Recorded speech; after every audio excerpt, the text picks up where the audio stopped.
We have a couple of good guests here today. We have my special girlfriend here, DJ. Hey, hey, hey.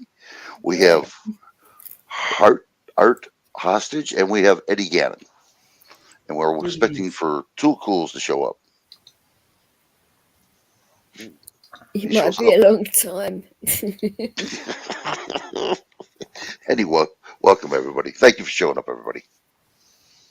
Did we Yeah, have much of a choice?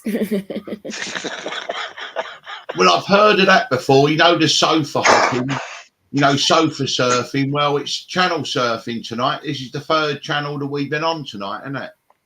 Has it No, really been? it hasn't been one for me. No, it's been the first stream I've been. Oh, second now, but Yeah, I did mine earlier with My Cool second Tools. too.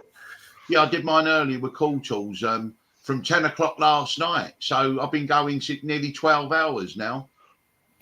Wow. that doesn't surprise me. Yeah, well, we did 5 hours on mine, and then we moved over to Cool Tools, done 5 hours there, and now we're on rights for vets. So yeah, but it's much easier and much more enjoyable for me though when I'm on someone else's panel because, as I say, you can do things, can't you? Yeah. Yeah, you can basically fuck it up. Yeah, kidding, by the way. It is what it is. So. Oh, yeah. Well, let's get this ball rolling here, everybody. Let's see what I can get into here. So, what is the topic of discussion? And please don't say perverts. Yeah, no, we've had enough of them tonight, haven't we? It was Menno earlier, right? Because I just literally tuned into Marshall's stream, and all I was hearing was the P word, and it's like, what the fuck is this shit? Well, we can talk about women, men, government. Or a combination of both, which There is you go. Michelle Obama. Hey, Kenzie. How you doing? Fucking Kenzie, we got Kenzie here, have we? oh yeah. Hello, Kenzie. Hello, darling. She's here, is she?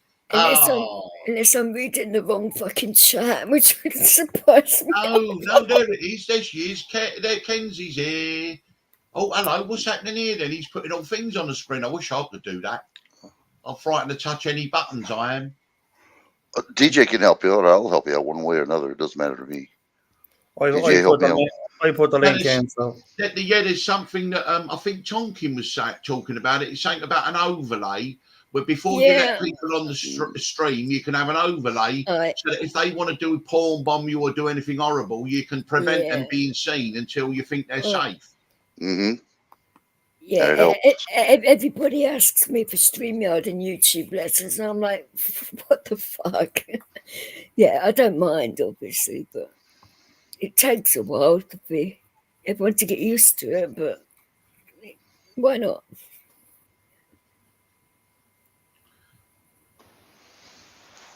There's the philosophy of your government right there.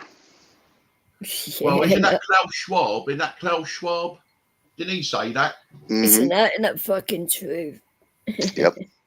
Klaus Schwab said that. Yep. Well, what they're trying to do, they're trying to push the middle class back down into the working class. So that, because in the 70s, we had about 70% working class, 15-20% middle class. Then it turned round. We had mostly middle class. Now they want to push all the middle class down to the working classes again. Isn't it, though, the multi-billionaires that say things like that, isn't it? Yeah, of course it is. Arrogance and ego. Arrogance and ego. That's why they do things, and they just think they're going to get. They just think they're going to get away with it. They do it right in your face. Okay, you know what I mean? Honestly, they do it right front and centre, and it's almost, I dare you to say anything. Sorry, I'm thinking of perverts again. What's that? Shame on you. You're drinking what? No, it's the things that I was saying. It's making me think of perverts again. Get the mind out of the gutter. Who's Get the the mind out of the gutter. Oh, it's Vix. Now you stop that. You're the number one. You're the queen of the double entendres, aren't you? She really is, isn't she? Honestly, I'll tell you what. I was trying to make a serious point about a rear admiral, right? The man dressed as a woman, Rachel Levine, right? And you get the honorary position of being a rear admiral. And she went, "Don't you start about rear admirals? You must be from Brighton." Actually, I did not say that. You did. You said, "Listen, you're from Brighton. What are you talking about rear admirals for?" No. I said typical of Brightonian talking about rear admirals. There you go. That's it. I knew it was something like that. Yeah. You couldn't get it. Exactly. I wish I hadn't have said it now. I should have just said admiral, shouldn't I? That would have been better, wouldn't it? It's the rear that got me in trouble. It normally does in Brighton. Yeah, your rear does, honestly. Yeah. Honestly, that's where they park the bikes, I think. And a few other objects. Shit. I didn't start this show, people. Come on in, Cool Tools. I don't know why he's hiding. Yeah, I left a link out for him. I know. He always asks for the link and never bothers turning up. Hey, look, Tony Gilmartin said he went to the shop and you guys slipped away, but I tracked you down. I want to show something here about Detroit.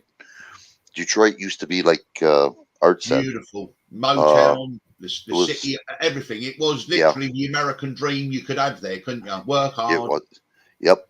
It was capital of the world. It was the Motor City. You know, from Chrysler, Chevys. Now, isn't it? It's nothing now. Wait till you see this. Now they just, oh, Detroit City is fantastic. Well, the inner city, where the fancy people are, which is only like about 2 miles long, is beautiful. But Detroit itself, what they did to the suburb or the urbans, the people in there is terrible. They had almost 2 million people in Detroit. Now they only got 39,000 people in Detroit. Sorry, say that again. Sorry, can you say that again? 39,000, he just said. No. Yeah, 39,000, yeah. 2 million to 39,000? Almost 2 million, yeah. 39,000 now. Wow. You'll see why. You'll see why now. I mean, when I was a kid, it was beautiful down there. It was gorgeous. It is nothing but the slum. It's what you don't see. That's the thing. Exactly. This is what they're hiding. You're right there. Let me start this up so people can watch this as well. Get yourself a good education, everybody. This is what your government's doing. This is your city, county, state, and government. They're all crooked. Who runs Detroit? Is it Republicans or Democrats? Democrats. And it's always been like that? Yep. And you're going to find out how much he makes and how much he's worth. This is amazing. Hold on there. Ready? Here we go. Oh. Before I start this, listen to the background. This is the Republicans going after Biden and his son now. So listen to that as well as you're reading this. I got two things going on here, one audio and one visual. They don't correlate together, but you'll understand what I'm talking about. They're going after Biden and his son. Here we go.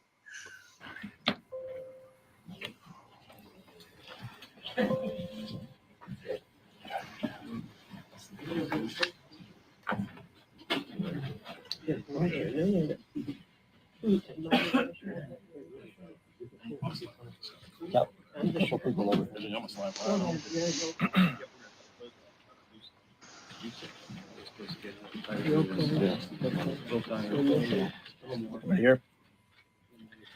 All right. Well, I want to thank everyone for coming out today. Today, we're going to provide you with something that you all aren't used to with respect to congressional investigations, and that's evidence. Committee Republicans have spoken with multiple whistleblowers from numerous schemes involving the Biden family, reviewed Hunter Biden's laptop, and received documents of previously unknown transactions. What we found are business plans aimed at targets around the world based on influence peddling, including with people closely tied to foreign governments like China and Russia. We also found plans based in the United States where the Biden family swindled investors of hundreds of thousands of dollars, all with Joe Biden's participation and knowledge. In 2019, shortly after announcing his campaign for president, Joe Biden told the American people he had nothing to do with and never had conversations with his family about their business dealings. That was a lie.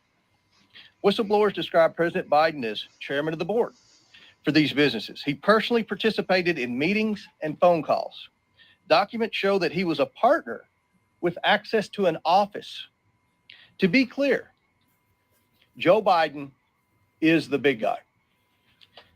This evidence raises troubling questions about whether President Biden is a national security risk and about whether he is compromised by foreign governments.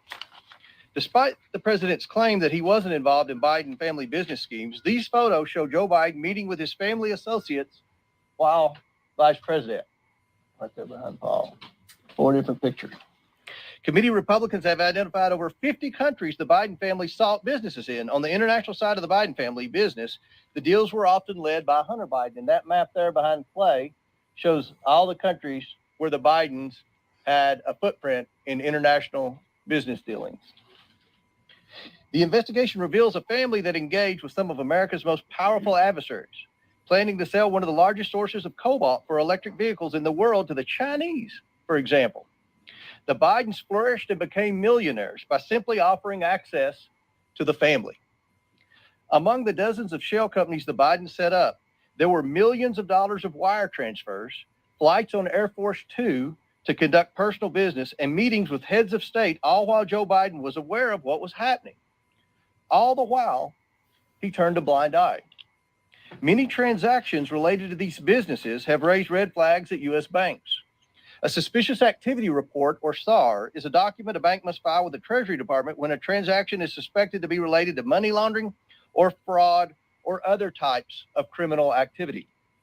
According to media reports, the Biden family accumulated over 150 SARs. One SAR generated by an American bank to the Treasury Department connects Hunter Biden and his business associates to international human trafficking, among other illegal activities. The money that was being made from foreign principals in the same room as Joe Biden was increasingly spent on furthering illegal activity. The SARs show that Hunter Biden was conducting business with suspected human traffickers.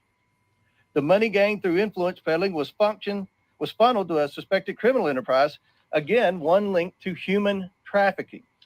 We have repeatedly called on the Biden Treasury Department to release additional financial documents to committee Republicans, but thus far Treasury has refused. We want to know what the Biden administration is trying to hide from the American people and why they are not being transparent. We also found evidence Hunter Biden sought to evade these SARs using his financial advisor, coincidentally a Clinton administration official. We will continue to pursue all evidence, and specifically the SARs and bank records in the new Congress. As part of our investigation, we have evidence that the finances, credit cards, and bank accounts of Hunter and Joe Biden were commingled, if not shared.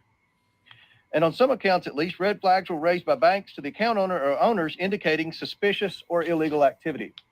One of Hunter's closest associates, Eric Sherwin, was accessing Joe Biden's money and writing checks to reimburse Hunter. Sherwin arranged the Biden's international deals around the world. At the same time, he was a frequent visitor to the White House, and Joe Biden during the Obama administration, visiting close to 30 times, and sometimes with international business partners and Hunter, according to Hunter's calendar. Sherwin was also the president of Hunter's company and was appointed by President Obama to a position in the administration. After an apparent falling out with Sherwin, Hunter began coordinating business himself, and increasingly the deals brought in Joe Biden as a direct equity holder. One of these deals involves the sale of American natural gas to China.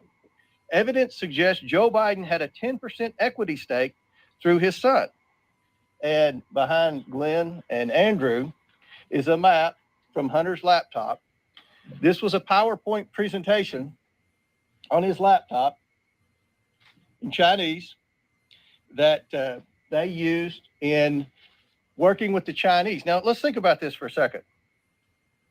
At a time when Americans are suffering from high energy prices because of this administration's terrible energy policy, we find evidence that Hunter Biden and Joe Biden were involved in a scheme to try to get China to buy liquefied natural gas, and from a whistleblower to try to get their foot in the door with China starting to purchase an interest in natural gas drillers. And people are in outrage over China buying farmland in the Dakotas. What about China starting to buy into our American energy industry at a time when we have an energy crisis because of the bad policies of the Biden administration. Now let that sink in. Hunter brought in millions of dollars from this deal from entities tied to the Chinese government. In emails obtained by committee Republicans, Hunter wanted keys made for Joe Biden and Jim Biden, his office mate. He provided Joe Biden's personal cell number and called him his partner. The other partners in that deal were two people closely tied to the Chinese Communist Party. And that's the behind Andy and Jim. That's the email where Hunter sent to the landlord requesting keys, and the Chinese partners were on the email, and where he said, Joe would need a key, and he even put Joe's cell phone number on there. Domestically, Jim Biden, Joe Biden's brother, used the Biden name to enrich himself in return for the promise that when Joe Biden became president in 2020, business partners would get rich by having access to a future Biden administration. By promising access to financing through Middle Eastern, Russian, and Chinese connections he made through Joe Biden, and by bringing his brother, Joe Biden, onto phone calls, Jim Biden was able to convince companies to give him loans of hundreds of thousands of dollars that he never repaid. The Biden administration has answered none of our requests for information regarding the Biden family or the financial transactions they engaged in. Instead, the Biden administration has spent over $250,000 to staff to, quote, deflect Hunter stories. Protecting the president's son who has committed crimes with Americans' tax dollars is a waste. The domestic and international scheme that promised access to wealth in a future Biden administration constitute fraud. And the president's participation in enriching his family is, in a word, abuse of the highest order. Rooting out waste, fraud, and abuse will be the primary goal of a Republican House Oversight Committee. As such, this investigation will be a top priority. We are releasing a report today that details what we have uncovered. We are also sending letters to the Biden administration officials and Biden family associates renewing our request for voluntary production of documents relevant to this investigation. This is an investigation of Joe Biden, the president of the United States, and why he lied to the American people about his knowledge and participation in his family's international business schemes. National security interests require the committee conduct investigation, and we will pursue all avenues that have long been ignored.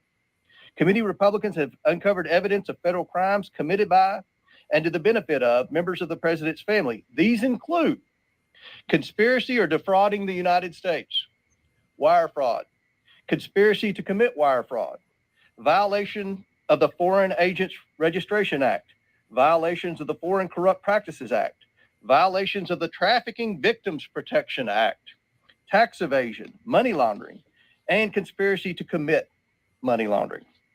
The Biden family's business dealings implicate a wide range of criminality, from human trafficking to potential violations of the Constitution.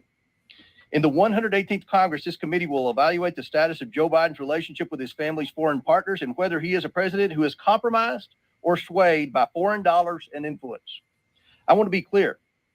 This is an investigation of Joe Biden, and that's where the committee will focus in this next Congress. I now turn it over to Oversight Member and the next Chairman of the Judiciary Committee, Jim Jordan.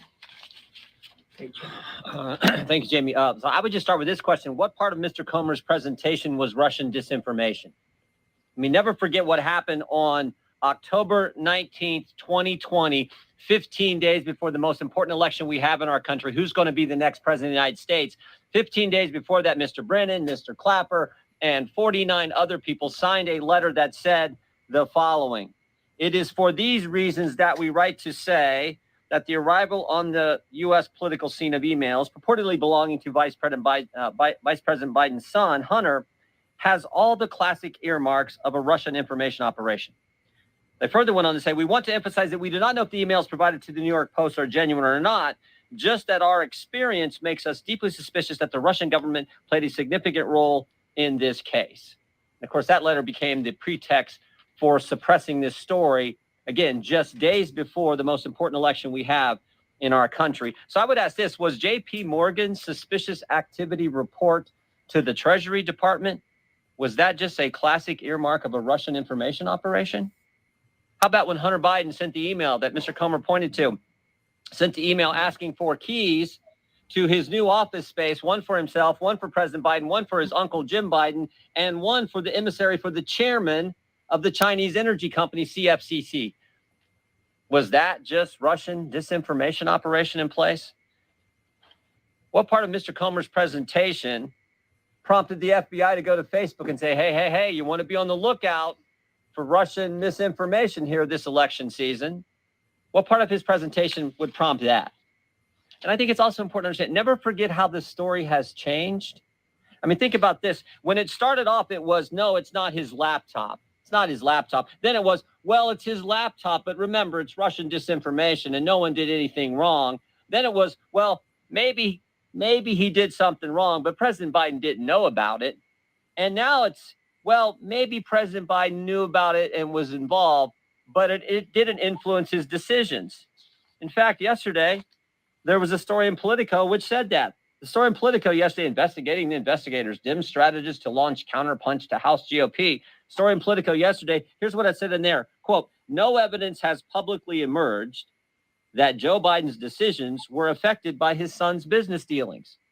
Wow, we've went from it wasn't his laptop and it was Russian disinformation to, oh, whatever was in there didn't affect the president's business dealings, even though he was involved, even though the laptop was real, even though it wasn't disinformation. That's how far we've come. So I think that I think there are all kinds of questions that need to be answered, and we're determined to get there. Here's some of them that I have. Did the FBI brief Twitter as well? We know they briefed Facebook. We know that had an impact on the election. There's been surveys done where thousands and thousands of voters across this country said it might have impacted their decision in the election in 2020.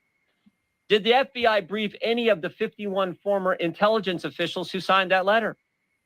Again, that letter that became the pretext for suppressing this story. Who did the briefings? Who briefed Facebook? Here's a name that I think is interesting. Timothy Thibault. So Mr. Thibault, now remember, we just did a report 2 weeks ago, Judiciary Committee, a report that talked about the political influence and the political shenanigans going on in our Justice Department based on 14 FBI agents who've come talk to our office as whistleblowers. One of those agents said, and this is the term he used, he said, at the highest levels of the FBI, specifically the Washington field office, he said it's rotted to the core. Not talking about rank and file agents. They're doing good work. Talking about the top people at the Washington field office. We had another whistleblower who brought up the name Mr. Thibault and said Mr. Thibault is pressuring agents to catalog and categorize cases in a specific way to satisfy this narrative about domestic violence extremism. But what's interesting is a different whistleblower, one who didn't come to our office, a different whistleblower who went to Senator Grassley's office, said that Mr. Thibault, by the way, the head of the special agent in charge at the Washington field office, Mr. Thibault is also the guy who suppressed information about the Hunter Biden story in October of 2020. I'd like to talk to Mr. Thibault. In fact, we've asked to talk to Mr. Thibault, even though he said publicly, I welcome a chance to answer questions. He's refused to come in and talk to us. That's someone we need to talk to. Why has the Biden administration suddenly changed their position on suspicious activity reports? Used to be, Mr. Comer wanted to see him. Any member of Congress, any chairman wanted to see him, any ranking member wanted to see him, any member of Congress, any committee, you got a chance to see him. Suddenly, no, we can't see him. I think Mr. Comer and our team at the Oversight Committee would kind of like to see the other 148. They've seen 2. They'd like to see the other 148. So we're committed to getting to the truth, the facts. We think that's what the American people are entitled to. We're gonna try to help Representative Comer and the team here at Oversight with our work on judiciary, but with a specific focus on what the FBI was doing. We know these 51 former intel officials, they got security clearance. How often are they talking to the FBI? Are they talking to the FBI? Who's doing the talking? Who's doing the briefing? Were they briefed? There's so many questions that need answered so we can get to the bottom of this. And the final thing I would say is this. A colleague of mine said this in a committee hearing a few weeks ago, Mr. Gates. He said, when is the FBI going to quit interfering with elections? 2016, they spied on President Trump's campaign. 2018, it was the Mueller investigation. 2020, they suppressed information about the Hunter Biden story. 2022, they raided the president's home 91 days before an election. Maybe it'd be nice if the FBI and the Justice Department just stayed out of it and let we, the people, decide who we think should represent us, who we think should lead us. That's supposed to be how America works. So this is the focus on the Judiciary Committee, the political nature at the Justice Department, and the linkage now to what was happening with the Hunter Biden story. Again, just 15 days before we have a presidential election. We'll be happy to answer questions. Anyone on the committee will be happy to answer questions if you. Yes, sir. Are you also putting the FBI on notice for not bringing, and the Department of Justice on notice for not bringing any charges? And let me be very clear. Jim said this, but Jim's going to answer that question. The Oversight Committee, we are focused on the bank records moving forward. The Judiciary Committee is going to be focused on that, and Jim's going to answer that question. No, we're not putting anybody on notice. We just want to get the truth. I mean, that's why we issued a 1,000-page report 2 weeks ago that talked about. So I've been in Congress a few years now. I've never seen anything like it. 14 agents come talk to us while we're in the minority about how political that place has become. Talking about the purging going. These are terms they use, not we. Purging going on, purging of agents, the pressure to categorize cases in a political fashion. The putting the threat tag label on moms and dads who show up at school board meetings. We know of over 24 parents who were investigated, no one charged. But think of the chilling impact that has. You show up at some parent's home, you talk to them because she's in the group Moms for Liberty, as an example. You talk to them. Think of the chilling impact that has on other parents. So that's what we're interested in getting to the bottom of. And the only way you can hold people accountable and hopefully stop the behavior is to present it to the country. That's what we got to do. So we're committed to doing it in an aggressive fashion, but in a way that's consistent with the Constitution. Thank you. We know that the Department of Justice and FBI has been investigating Hunter Biden since 2018. How do you know that these claims that you are laying out in your remarks today and some of the examples that you have up here aren't claims that have already been fully investigated by those federal prosecutors? Yeah.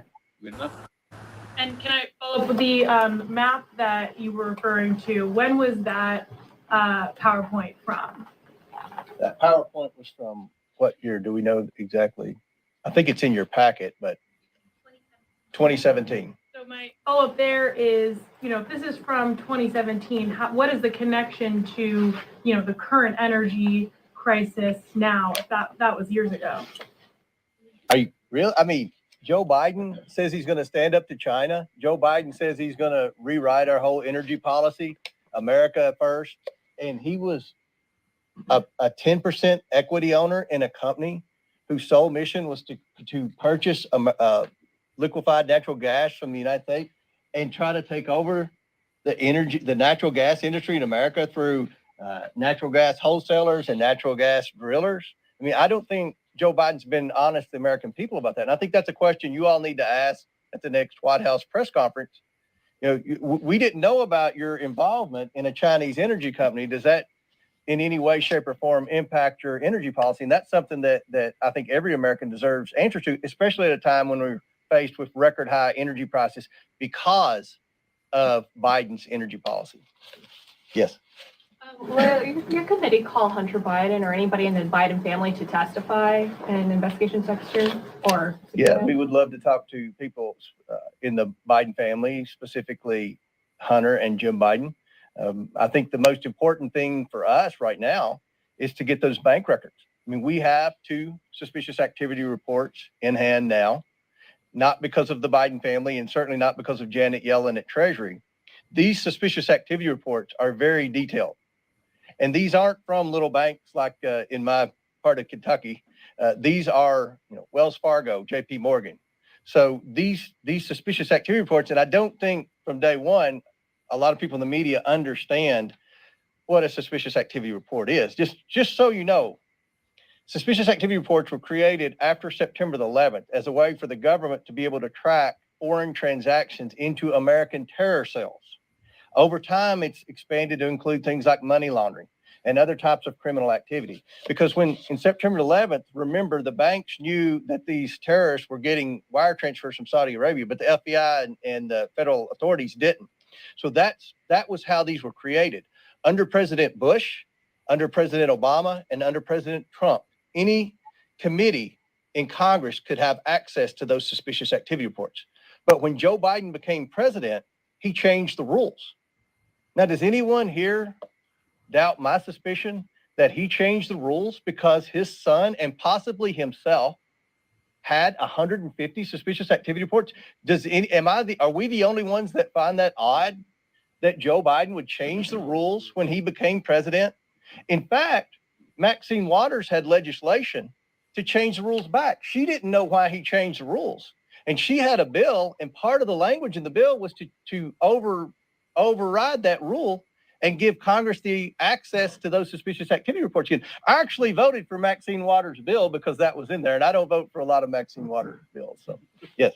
Thanks, Congressman, for doing this. A question for both of you. I'm wondering if you might be able to confirm that your committees will be investigating Speaker Pelosi and the Department of Justice for their treatment of defendants jailed in connection with January 6th, a promise that potentially Speaker McCarthy made to the House Freedom Caucus earlier this week. He's the Department of Justice guy.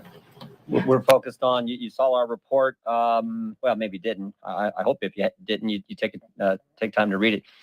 We're focused on how political our Justice Department has become. It's not a question of if they are political, if they are. They're making decisions on a political basis. We're going to look at all that. And the treatment of we're looking at January 6th. We're looking at umbrella of political operations at the Justice Department, all the way back to the very first whistleblower who came to us over a year ago. About a year ago, I should say, regarding the school boards issue. So we're concerned about anything that is being done in a political fashion at the Justice Department, because remember, you got to step back. It's supposed to be, in this great country, the greatest country ever, it's supposed to be equal treatment under the law. And when you have a Justice Department that's not following that fundamental principle I think that sets our country apart from all others, that is a major problem. The January 6th insurrectionists have been wrongly imprisoned? I didn't say anything. All I said is we're going to look at the politics at the Justice Department based on the fact that we have had 14 different, actually more than 14 now, whistleblowers come talk to us. That's what we're going to focus on. My last question is just, what are the grounds if we can keep it about Hunter Biden, this is kind of a big deal, we think. If we can keep it about Hunter Biden, that would be great. Some Republicans. I just wanted to piggyback. She said it for January 6th. Just what you're planning to do with the January 6th investigation. It seems like I think that's a question. I think that's a question for Kevin McCarthy. That we're focused on a lot of investigations now. I've been very transparent with the media on it. That wasn't one of them, but yes. Okay, so can you kind of preview how this is going to play out? So it sounds like your focus initially is going to be on these suspicious activity reports, which you endeavor to receive somehow. Is that going to be through potentially subpoenaing a bank? And then once you receive those, are you expecting a smoking gun from that, or is that going to lead to more avenues? And then finally, what deliverable are you expecting? Another report? Or is this do you see this terminating as some sort of referral? How do you see this playing out? Mm-hmm. Well, obviously, with the two that we already have, they've opened. How did you get those? Well, we can't reveal our sources, but the two are on the internet, so you can dig and find them. They're out there, but we verified they're 100% factual. And I'm not questioning that, Right. but if you got that from an individual, why would that individual have two? That's a great question. I'm glad you asked that question. Because again, I don't think a lot of people in the media and in Congress, for that matter, understand a suspicious activity report. Byron Donald does. He's a financial expert. I've had the honor of being on a bank board. When you get a suspicious activity report, it flags every account that's had a transaction within a certain time period. Am I right, Byron? So the suspicious activity report that we have shows where Hunter Biden purchased whatever with an escort service. The escort service then paid the prostitute. Then the bank implies that the escort service is under suspicion for human trafficking.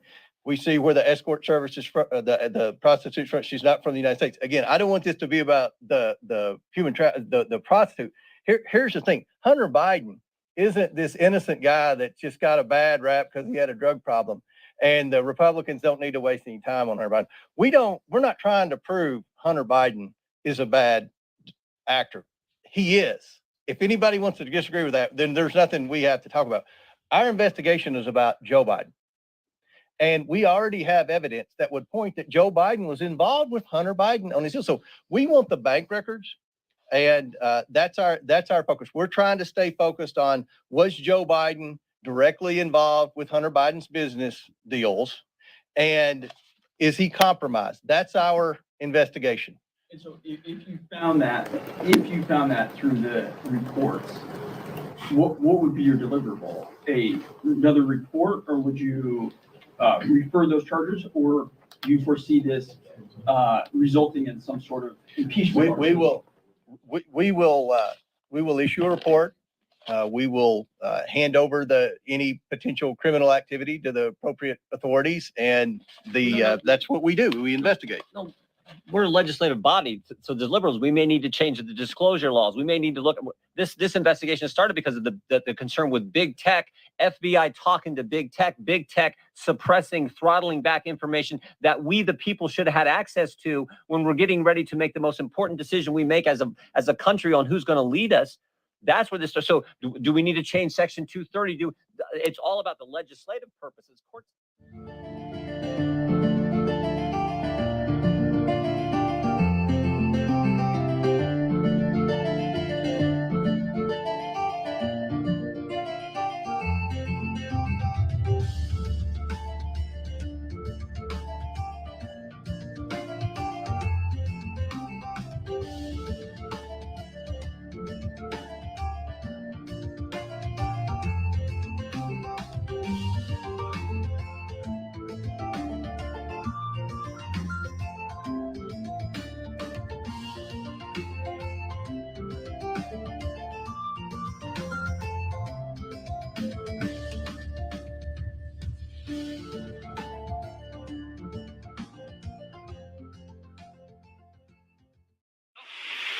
Here's another nice mess you've gotten me into.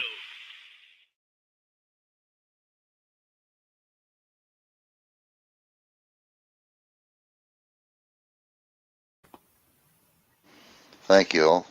Thank you for waiting. That was very good. Wow. Wasn't expecting that, but those pictures are shocking, isn't it? Yeah. I see it almost every day. You know what I mean? When I drive down Detroit, it's a shame. I see it when I go to VA hospitals. It's terrible. They don't show you that. They don't show you what's going on in the urban cities.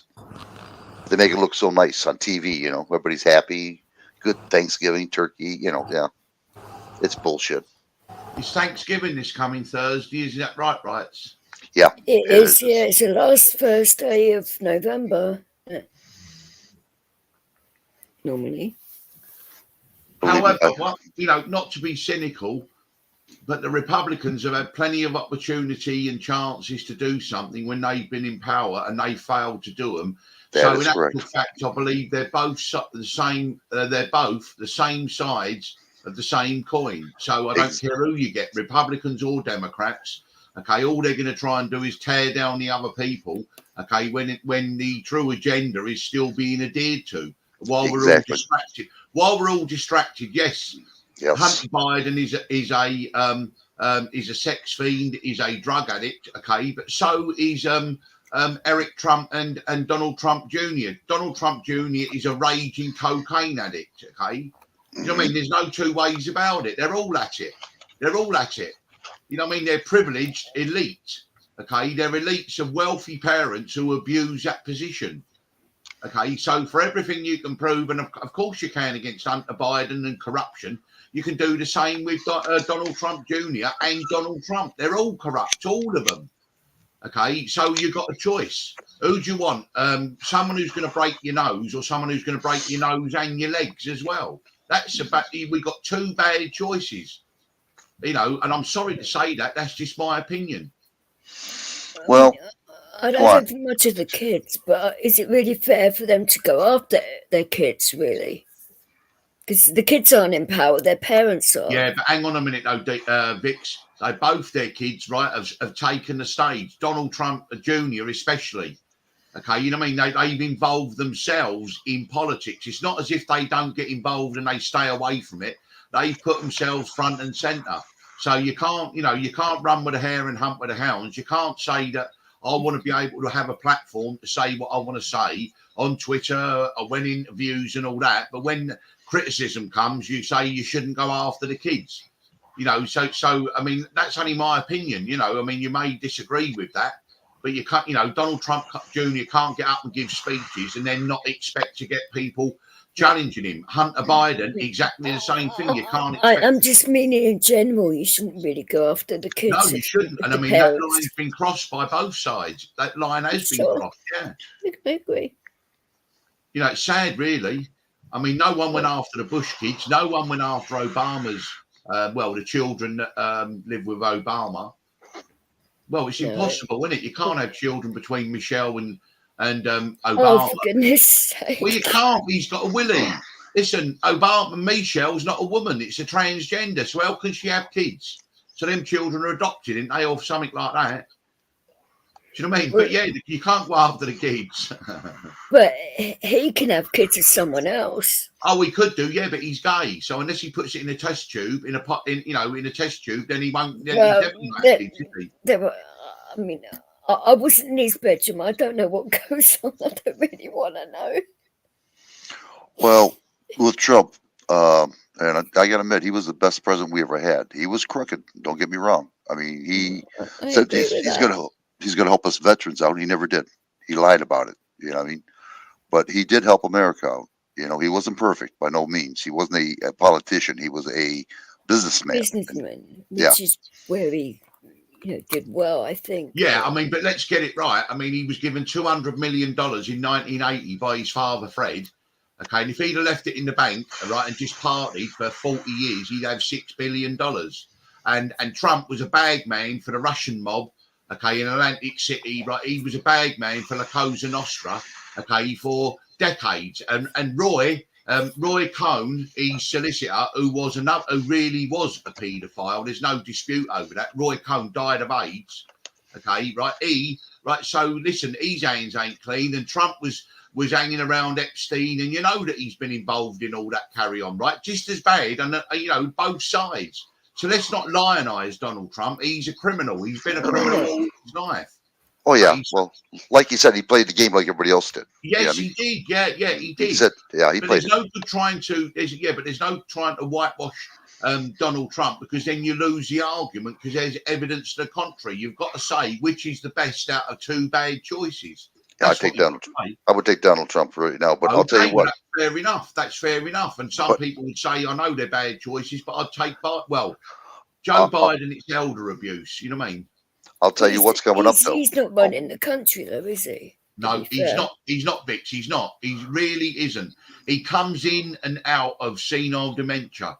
So during the day, he has good days and bad days. He can be at a briefing or in the Situation Room, and he's off for the fairies. So they just make the decisions for him. Yeah, they give him cue cards when he walks in, so he knows what he's doing. They already showed that today. Yeah, but it's elder abuse. The man is not well, and he's elderly and should not be in that position. Yeah, and his wife knows about it. She's a doctor, and she knows about it. Don't give a damn. They care about the money, the power, the control. Well, someone I know who's a Democrat, they said to me, right, and honestly, they said to me, I said, you really think that Joe Biden, because I said he wasn't chosen by the Democratic grassroots. I said the Democratic Party despise Biden, despise Hillary Clinton, Donna Brazile, and all those people. Okay, that's the base. I said, and he said, yeah, but Joe Biden's only a placeholder. I went, really? So you're telling me that you'd rather have a president who's a placeholder, rather than have anyone else, Donald Trump or anyone? And now look what a placeholder's done in 2 years. Yeah, well, he destroyed it. It's going to get worse. And I've been trying to tell people, start packing food, because you're going to starve. It's coming. China's buying up farm areas. They got our oil. Biden actually gave our reserve oil to China, some of it. They took all our reserves. We have no army at all, no military. We're like 65,000 short now for military. We have no bullets. Everything's depleted now. They just took everything and gave us nothing. And they want us to suffer while they sit back and enjoy life. And hasn't Bill Gates been buying millions of acres of land? Yes, he has farmland too. Yep. So he sure has. And these other billionaires, are they doing that so they can control the food? Right. Well, they got two two things right now. I forget the name of it now. Whatever. They want us to eat crickets, bugs, and they're trying to make it in form of food and try to make it taste like meat. They also have kill meat. I don't know if you ever heard that. No kill meat. That's what it is. And what it is genetically made. They can take a cell from a chicken and start forming it as a chicken. They put enzymes in it. You know what I mean? It's in it like a test tube. And then they just pack it in and put it in as meat. They want us to start doing that too right now. FDA just approved that. The no kill meat. I mean, So I'm nearly 60, right? So can't they start this in, say, 25 years' time when I'm not here? I don't care then because I'm not here. Yeah, no, they said the same thing you did. I know, Yeah. listen, I know they talk about your children and grandchildren, but to be honest with you, all I care about is me, really, if you want the truth. And as long as I'm all right, I don't care about anyone else. You know what I mean? So can't you start it when I'm gone and then it won't matter? Can you just leave us alone for just until I expire and then you can do what you want? Or is that being selfish? Well, that's why I try to warn people what's coming up, and I'm trying to tell them what to do to survive as much as they possibly can. You know, that's my thing on here. As much as I don't like the government, which I don't, I care for America, but I don't care for my government at all. They ain't worth a shit. They don't care for nobody else but themselves. They're all liars, every one of them, Democrats and Republicans. You know, they're not going to do nothing for us. Don't depend on government. All they're going to do is just put the shaft to you. They're going to lie like a son of a bitch just to get in office again and screw us. And that's all they've been doing. And I've been on this earth for 71 years and I've seen it. People didn't know about Detroit until they started showing pictures of it. Oh, Detroit. Oh, come on, Detroit. It's beautiful. You know, yeah, the inner city. But outside the inner city, it is terrible. You can't even walk in there. I'm trying to make light of it and be pragmatic, but honestly and truthfully, right, it's very, very sinister what's going on now, and it seems to be accelerating. It seems to be, you know, and this coming depression, forget recession, this coming depression is going to give them all kinds of opportunities to implement things that they could never have got away with before. Mm-hmm. You know, we saw it, the test run with what happened previously from 2020. And they worked out how they can manipulate the population of the whole globe and what does work, what don't work. And then all of a sudden, as we go forward, you'll start to see them do things like that. Well, I'll tell you something. If people would just say to hell with it and leave, I can't do it because I'm handicapped. But if I could, I'd go up north, just pick out land, the hell with them. You know, build a little home, a little hut, start a garden, be self-efficient. You know, the hell with this shit. You know, we're too domesticated. We're too used to going to the store and getting meat. Luckily, I'm a hunter. I gut, kill, whatever. I can't process the meat, but I can sure gut it and cook it. You know what I mean? But a lot of people can't do that. They're too domesticated. They don't know how to do it. Just the thought of gutting a deer would be like, ugh, you know, or a pheasant or a rabbit. You know, they throw up. Where I could do that, they can't. They don't know how to survive. So they have to rely on what? The government. Yeah, and if you see the long-term plan, they disarmed the UK with a couple of incidents that happened in the UK and banned firearms, although that they were never sort of regarded the same as they were in the US or Canada or Australia. They took away the guns in Australia. They still got the guns in America. And then during the thing that just happened, right, well, Australia was like a prison camp. The UK was like a prison camp, but the US, wasn't in certain states because the people went, no, we're not having none of this. And they knew that they couldn't push it too far because most of the population in the US have got guns. And that's why they want to disarm people. Nothing to do with safety and all that. They want the people to give up their guns so that they can be tyrannical towards them, like they have been in Canada, the UK, and Australia. Well, did you know we had two constitutions here in America? I thought we only had one. I found out we had two. Where is the second one? 1871. And does that run parallel with the previous constitution? Yeah, the first one, 1776, what it was that the American people had too much power. They didn't like it. So they changed it over. Look at it in Google, 1871. And so which constitution is actually the basis of American society? The first one or second one? Second one. No, that's something I really didn't know.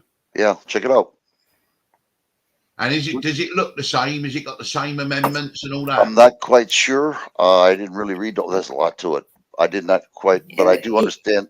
Go on. It's different. Well, I've read of it. Oh, you did. Okay. Thank you, TJ. Yeah. I never even knew that, honestly. And I've got a bleeding BA honours degree in American Social Studies, and I didn't know that there was two constitutions ever. Yeah, check it out. 1871 is when they changed it. Unbelievable. It's not talked about. It's not talked about at all. No, honestly, they weren't talked about in American studies in the School of American English Studies that I was in university. No one ever mentioned that to me. Yep. But they actually want you to forget about it. It's the same as our constitution over here is never talked about. No, even though you're we have right. one. Yeah. The Bill of Rights and all that. Our Second Amendment. We have the same in Ireland as well, so it's separate to the Bill of Rights because our constitution can't actually be repealed from law ever. That's the way it's written. So they've actually stopped printing it in the law books and that, so people forget. It's not taught in law school anymore either. It's what you don't see. That's the thing. You got to look into. Now, our Bill of Rights, the Second Amendment for our Constitution to bear the right. Right to bear arms. The reason why the forefathers did that for us is in case our government turned tyrant against the American people. 100%. I agree with that. This is why they gave us our Second Amendment, and the government knows this, and they're trying to eliminate it, saying, "Well, guns kill people." No, the crazy people kill people. No, I've been registered for I don't know how long. I've raised guns all my life. Never killed anybody. I watch myself when I carry it. I don't use it, to act bad. I just act like nothing. But a lot of kids, when they do it, who don't know about guns, they think it's cool and they kill people. Then they say, "Well, we got to get rid of the guns." Well, that hurts the good people like us. Well, yeah. I mean, my opinion on the Second Amendment and gun control went 180 degrees. I was always anti-gun, being European, because we don't understand about guns. And then I actually saw over the last few years the way the governments have been tyrannical, right? And then I thought to myself, well, hang on a minute, no, the guns in America being held by the population is the only reason that tyranny has not visited the US as much as it has in the UK, Canada, and New Zealand and Australia. And they've all had their guns taken away. They've all had their ways of defending themselves. Mind you, having said that, don't matter how many guns are in America, right? You see, I mean, the military could just wipe people out like you wouldn't believe. The thing is, though, how many in the military would refuse to turn the guns on the people? That's why the military are not allowed to operate on American soil. Not meant to at all, because it's meant to be the domestic law enforcement, and the military is only meant to be used abroad. They're not meant to be. Is it the Summit Comitatus Act? Okay, where the military can't do anything on American soil. That's correct. That is correct. It's correct. Yeah. But the UN can, NATO. That's right. And that's why if there was ever any martial law declared in the US where the military go on the streets, it wouldn't even be American troops. It would be the UN. It'd be someone else. Yeah. And everyone laughs and everyone says, "Oh, you're crazy conspiracy theories." But the only way they could get round it, if there's martial law in America, you can't have the troops on the street. You're not allowed to. Well, I don't know about the National Guard though. Where does the National Guard fit into this? Right? Are they allowed to? They used it in the 1967 riots. They're allowed to go in. Kent State. I think they are under emergency circumstances. Right. But they used it. Yeah. At Kent State, that was, wasn't it? When they shot the protesters at Kent State. No, this is in Michigan. I'm talking about. They did shoot some people down here, but Kent State, I'm not quite sure about, but Michigan they did. I was here when that happened with the riots. Wow, what a mess that was.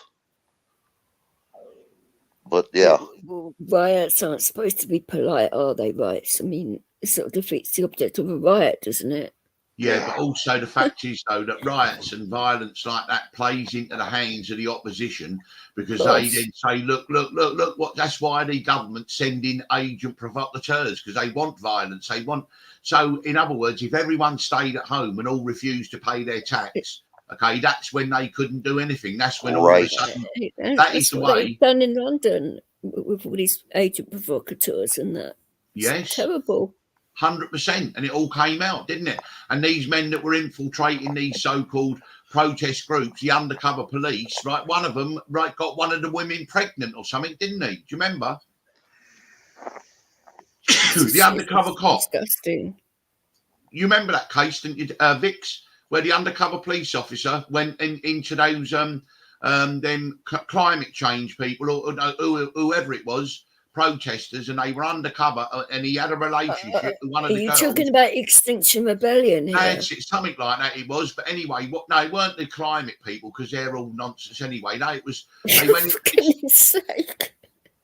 What? Well, that climate nonsense. Listen, when you get News Corporation and all the big corporations with the banks and all that, and with the governments all saying that there's a problem with the climate, right? It tells me that really that this is a scam. This is a way to get money. This is a way to tell lies. And another thing is, if we're all going to clean the planet up, don't we all have to do it? How come China and India get a pass? Okay, I mean, I know America's the most polluter, but China pollutes as well. So does India. So if we want to stop the pollution, why don't everyone get involved? Why do they get a pass? Is it something I've said? I mean, what's the reason? What is the reason that China gets a pass, India gets a pass, but it's only us in the West that have got to come to all these kinds of things? When China's spewing out all this stuff, and so's India. Biden's compromised. He can't do nothing about China without China snitching on Biden and his family. He owes China. You know what I mean? And China owns him because of the shady deals he did. Yeah, what about the Ukraine then? When Joe Biden's in the Ukraine, he gave that speech. He said, I said to the prosecutor, he said, I want the prosecutor removed.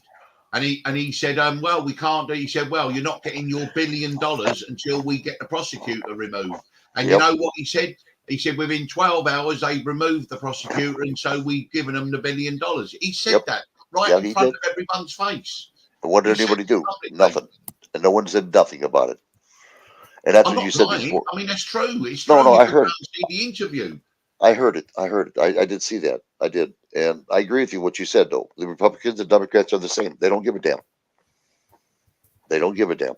That should have been a tyranny. I mean, a traitor. He was a traitor to the government, our government. Nothing ever happened, no. So I say people are going to have to get off the grid. Try not to rely on government. That's the only thing that's going to help them out. Don't pay taxes. But people don't want to listen. They don't want to work. But they're going to find out what's going to happen to them down the line. It's going to be terrible. I mean, if we go back 3 years, okay, and we said to people, do you realise you're going to be all locked down all over the globe, and then they're going to force you to have this thing that they've only just taken a few months to develop that normally takes 10 years, what would you have all said? You'd have said you're off your rocker, you're mad, you're crazy. But, well, that's what happened. That's what happened. And we all stood for it. Okay, so what's going to happen next? And are we going to stand for it? Well, I think the answer is yes. I believe that the road that they want to take us down, I think we're going to have to go down there anyway, because I don't think people are going to be able to organise to resist it. We saw how people were like sheep. They were through the so-called thing that happened the last couple of years. I mean, I just kept my mouth shut, right? I kept my head down, okay, but I made my own decisions, okay? And I saw that there were eminent people, doctors, scientists, eminent people who just had a different opinion to the official narrative, and they had their lives destroyed. Very true. That's because they're domesticated. They don't know how to survive. That's the problem. They don't know how to survive outside of the government. And this is what the government wanted. This is why they did this slowly to us. Go to the store, get milk, go to the doctor, get taken care of. Now they're destroying everything. They're destroying our medical. They're taking away our food, taking away our money, taking away our cars, our gas, our heat. Yeah, that's So- the big thing, isn't it? That's the big thing. The minute cash goes, right, well, it's game over. The minute everyone, right, is using electronic money, well, then all they do, someone like me, they just turn off the money and I've got nothing then. I won't be able to do anything then until I shut up. And then all of a sudden they turn it back on again. The social crediting system, what they're using in China, again, that's another test run. That's a test run for the world. If you want to see what the world's going to look like in a couple of 3 years' time, 5 years' time, just look at China now. Just look at the social credit system. You say something against the government and they put you on half wages. Then they take all your money away from you. They just turn it all off until you comply. You know, the Hunger Games society, here we come. We're on our way. Without a shadow of a doubt. I don't know about them people, but when I can, I'm going to go out there at nighttime and do some shining, kill some deers. What I'm going to be doing. I'll fix some son of a bitches. You know, I'm not going to, bow down to these freaking tyranny. I'll play their game, but they ain't going to know what I'm doing behind their backs. You know what I mean? There's things I can do. Yeah, do you think it's going to come in? Can you see it coming in within the next 2, 3, 5 years, or how long do you think it's going to take before it does? They're going to start showing their teeth in 2023 and 2024. That's when they're going to start showing their teeth. That's when shit's going to hit the fan. I think they already are showing their teeth unless you're blind. No, they are, but I mean, they're going to show like they're going to be biting you, more or less. Showing their teeth and start biting the shit out of you. People are going to feel the bite, and they're going to do. I mean, it's a classic problem reaction solution. Create a problem, run down the health service, allow 7 million on the waiting list, and people demand action is taken. So they then say, oh, okay, well, let's go private on the National Health Service. It's only going to be £1 a month for everyone. Okay, that don't sound a lot. Then in 12 months, it's £10 a month. Then in 2 years, it's £40 a month. 3 years, it's £100 a month. Yeah, and then lo and behold, we've got an American system in the UK. Yeah, but it's all very well them saying that, but what if you've got a pre-existing condition? They're not going to insure you for that. Exactly. All the problems you see in America is going to happen in the UK. And I mean, they tried it with the prescriptions. I mean, how much is a prescription now per item? £9, £8? I think it's close to £9, isn't it? I mean, I can look it up. And what they always say is, oh, there's plenty of people that are exempt if you've got no money and all that. But it's just, once they open the door, okay, then once they're inside, that's when they start doing all their performing. As I say, the NHS in the UK is a £200 billion a year, right, nest egg that the private industry want to get their sticky little, dirty little fingers on. And that's why they're running down the health service. Canada's having a hell of a time right now. They are having one hell of a time. Canada. It's not $9.35 per item. Jesus Christ! How much? $9.35. Okay, Vix. Let me just for example, right. Let's say you didn't get any help with your prescriptions. How much would it cost you a month? Too fucking much. No, how much would it cost you? Do you think £100? £9 an item. So how many items would that? Every 2 weeks, it would cost me probably £1,300. What? Yeah. What, for everything that you get? Yep. That's every 2 weeks. Every 2 weeks.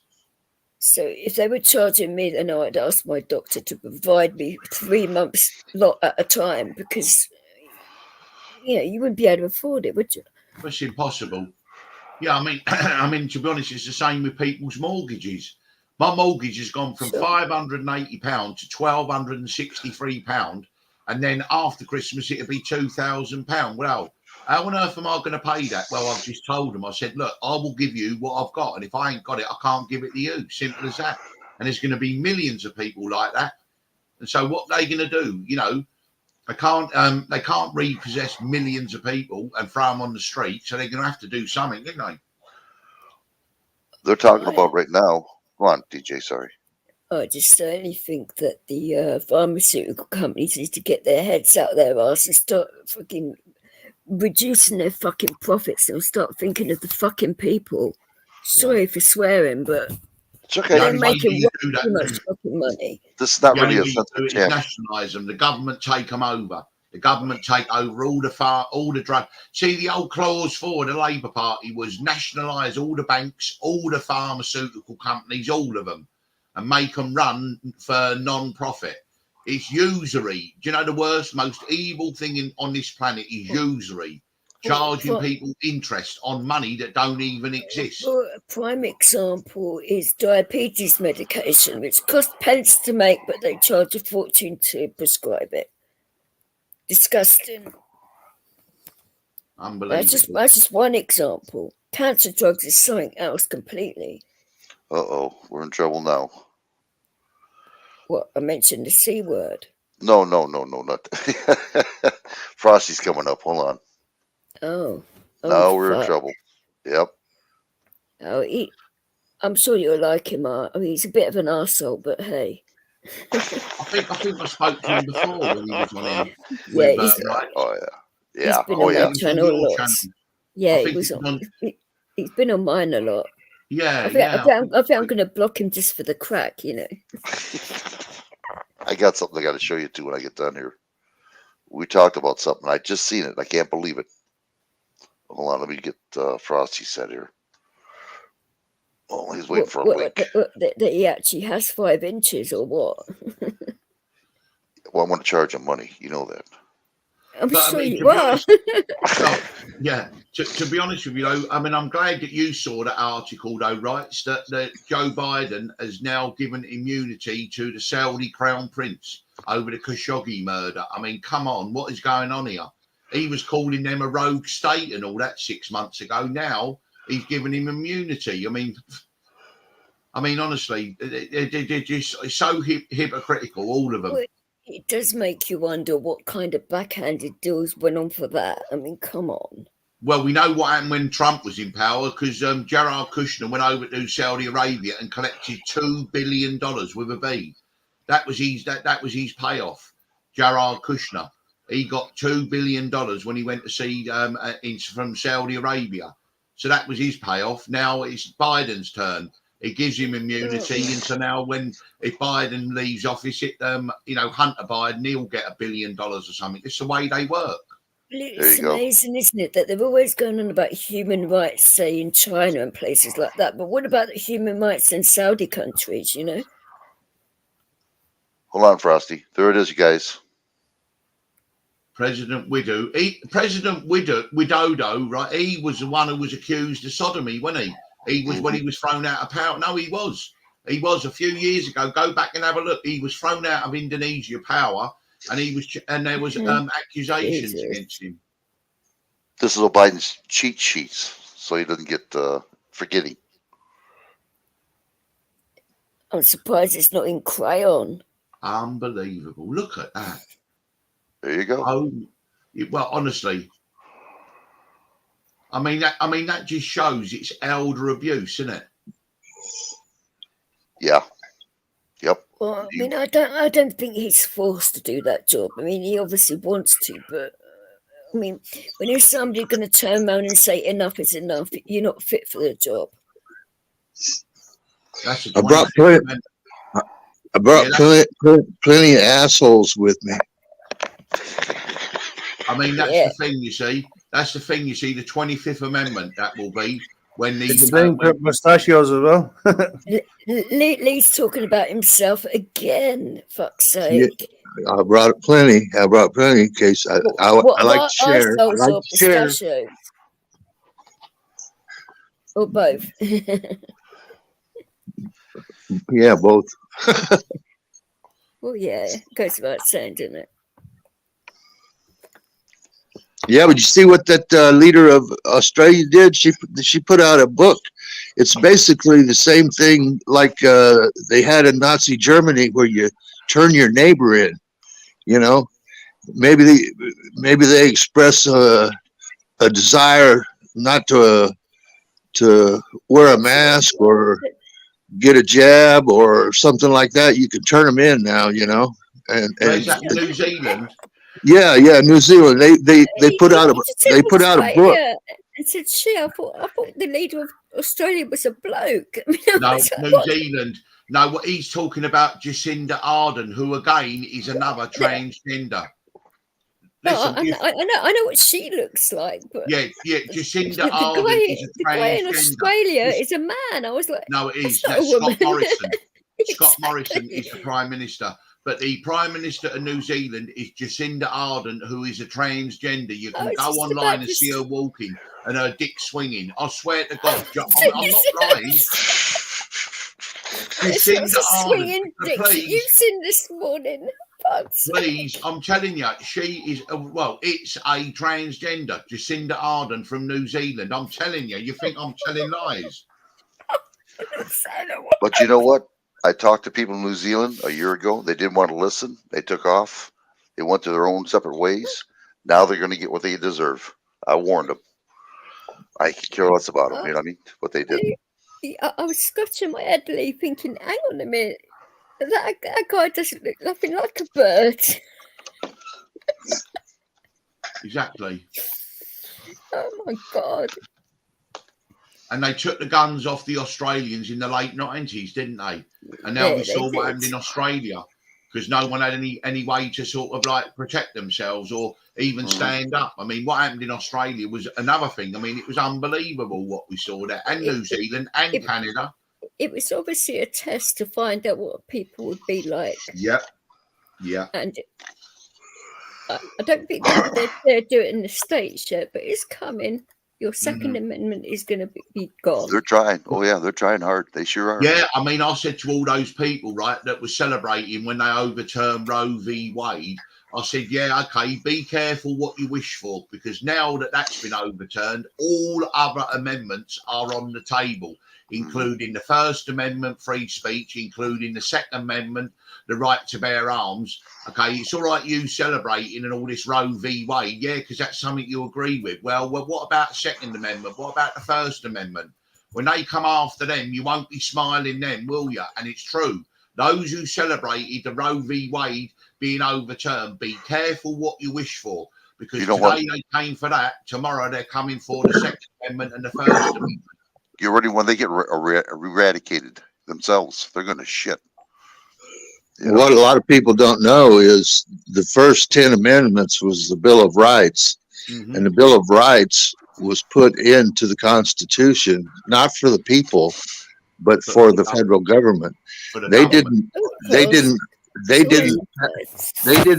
it to where it applied to the states and to the people until I think it was the early 19th century. Sure, I'm sure this Roe v. Wade thing. Like, I'm sure a lot of the women that they wouldn't exactly agree with it. Like, I mean, from a woman's point of view, DJ, what do you think? Well, here's the deal. I'll tell you right out, frankly. You know, they got conceptions. You know, condoms, Did you birth just ask control. me something? I was just about to do something. Eddie, did you just ask me something? Yeah, what would be your opinion on the Roe v. Wade thing? Well, this is DJ's question. Okay, I want to hear this myself. My opinion. Like from a woman's point of view, I'm saying. That's why Rights answered. Who is this guy? Who is this guy? How did he get up here? I don't think it really makes a difference whether it's male or female, does it? Well, it's better to have a female's point of view. It actually does, because it's to do with abortion, isn't it? Well, yeah, but abortion. Yeah, but you can take that same concept and apply it to a man. Exactly. Yeah, because do I want someone doing something to my body that I don't want done? My choice to do with my body as I see fit as a man is every bit the same as it would be for a woman. And a lot of the women don't agree with it, and I can understand that. But here's the deal. You're not just talking about yourself if you're pregnant. You're talking about something more than just yourself. You know. I don't personally agree with terminations, but only in the circumstances if a woman was, say, to get attacked or something. That's a little bit different. Yes, yes, I agree. But yeah, but also I find it ironic because the people that were supporting you can always have a morning after pill. That's what I'm saying. Yeah, but the people that were saying it's a woman's right to choose, it's her body and all that carry on, and we have rights to choose what we do with our body. Right, I said, what about the baby's rights? Yeah, but hang on. I said, Exactly. can we move forward then when you talk about the thing that they want to stick in your arm? Isn't that the same thing that you want to decide what goes in your body? And they went, oh, no, that's different. That's different. I went, oh, yeah, right, you see. So that's Now where that's your argument falls down. Okay. Yeah, that's Is that you've got rights in one aspect, but not rights in another aspect. Again, it's certain people they don't want equal rights. They want more than equal rights. Okay. Now, yeah. And if that was my point, because it's the same for a man as it is for a woman. You know, you don't want people sticking shit into your body without your consent. Exactly. I should hope not, Lee. You feel bad. Yeah, I'm learning to do the reach around, so give me a break. Oh my God.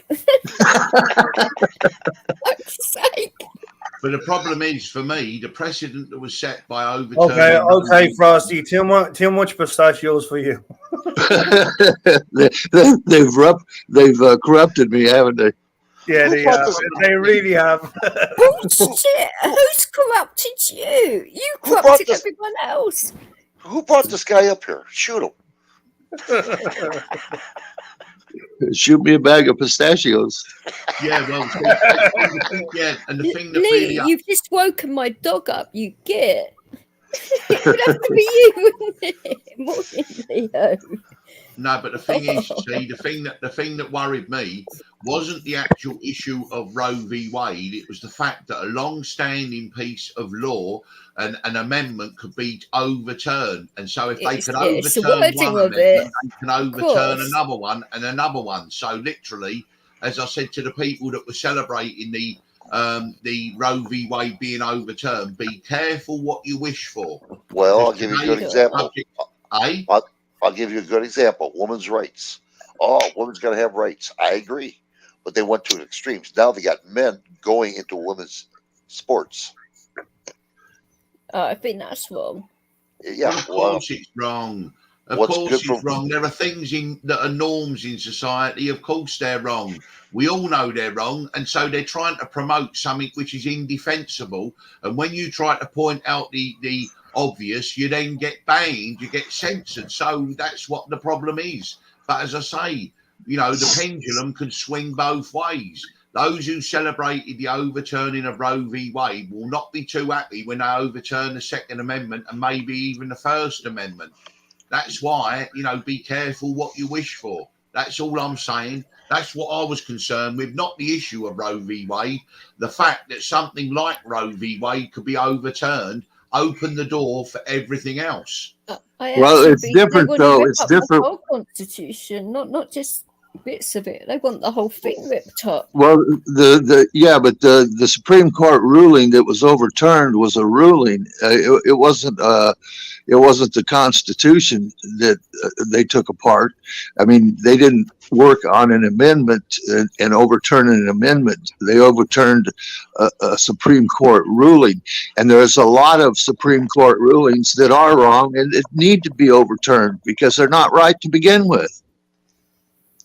But then again, that's subjective. That's a slippery slope as well, isn't it? You know, some people can say, I agree on that one, I don't agree on that one. And that is what the debate's all about. I mean, if once Roe v. Wade's overturned, then the Civil Rights Act is there, the Clean Water Act, all the other things that have been passed, okay, they can be allowed to be overturned. That's the problem. Once you open the door, okay, you're opening Pandora's box. That's why those Well, things have been long-standing law. It's although also they may yeah, not- but there's a difference. There's a difference. And the difference is you're talking about legislation when you're talking about civil rights being overturned. That was legislation. That wasn't just 9 people in black robes deciding among themselves what was going to be law. And that's the difference. And it's an important difference. You just don't, the Supreme Court cannot overturn legislation. Legislation is Congress decides what the law is, votes on it as representative of the people. They vote on it, and then that is passed into law. When the Supreme Court rules on something and makes law, that is totally different, and those need to be overturned, a lot of them, because what the hell gives what makes them so special that 9 people can decide the lives of 300 million? It's bullshit. It's a very good point that you make there. I understand that. Yes, You know? but it's also as well when you go on that kind of slope, then you've got the Court of Human Rights as well, that people want to change and abolish certain parts of that. And if you go into that, then where does it stop? I mean, lots of people say that they believe the Chief Justice, John Roberts, Chief Justice Roberts is compromised because everything he's done since he become a Supreme Court Justice, okay, is completely the opposite of what he said he was going to do before he got the position. Isn't that always the way though with politicians? They say Well, they're no, gonna do one thing yeah, and but not then so much really with Supreme Court Justice. Very rarely do you get someone who says, I'm going to do this, that, and the other, and they go completely the other way. Whether you agree with them or you don't. Sotomayor was a Democrat, right? But she stuck to what she said. The Amy Barrett and all that, she's a religious nutcase, right? And she stuck to her things, right? But John Roberts, he said one thing, right? And he was appointed by George W. Bush, became the Supreme Court Justice, okay? And he's gone right the other way. They think he's compromised. Like him, Scalia, right? Antonin Scalia, he was captured with all the getting involved with children and all that game, and had to send him on his way. He was murdered. He was murdered without a shadow of a doubt. You know what I mean? And so, yeah, they're compromised. That's the problem that we got, you see. Well, it doesn't matter what kind of government you have if the people in it are not ethical and out to actually benefit the people that they're supposed to serve. If they don't have any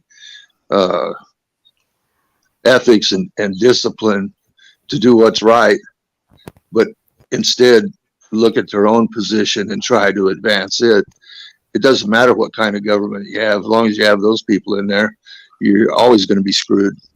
Exactly. And it's two things.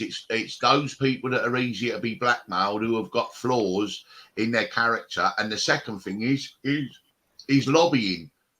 And what happens, you see, the problem is you get the Republicans are in there. They don't want to get rid of lobbying because they like it. Then when the Democrats get in, they don't want to get rid of lobbying because it's good for them.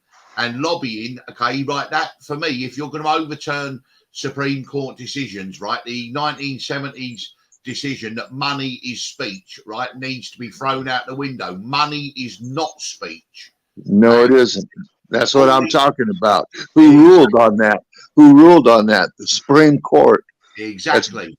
Exactly. And literally, once you agree money is not speech and all the lobbyists have got to line up behind everyone else, that's when you will see change. Okay. All the time you've got lobbyists deciding legislation, okay, and money is not regarded as speech. Okay. And the lobbyists write the legislation. It's the Congress's job to write it. It's those people that we elected. They're supposed to write the legislation, but they allow the lobbyists to write the legislation and then just hand it to them. Hell, I bet half the time they don't even read it. No, they don't. They don't. I mean, do you remember there was that bill that went through that was 12,000 pages long and they had 6 hours before they had to vote on it? No one could physically read it in that time that they were given. And most of them, when they came out, the congressmen, they said, have you read it? They went, no. They said, well, how do you know what you're voting for? And then they just shrugged their shoulders. That's the way we do it. Exactly. The system is broken. The system is broken. It's broken. You're absolutely right. And what do you do with the broken system? You rebuild it.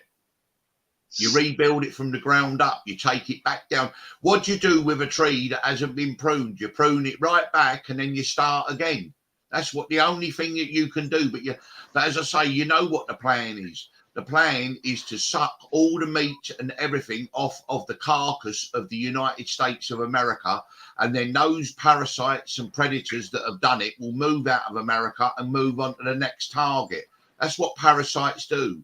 And at the moment, America is in decline. Okay. And literally, it's been said by certain people that they're going to take all the goodness, all the profit, all the money out of America and leave it just as a carcass of a nation, right, dependent on the government to survive.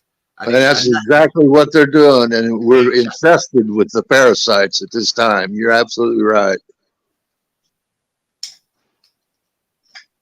And America can never move forward until such time as you get lobbyists out of politics, okay, and you get the parasites and the predators out of the US altogether.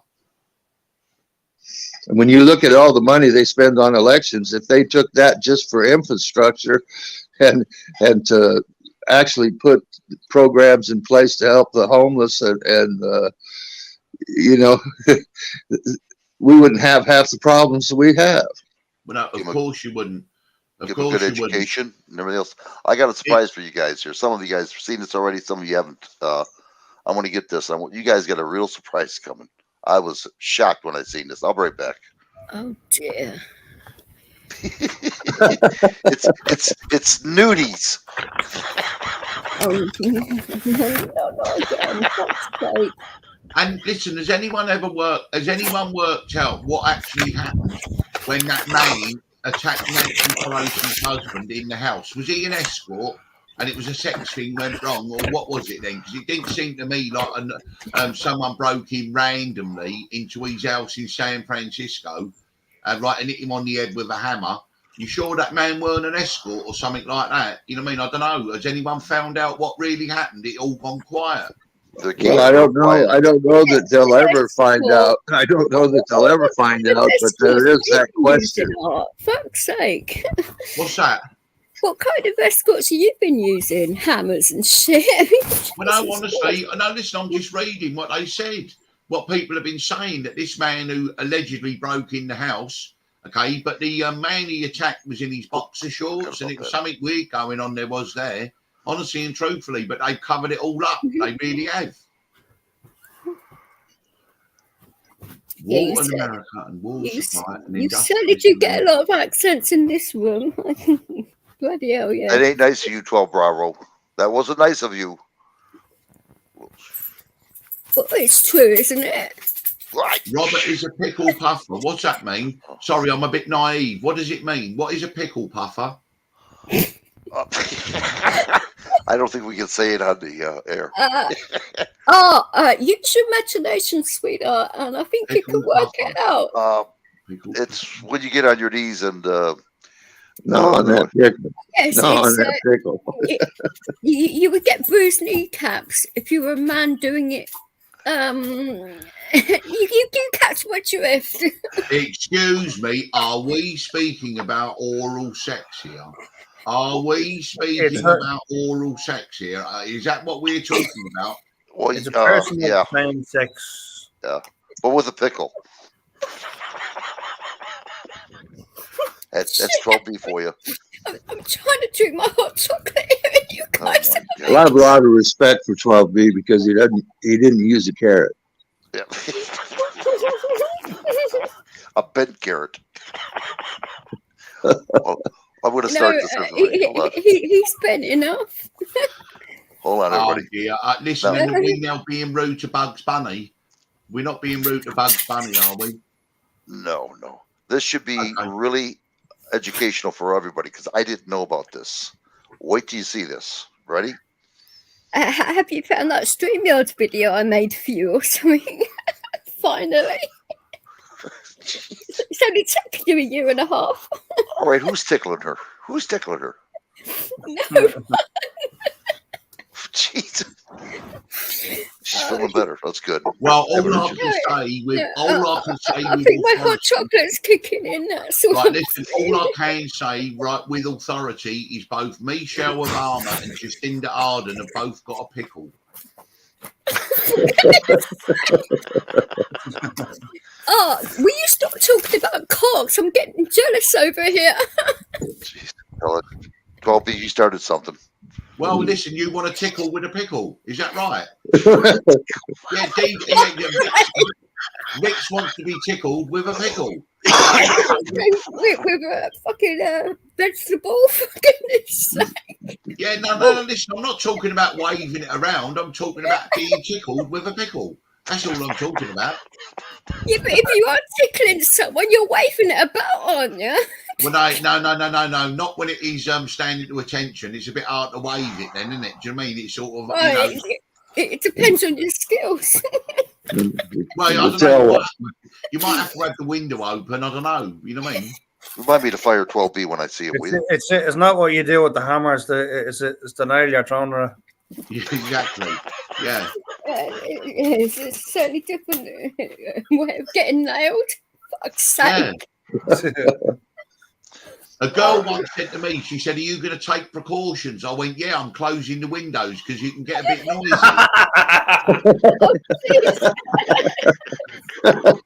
Oh. Wow. 12B, you're fired. You know what? And I'll tell you something else. I never got to understand how you use condoms. You know, I thought, do you wear them when it's raining or something? I don't know. I mean, you know, when you go out, do you wear it? You know, do you put it on before you go out, or do you wait till it starts raining or whatever? You know what I mean? I was never good with that game. It's like when you're cleaning the dishes, you put the glove on, you know. Yeah, that's right. Yeah, because you don't want to burn your hands, do you? I wear a miner's hat. God. I wear a miner's hat. If it's a 24-hour condom. Women have you been with burning your hands? What the fuck? All I can say, right, if anyone asks me what were you discussing on the Wrights' channel, I say it was marigold gloves, pickles, and oral sex. Not necessarily in that order. If it's a 24-hour condom, you put it on before you go out. It usually comes with super glue. Yeah, now listen. Have you ever seen those historical condoms that you used to have to wash and wear again? Right? Just see how big they are. Oh my God! I don't believe it. I don't know who used to wear them. Right? I swear. Now you're taking it to the extreme. Well, he's talking about his sex session last week. It used to be a family show. Not I anymore. can't even raise a smile over here, let alone anything else. I seen a condom in a box and it was studded with diamonds, and on the box it says diamonds are a girl's best friend. Oh, yeah, that would make your eyes water, wouldn't it? Well, it all depends what you did with it, actually. It might be quite nice. All right, let me start this movie up. This is really okay. Hold on. And he's putting on a movie. I don't believe it. I don't believe this. You're fired. I think Leo's licking her toes. No, he's not licking anywhere, or he's licking himself, not me.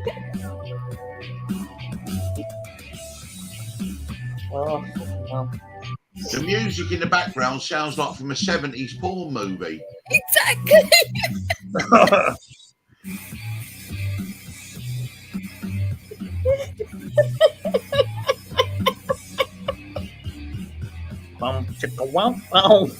Yeah, honestly, I'm expecting to see someone come in with one of them great big shirts on, you know, and them flary trousers. You can give it 5 minutes and Mertz will probably do that himself. Yeah, listen, where's Cool Tools gone? He's gone somewhere, isn't he? He's lucky he's not even involved in this conversation. He's playing with his chow mein. Is that He's what probably he calls watching her? fucking Pornhub. Yeah, domain, right? Is that his pet name? I wouldn't know, sweetheart. Actually, Buy products from a company that collaborated with the Nazis during World War II? What What's if he that company holding? paid reparations or started a foundation as a way to apologize for the mistakes of the past? Or what if the company refused to apologize or admit they did anything wrong? Would you still buy their products? We're about to look at several companies that had ties to the Nazi Party or profited by selling products to the Nazis during World War II. All of these companies are still around today, and we can almost guarantee you own one or more of their products. Let's find out nice which helmets. If you've ever taken a picture using old school film, you've probably bought a product from Kodak. For decades after World War II, Kodak kept a sinister secret from the public. They had been Nazi collaborators during the war. Kodak had subsidiaries in Germany and across Europe. Even as Germany's bold aspirations for world domination grew in the 1930s, Kodak kept healthy business relationships with the Nazi Party. After all-out war broke out and the United States joined the Allies, the U.S. government mandated that companies could no longer do business with Axis nations. This was a problem for many companies operating internationally, Kodak being one of them. Kodak allowed their German branch to become more self-sufficient, and eventually the Nazis took control of it. However, Kodak took things one step further to make a profit. They began using their subsidiaries in neutral European countries, such as Switzerland, to continue doing business with Nazi Germany. The subsidiaries in Europe continued selling photographic equipment and electronics to the Nazis on behalf of Kodak. This meant that the Kodak Corporation was directly providing technology to the Nazis and making a profit off it, all while hiding these facts from the United States government. The heads of the Kodak company justified these actions by citing the massive profits they were bringing in. Worst of all, the German branch of Kodak used over 250 slave laborers from concentration camps. After the war, Kodak reclaimed their German subsidiary and collected the large profits made by the slave laborers during the war. Kodak ended up paying $500,000 into a fund which provided reparations to families of people who worked as slaves under the Nazi-controlled subsidiary, but the company never actually apologized. Volkswagen is clearly a German word, and it probably doesn't surprise you that the company had ties to the Nazi Party. However, what might surprise you is that the company was actually started by the Nazis. Adolf Hitler himself laid out the precursor to what would become Volkswagen. The idea for the company started with Hitler wanting to create a car for the common man, a people's car. And this is how Volkswagen got its name, Volks meaning people and wagon meaning car. Hitler hired Ferdinand Porsche to develop the car. This initiative was where the classic Volkswagen Beetle got its shape. But the new head of the organization, which would eventually become Volkswagen, had bigger plans. Porsche insisted that the company also make military vehicles to support the Reich. The most influential of these vehicles was the Volkswagen Kubelwagen, which was a light military vehicle often seen in World War II movies, carrying around SS and Nazi officers. It had a boxy body and a tire mounted on the hood. During the time period that the Nazi parties controlled Germany, more than 15,000 slaves from concentration camps were used to build the Volkswagen cars. The company even helped build the Arbeitsdorf concentration camp near one of their main factories to ensure a steady supply of slave labor was available. In 1998, under pressure from human rights organizations, Volkswagen agreed to create a fund that would benefit the victims and their families that were used as slave labor.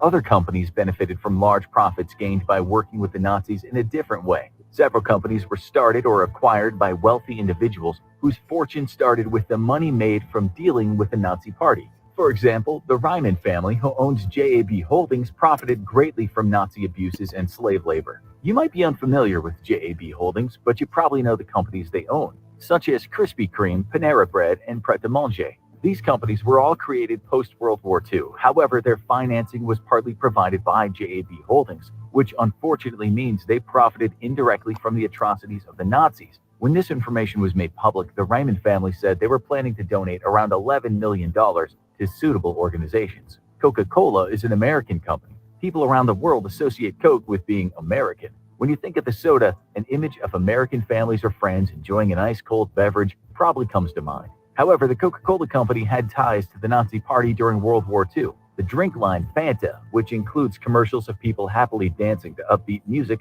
was actually created for Nazi Germany. As the Nazis came to power in 1933, Coca-Cola was making enormous profits in Germany, selling their products under the leadership of Max Keith. He made the Coca-Cola brand more appealing to the German citizen, which resulted in a boost in sales. He also knew how to market the product in a way that would make people around the world want to buy Coca-Cola. During the 1936 Berlin Olympics, Max Keith made sure everyone in attendance had as much Coke as they could drink.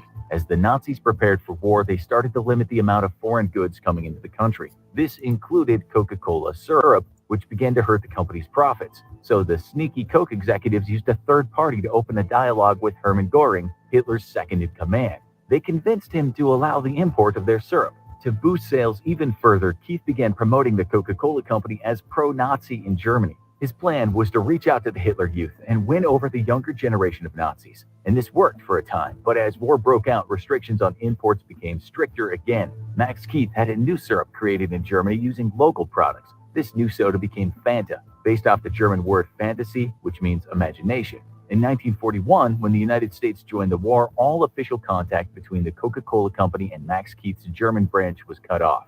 Keith continued to sell his supply of actual Coca-Cola syrup to the Nazi Party members and marketed the Fanta drink to the German public. The German people quickly fell in love with the drink, and Keith continued to make large profits for the Coca-Cola Company. After the war ended, Coca-Cola took back control of their German branch. They even reinstated the recently convicted Nazi collaborator Max Keith as its leader. The profits made from the German branch during the years of the Nazi regime were funneled back into the main company. If you're into high-end fashion, then you might be surprised that one of the most successful fashion companies in the world has deep ties to the Nazi Party. Hugo Boss set up a fashion label in Germany 2 years before the Nazi Party came into power. Even before the Nazis gained control of the country, Hugo Boss was a Nazi collaborator. The company itself had produced early Nazi uniforms in their factories. In 1931, Hugo Boss made it clear where his allegiances lie when he officially joined the Nazi Party. He became a sponsoring member of the Schutzstaffel and made monthly donations. Hugo Boss and his company created many uniforms for the Nazis and made large profits on outfitting their soldiers. The company also produced uniforms for the SS and Hitler Youth. In order to keep up with demand, Hugo Boss had been employing slave labor from the concentration camps. It was reported that the company used 140 slaves from the camps and 40 prisoners of war from France to make their products. The worst part was that many of these workers were either worked to death or later sent to Auschwitz or Buchenwald to be sentenced to death.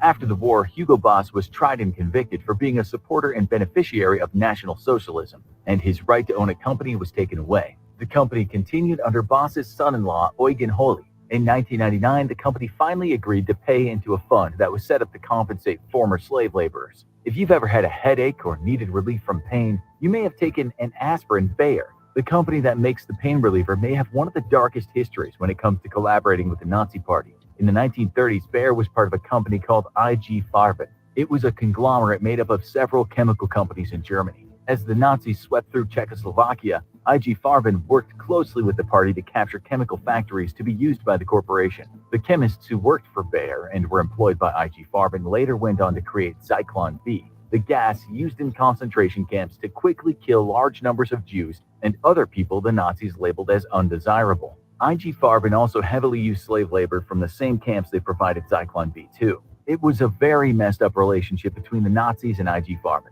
They built a factory next to Auschwitz where they would use the prisoners their product would later kill for slave labor. As the war came to an end, IG Farben was forced to dissolve. The directors of the company were put on trial for war crimes. Unfortunately, justice was never served, and Fritz Tamir, who was the director of operations at the IG Farben facility at Auschwitz, became the president of Bayer after the war. In 1995, Bayer apologized for their role in the Holocaust. If you're watching this video, you most likely are using a device that has components built by IBM. The company, International Business Machines, has been around since 1911. In 1933, the president of the company, Thomas Watson, traveled to Germany to oversee an IBM factory being built there. At this time, IBM was using a subsidiary called Dialmog to do their work in Germany. IBM's subsidiary had been hired by the Nazi Party to carry out a nationwide census. The census itself was designed to identify populations of ethnic groups that the Nazis found impure or undesirable. This included populations of Jews, Gypsies, and any ethnic group that would dilute the Aryan bloodlines of the country.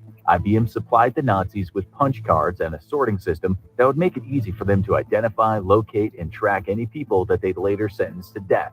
These same machines and cards were later converted and used to coordinate the trains bringing people to the death camps across Nazi-controlled territories. IBM's come a long way since punch cards, but at the time the technology was bringing in massive amounts of money for the company. IBM continued to conduct business with the Germans even after the US joined the war. High-ranking members of IBM falsified data from their European subsidiaries to make sure they could smuggle in punch card materials and devices that were in high demand by the Nazis. For IBM at the time, the Nazi business of killing was highly lucrative. During World War II, Nazi Germany was IBM's largest territory after the United States. Now, many computers and electronic devices use parts created by IBM. The crazy part is that up to this day, IBM has not apologized for their complicity in the Holocaust. A company's main purpose is to make money, but at what cost? It's important to never forget the past so we don't repeat the same mistakes. Collaborating with the Nazi Party and being complicit in the atrocities they carried out during World War II is a steep price to pay to make a profit.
Yeah, well, there's two examples that wasn't covered in there, which are important also to consider.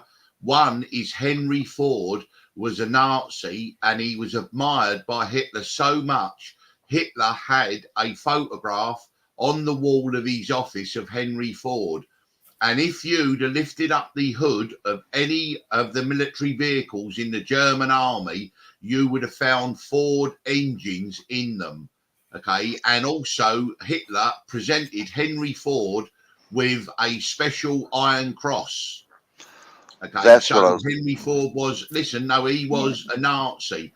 Also, what people forget as well is Prescott Bush, the grandfather of George W. Bush, the father of George H.W. Bush, was a Nazi collaborator. He started the Union Bank and laundered money for the Nazis through the headquarters of the American Nazis in New York.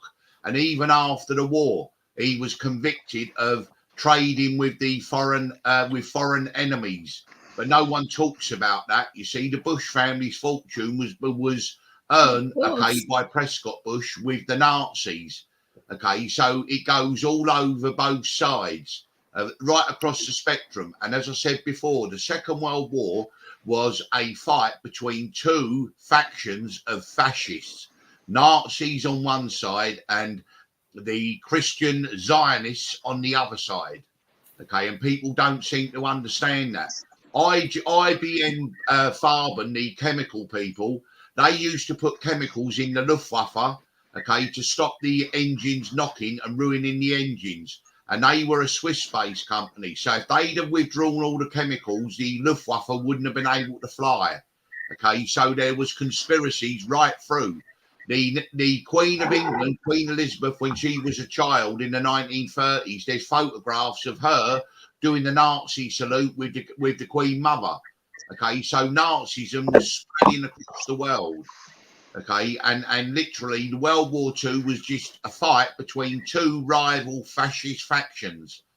Okay, not unlike Russia and Ukraine. Yeah, well, exactly. Yeah, well, the Ukrainians are the Azov Brigade. They are Nazi fascists.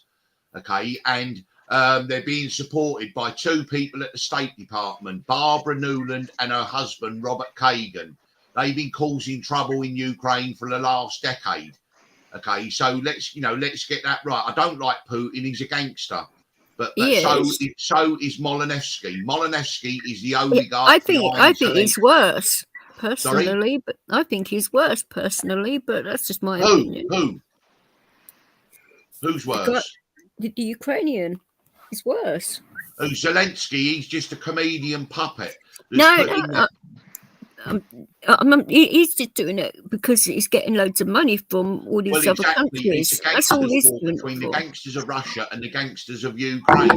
And that's what it's all about. He don't give a shit about Ukrainian people. He just wants the money. Of course they don't. That's what it's all about. And the West are poking their nose in, okay, with Barbara Nuland and Robert Kagan. Okay, and this goes back. You see, you've got to understand where Ukraine is.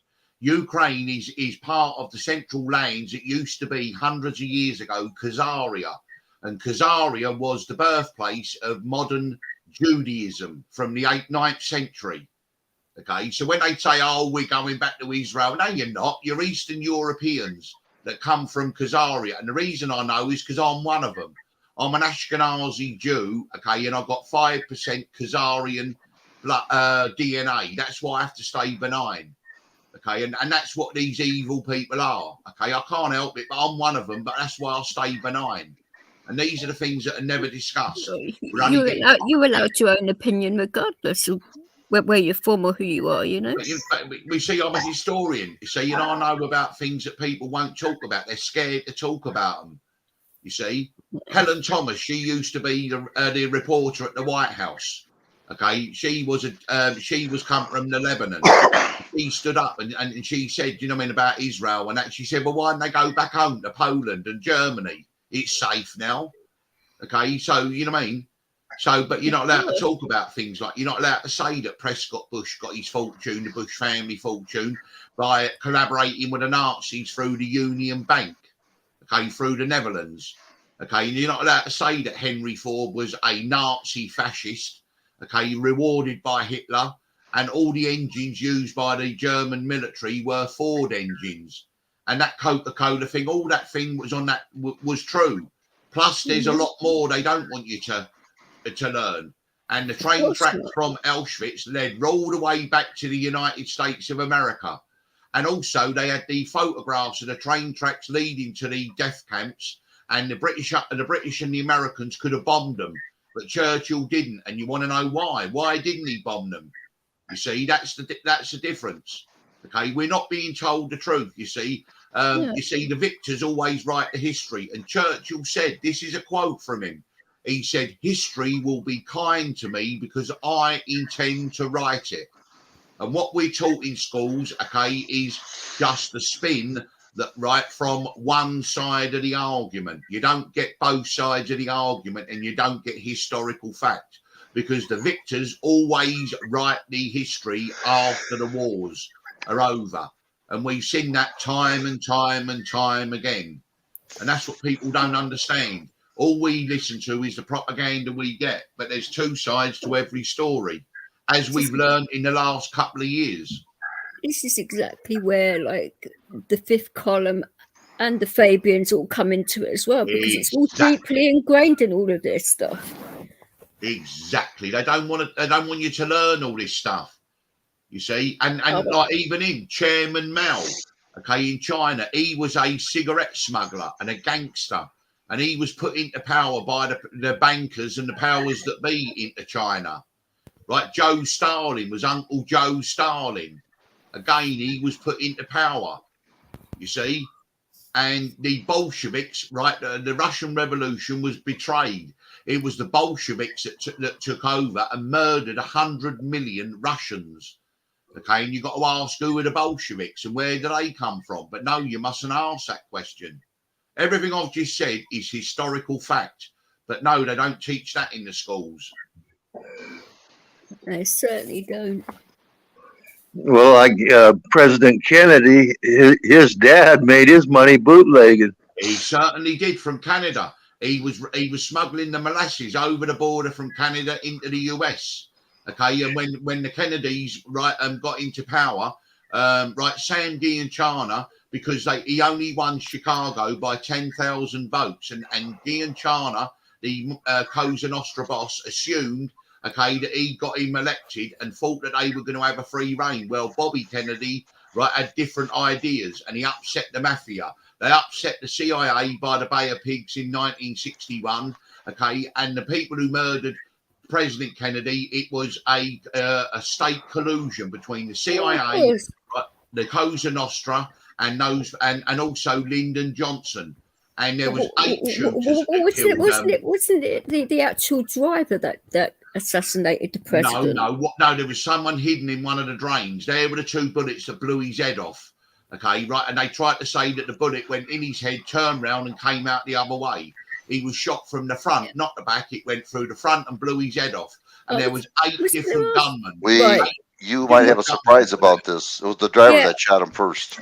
Yeah, it was, because Woody the actual headshot was done post-mortem or something, wasn't it? After he was dead. They changed the bodies when he was when they were doing the post-mortem. But his father, the actor Woody Harrelson, he was the man on the grassy knoll when he got convicted. Okay, and there was a gang of assassins that the CIA have been using, okay, and they never forgave the Kennedys, okay, and it was a state assassination, okay, and even people like and what's his name, who got sworn in, Lyndon Johnson, they were all part of it, you see. But the American people have had it hidden from them for years. I was actually convinced it was the driver, but Kennedy. But by what I've seen, video and all of it, it did look like the driver did it to me. Yeah, but you see, again, it don't matter who done what. It's just you want to know who was behind it all. And another reason why they wanted Kennedy dead. Another reason they wanted Kennedy dead was because the Israelis had just built Dimona in the desert, which was the nuclear power station, and that was on their way to get nuclear weapons. And Kennedy said that he was going to stop Israel building their nuclear place at Dimona. So there's another reason they wanted him dead. Okay. He also signed Executive Order 1102, I think it was, which then took back control of printing American dollars from the Federal Reserve back to the government. Again, another reason why they wanted to kill him. You see, so they're the reasons why he was killing the bankers, the same as they killed Lincoln. Lincoln weren't killed. Lincoln was killed by John Wilkes Booth, but he was employed by the European bankers because he wanted to go forward with a greenback. That's where the term comes from. He didn't want the banks to have control, and that's why they killed Lincoln. You see, I don't think they're ever going to come clean with the actual No, of course they're information. not going to come clean with it. But you see, they're all part of it, and they all pretend that they're going to try to get to the bottom of it. But at the end of the day, they've killed 3 presidents. There's Lincoln, there was McKinley, and Kennedy. And you see, that's what happens when you go against it. And it's the same thing with Trump. If he'd have gone too far, they would have assassinated him without a blink of an eyelid. Okay, and that's the kind of people that you're dealing with. Okay, these are the true things of history that are never ever taught. It's still a possibility now, though, isn't it, that they could get rid of him now, make it look like an accident? Yeah, but at the moment, why do they want to do that for? Right, at the end of the day, you get rid of Trump, and then all of a sudden you get Rick DeSantis or someone comes in. But they're all told. They're all told Of what course, they they're can do and what they puppets. can't do.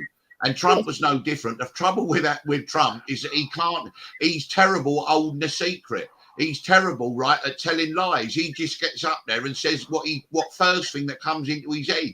And he's a loose cannon, and that's why they don't like him. He won't play the game.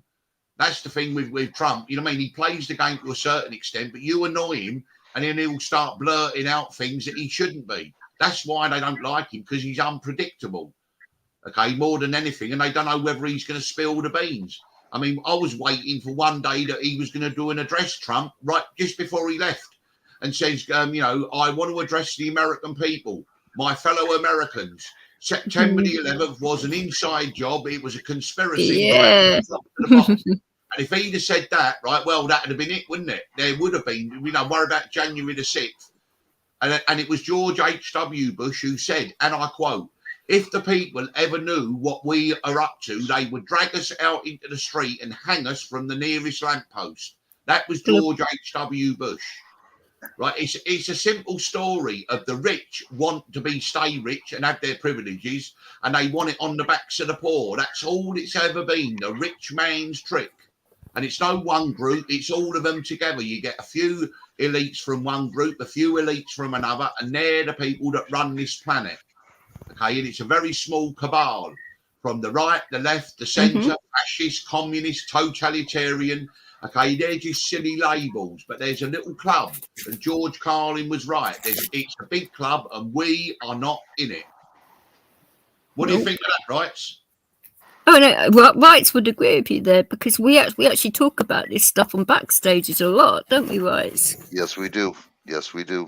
I mean, have I said anything there? Have I got anything wrong there? I mean, because I stand to be corrected, but have I got anything wrong there? I don't think so. He doesn't understand my say. I don't care what you talk about. As long as it's freedom, I don't care. I don't care. As long as it's not against the YouTube code. You go ahead and do what you want to do. I'm saying to you, what I've just said there, can you find any fault in what I've said? Because I stand to be corrected. No, not at all. No. You know, I didn't. The reason I was trying to say, I was looking for Ford, you know, because I knew about that. I knew about the Ford collaborating with Hitler. They don't have it on anywhere. They wouldn't. Of course no, not. They had it. And literally, Adolf Hitler had a full-length photograph, okay, blown up. It was in his office of Henry Ford, and he admired him the way that he ran his Ford. He probably fancied him. Who knows? Yeah, and he gave him a special medal and a special award, a German order. Okay, and there's photographs of Henry Ford getting it off of Hitler, being pinned on his chest.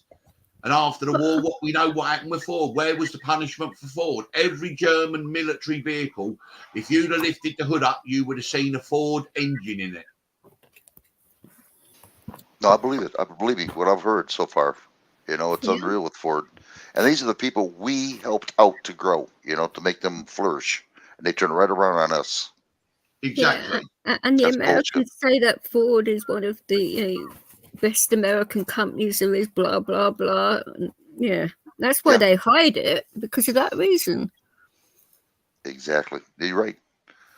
And you see, and another thing that people don't understand is how Israel came into existence. What happened was just before the United Nations were going to vote on whether Israel should be regarded as a country, okay, David Ben-Gurion had a meeting with Nelson Rockefeller. It's a very famous meeting. And he sat down at that meeting, and David Ben-Gurion gave him a list. And on that list was all the British royal family, was Prescott Bush, was Henry Ford, who just died. And then Rockefeller saw his name on there, Nelson Rockefeller, David Rockefeller. And David Ben-Gurion said, you are all legitimate targets because you collaborated with the Nazis. And that is where the very famous saying came from Nelson Rockefeller to David Ben-Gurion. He said, you can either have a country or you can have revenge. And David Ben-Gurion, in a quick flash, said, we will take a country. Nelson Rockefeller dragooned and corralled the Latin American vote. And on May the 28th, 1948, they took the vote at the UN, and Israel was born. It was born out of blackmail because David Ben-Gurion said that you're all legitimate targets. okay, and we will assassinate all of you. And they said, okay, you can have a country or you can have revenge. And David Ben-Gurion said, we will take the country. And so Israel was born out of blackmail and threats and all this carry on. And then by 1961, no one liked Israel and they were leaving them to starve. And so Israel had to send a message. So they went over to Argentina and they kidnapped Adolf Eichmann, took him back to Israel, tried him and hung him. And that was as much a message to all the very rich, wealthy people around the world to say that you're still targets if you don't support Israel. And since then, that's how Israel has had to operate. Moshe Dayan in 1974 says Israel, and this is a quote, Israel has to act like a mad dog to survive. And if you want to know why Israel has got so much power now, it's because of this. In Texas, at Pantex, there was a robbery and over 240 nuclear pits were stolen. And the Israelis got hold of them, and they have got suitcase nuclear weapons in every major Western city, right? In London, Paris, Berlin, New York, Chicago, Los Angeles, all that Florida, everywhere. And the Israelis threaten all the governments around the world. If you don't do anything, you don't do what we say, if you ever go against Israel, whatever we do, we will detonate one of those suitcase nuclear weapons in a Western city, okay, and annihilate it, right? And we will blame it on someone else. But you will know that it's us. And that's why Israel has got power. It's got nothing to do with billionaires and positions of power. The Israeli government have got suitcase nuclear weapons dotted around the Western societies and even in the Middle East. And they threaten all the governments constantly that if they don't go along with the way Israel operates, then they will detonate one and kill hundreds of thousands of people. Why do you think Benjamin Netanyahu can walk into the White House and speak the way he does to American presidents? Okay, why do you think the Israelis can walk around as if they own the place? I'll tell you why, because they do own the place. And that is the way that they operate. And I say that as an Ashkenazi Jew. I'll tell you the truth. Yeah, but can you say that about every single country pretty much in the world, that's how they operate? Like, yeah, it is. And the way Britain, for example, small country, that's the way they operate. They've got these suitcase nuclear weapons dotted around the country, dotted around all the Western societies, and say to the countries, if you go against Israel, don't matter what we do, we can do war crimes, we can do what we want. If you do, we will detonate one of those suitcase nuclear weapons in a Western city and cause 1 million people to die. And then we'll blame it on someone else. I'm not necessarily saying about nuclear weapons. And obviously, before nuclear weapons existed, that's the way, countries operated, like hooligans, No, they do. Yeah, exactly. But that's the only way Israel can survive. Because if you look at the way Israel has operated since it was created in 1948, no other country in the world would have got away with the way they've carried on. And people go, well, how come they can do it? Well, it's simple. Okay, it's blackmail. They threaten people, and they also use the honey trap, like Epstein. People like Epstein, getting politicians, compromising them all. You see, that's the way that they operate. And I know people don't like me saying it, but that's the truth. Okay, and I know my history. Sorry, Rights, what was you saying? Oh, just coughing. I got something here for you that you probably don't know. Maybe you do know about it. The USS Liberty. Yeah, USS Liberty was fired on by Israeli jets disguised as Egyptian jets. And the message came through from the captain of the Liberty to Lyndon Johnson. And the quote from Lyndon Johnson is, send that ship to the bottom. Okay, they wanted it blown up, right? But they managed to survive. And all the survivors from the Liberty were told, you must never, ever speak about this. All that nonsense. Israel is the closest friend of the Americans, or America's their closest. Disgusting, isn't it? With friends like that, who needs enemies? With friends like that, who needs enemies? He's right. Right on the head. Yeah, 1967. And also Golda Meir, right? Now, in the 1973 war, okay, the 1973 war between Israel and Egypt and all that, Israel were running out of ammunition. And Golda Meir called up the American president and said, listen to me. We've got the F-13s are on the tarmac. They're firing up, okay? And if you don't rearm Israel in 24 hours, because they were losing, we will nuke Damascus, Beirut, okay, and Cairo. Those three cities will no longer exist in 24 hours if you do not rearm Israel. And the President of the United States went, okay, and within 24 hours, the C-17s were rearming Israel, and then the rest is history, when Israel went on to win the war and get the Golan Heights. But only won that war in 74 because the Americans rearmed them. And that, again, was blackmail. And don't think she wouldn't have done it. She would have done it. The F-13s were on the tarmac. They were going to destroy and nuke Damascus, Beirut, and Cairo, the Israelis. Okay? And I'm telling you, so let's get our history right. You know what I mean? You don't learn that in school, but that's the truth of what happened. Of course not. You know about that, do you, Rights? No, I did not. I'll tell you the truth, I did not. You go through the historical records, it's there. Golda Meir spoke to the American president and said, if you do not rearm Israel in 24 hours, Cairo, Damascus, and Beirut will no longer exist. They were going to nuke three cities, and they would have done. It weren't a bluff. They would have done without a shadow of a doubt. I want to tell you something. I think what we should do is just stay out of everybody's business and just start growing our own country, you know, make it stronger. Because this is bull. It really is. I mean, I was taught to take care of home first before I take care of other people. And America's just not doing it. They're helping everybody else out but us. Just like UK. Well, of course. This is what I was talking about earlier about immigration and shit. Did you see how much you guys have gold over UK? DJ? No. I know we're giving away loads. We sold a lot of gold in '98. Gordon Brown did it. Sold it at the bottom of the price. I just got he basically gave it away, didn't he? That fucking idiot.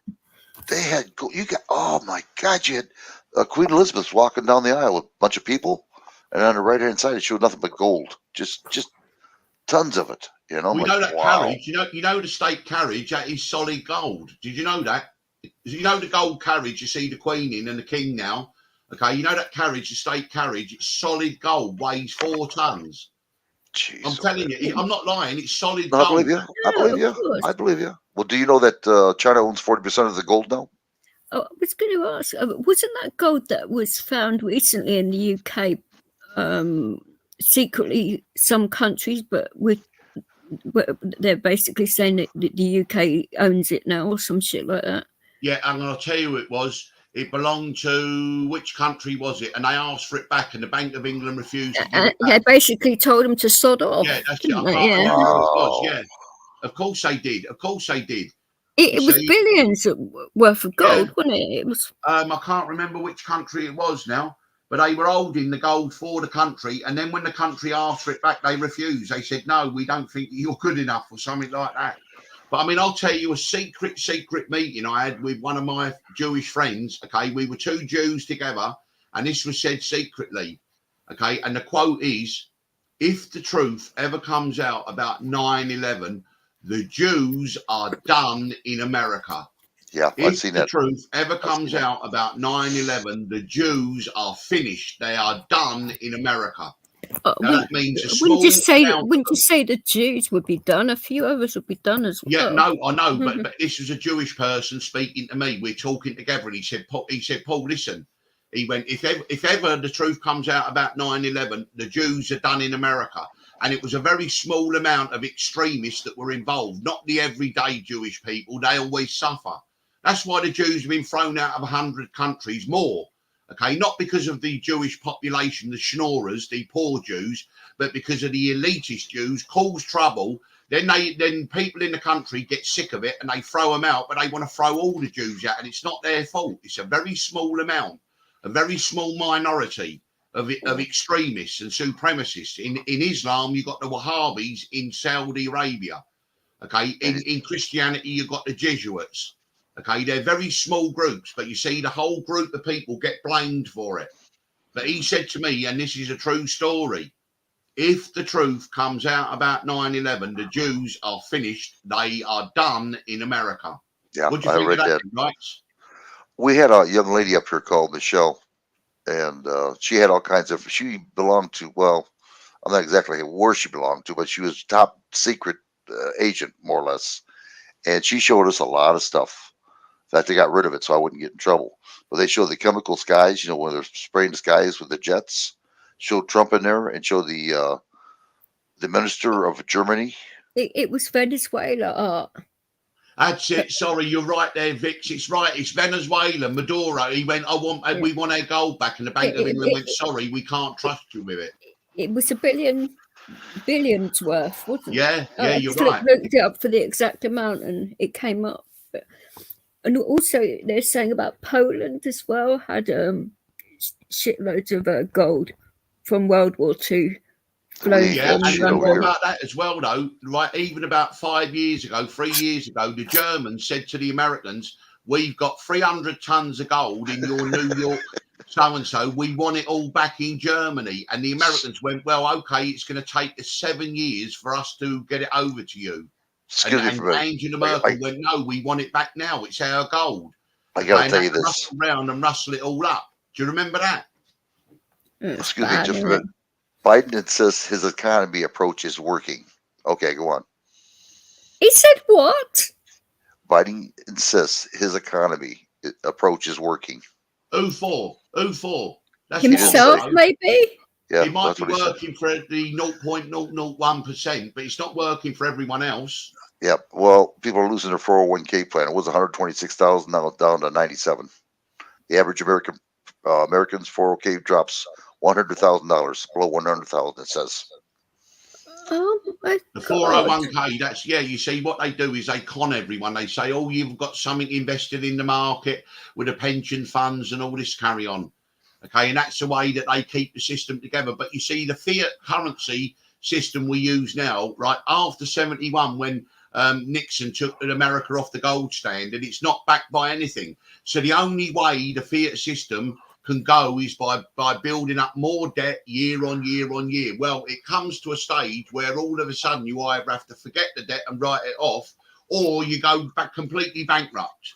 And we're getting near that where we are now, because the money that's being printed is out of thin air. It don't exist. All they do is press the button. They press a button on a computer. You go, okay, we're going to lend you $1 million. They press a button and $1 million is your account. And if you said, where's that money come from? They go, well, we just created it out of thin air. Well, if that's the case, why have I got to pay you interest on it? Oh, well, that's the way the system works. Yep. CBDC's coming up. That's what they're going to do when the money gets done. Oh, don't you start talking digital currency. Oh, my again. God. I didn't realize this.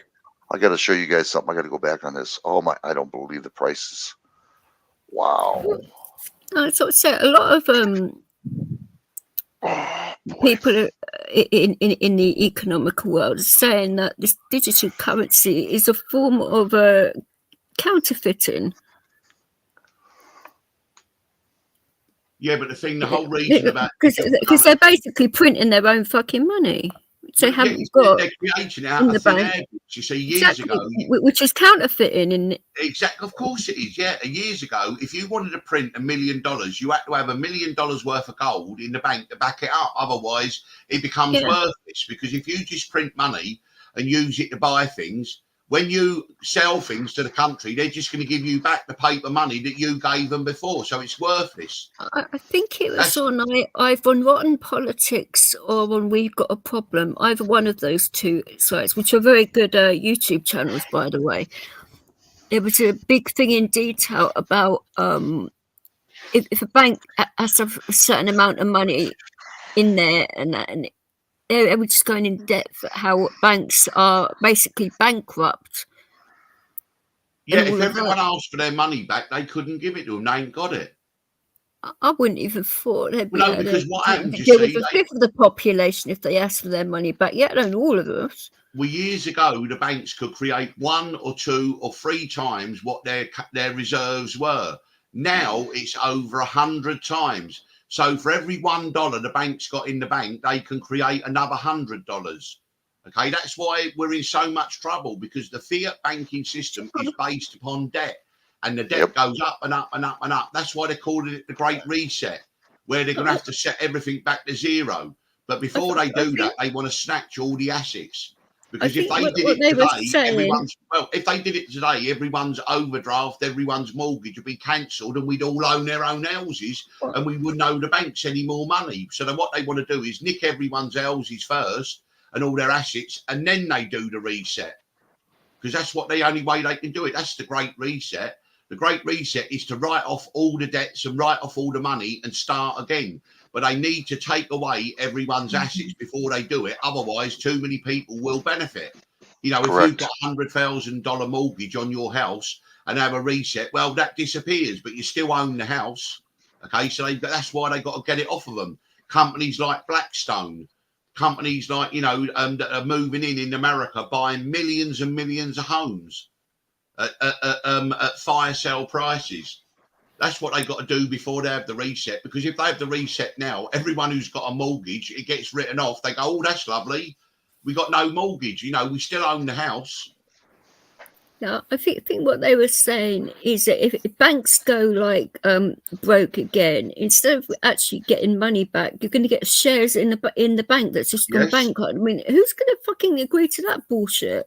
Well, there's nothing you can do about it. But apparently it's in the fine print now. They sneaked it in through the back door, didn't they, or some shit like that? And also as well, what they did in Cyprus, where they froze everyone's bank account and they dipped into it, right, to pay the debts off. They will do that. They will do the same thing with the Western banks. The Cyprus model that they did there, again, that was a test to see how it would work. Don't be surprised that happens in the UK. It happens in the US as well.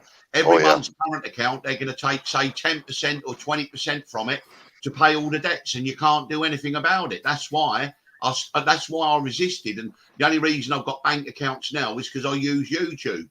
But, you know, everything else is always blame it on YouTube. Well, yeah, because I can't do it. I can't do it, Vix, without having a burning phone that I can get my two-step verification and having a bank account where they pay you. So I've had to do it. I don't exactly pay you a lot, though, do they, darling, to be fair? No, exactly. Every penny I've ever got goes to my mortgage. You know, I mean, $100, $39, $112, nothing. It ain't no bundles of money.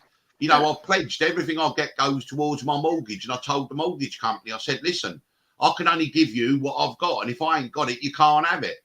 You know, I mean, it's as simple as that. But, I mean, it's not only me. There's millions of people. Did you know this, Vix? 300,000 people are now coming off a fixed rate to go onto a variable rate. Right, that's only in November. Over the next 12 months. Doesn't surprise me at all. Over the next 12 months in the UK, 4.5 million people come off a fixed rate and go onto the variable rate. Now, the fixed rate was fixed 2 years ago at 1.5%.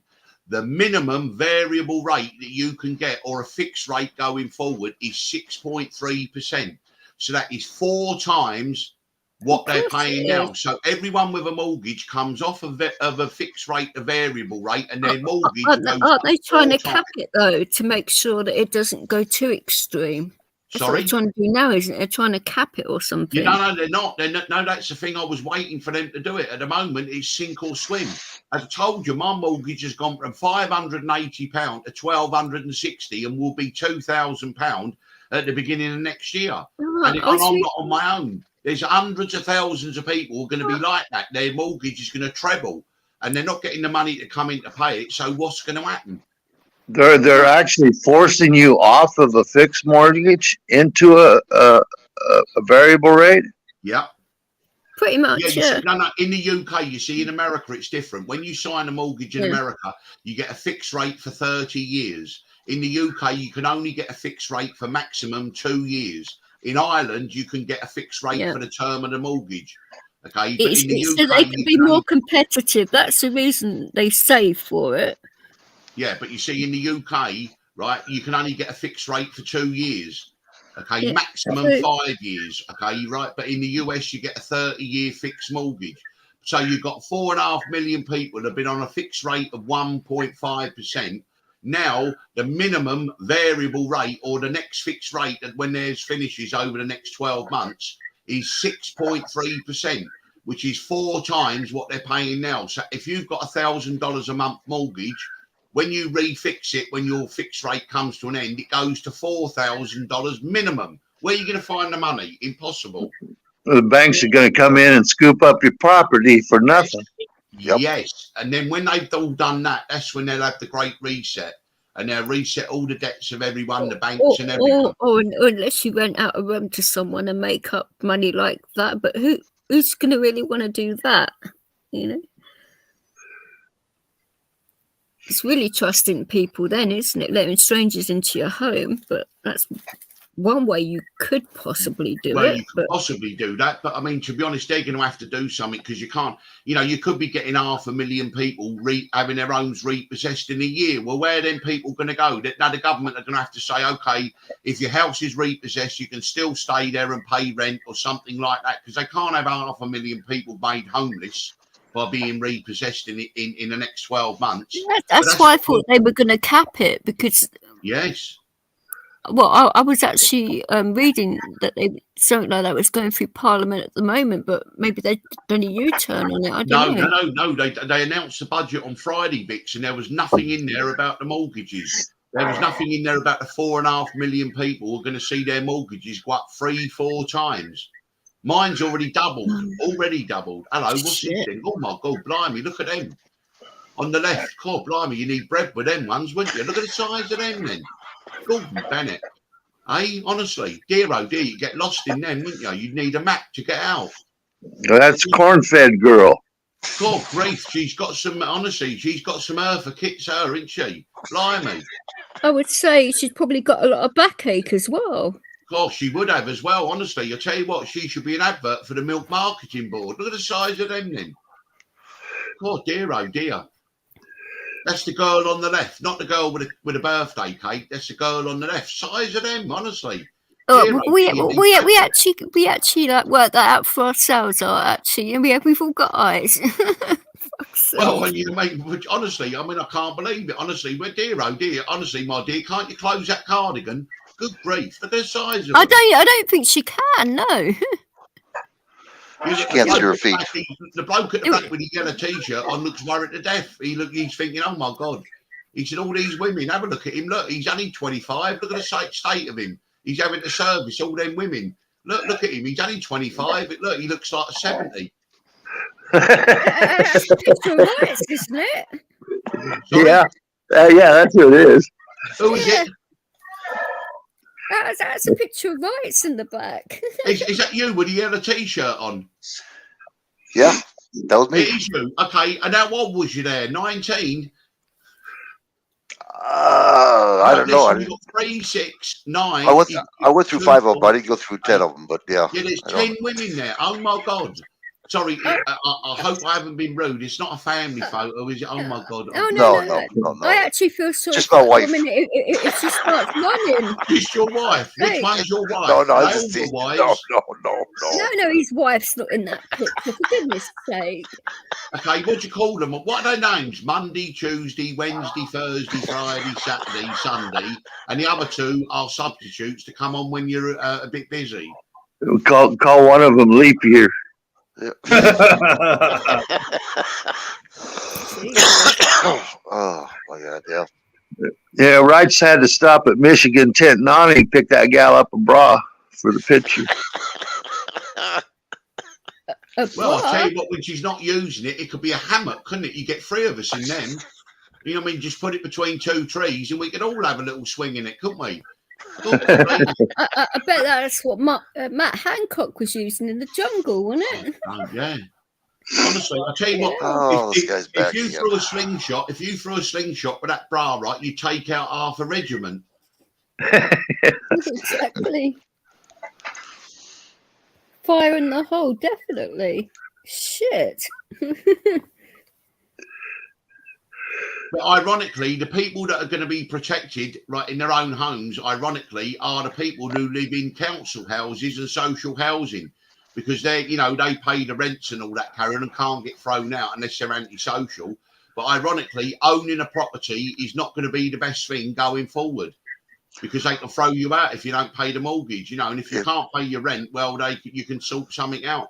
So the people who won't be affected That's when I'd put that hammer to use, because when I walked out that door, it would be a shambles inside. That's what they'd have. The best thing to do right now is take all your money out, except just the amount of money you have to pay for bills. The hell with them. Well, my bank account has only ever got any money that comes in YouTube, and I pay the bills, and that's it. Any little savings, that's why you do it. It's in cold hard cash. Take every stinking money you got. Other than that, yeah, I agree. That's the best way to do it. This way they can't say, well, all we can give you is $50 this week. Yeah, but that's okay. I mean, at the end of each month, there's normally about £3 or £4 in my account, and more money goes in. I pay the bills. Any little savings, emergency, and that right is cash with a great big 6-inch nail through it under my bed. Do you know what I mean? That's it. You know what I mean? I bet that's what that lady says about in her bra as well. Yeah, she says I stuff it down my bra. She'd get $100,000. Hey, she's carrying gold. Well, there'd be gold in that bra. Yeah, a little silver too. It's making me feel sore just thinking about it. I mean, my poor back as it is without exactly. carrying that weight. People can walk around with them two udders hanging down. Honestly, do you know what I mean? It's yeah. I mean, there's something. And what's all that about when these women they want to have their bum made even bigger? They have bum implants. What's all that about? Then I actually. Thank God. Thank my mum actually, 'cause she was the one that fucking was responsible for it. But the body my body the way it is. I mean, fucking hell. Yeah, exactly. I mean, I can't. I don't want a huge ass or anything like that. Oh, but it's meant to be attractive. I don't find it attractive. I can honestly say, a woman with a huge, great big arse. What's all that about then? Well, it's somewhere to set your beer. Yeah, but I suppose it's okay if it's natural, and you some women can't help it, so you can't. No, of course. No, yeah. But having surgery to make you look like one of the Kardashians is. Well, honestly, I don't find her attractive whatsoever. I mean, maybe it's just me. You know what I mean? You know what? I like a girl that's like 5 or 4'9", so I put my beer mug on her head. No, I mean, for me, the ideal woman I would say for me would be. Shut up, Bryce. Yeah, I'd like the what's that woman? Yeah, the one. My ideal woman, I suppose, would be like that actress woman. What's her name? Kate Winslet. She'd do me lovely. Yeah, lovely. I mean, she's very nice, Kate Winslet. She's got a nice big bottom, and she's a little bit, she's not all skin and bone and all that. Yeah, she's very nice, Kate Winslet. But she's got lots of different fathers for her children, which puts me off a little bit. And her husband's called Ned Rock and Roll or something stupid. Well, that's it. You know what I mean? I don't know about you. I can't even handle one woman yet. She keeps sitting with that bam. Bam, bam, bam, bam, bam. Yeah, well, I told you here, I can't even raise a smile, let alone anything else. Well, that's why you've got like 4 fingers and 2 thumbs. For goodness sake. What you mean? The 5 sisters? What is it? What they call it? The what is it? The so and so and the 5 sisters or 4 sisters? They call it, didn't they? Yeah, no, mother and 4 daughters. No libido. I've got nothing at all. I'm not interested. I never have any time. I never have enough time to do what I've got to do anyway. Let alone thinking about anything else. They call it the mother and 4 daughters. You've actually got to make the time for romance and things like that. Come off it. Yeah, you got to talk to your hand. No, I don't mean it. Oh, for goodness, I didn't mean it like that. For fuck's sake! Put a face and a mouth on it. You know, how you doing? Hey. Oh my God! I was thinking about buying myself one of them golfing gloves just for a different kind of sensation. Do you know what I mean? Oh Jesus! Well, stop it! You stop calling me that. You know what I mean? I know I might be, I might be popular, but I mean that's a bit over the top, isn't it? Calling me Jesus, good blimey. Oh, I didn't exactly go, oh, Jesus, did I? Jesus, yeah. It's like them preachers, isn't it, from the south, isn't it, when they put the fingers in your ear and they go, Jesus, and the person goes, you've been saved and all that. They're another con, aren't they, all them preachers. What's his name? What is it, Jerry Falwell and all them game, right? They're all criminals, aren't they? That's all they are. Right, and who was the other one? Him and his wife. You're not going to start calling them perverts as well. No, they're not. Now listen, what they are is criminals. All they are is they're extortionists. Okay, they're just trying to get money off of people for that God game. Okay, and then what is it? Robinson and his wife, they all got caught, didn't they? Swapping wives and doing all that stuff. Tammy Faye Baker, and Jim Baker. That's who you're talking about. Jim Baker and Tammy Baker, right? They were meant to be God, I love Jesus and all that game, right? But they're all Tommy Robinson, by any chance? Was that the Robinson you were talking about? No, Tommy Robinson is just a little oik, a little thicko, 1 IQ, right? Low-life scumbag, right? Who's just been used to create racial hatred. Yeah, okay? He's going up.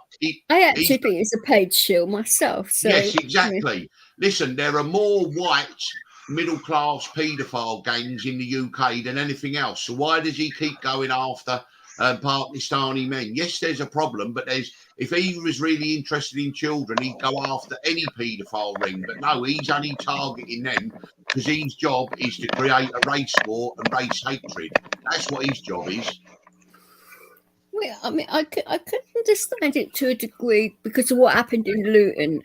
He got that bang on the money when he did, but people were ignoring him then. So I could sort of see his point, but now it's a little bit outdated what he's saying. I don't know. Well, no, listen, there's plenty of paedophile rings for him to expose. Oh, of course. I mean, but all he's doing is he's targeting one group of people for a different agenda. He wants to try to just to expose them for that. I mean, there's more. Look. The amount of paedophilia and that is the same across all different groups. So if there's 80% white people in the UK, there's going to be more paedophiles among the white population. There will be amongst other groups. There was just a report that came out that said the Catholic Church found another 600. 600 priests involved in pedophilia. There you go. So why isn't Tommy Robinson calling on the Catholic Church? Why is he not protesting outside the Catholic Church? It was Murdoch because my friend Lanky and I were at Speaker's Corner when he was down there, and if it was such a criminal in the eyes of the law, because the police say they're always around him and arresting him, this, that, and the other. It wasn't treated like a criminal in my eyes. It was treated like royalty, and that was like, there's something dodgy going on here. Of course, he's a paid shill, as you quite rightly say. Yeah, this is exactly why I said what I said, because I've seen it with my own fucking eyes. So it's like, don't pee on my leg and tell me it's raining type of job. You know what I mean? Exactly. You hit the nail on the head there, of course. And there is, of course, there's a problem.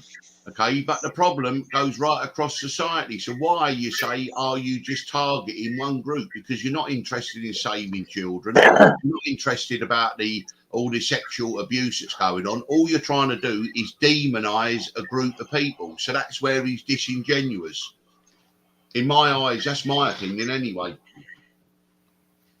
Yeah, I mean, I don't think he's been treated fairly by some of the court system either, but that's separate. In my opinion. It was stupid. He's standing outside a court, okay, right, broadcasting about people that are on trial for rape and all this carry on, right? What's he think's going to happen?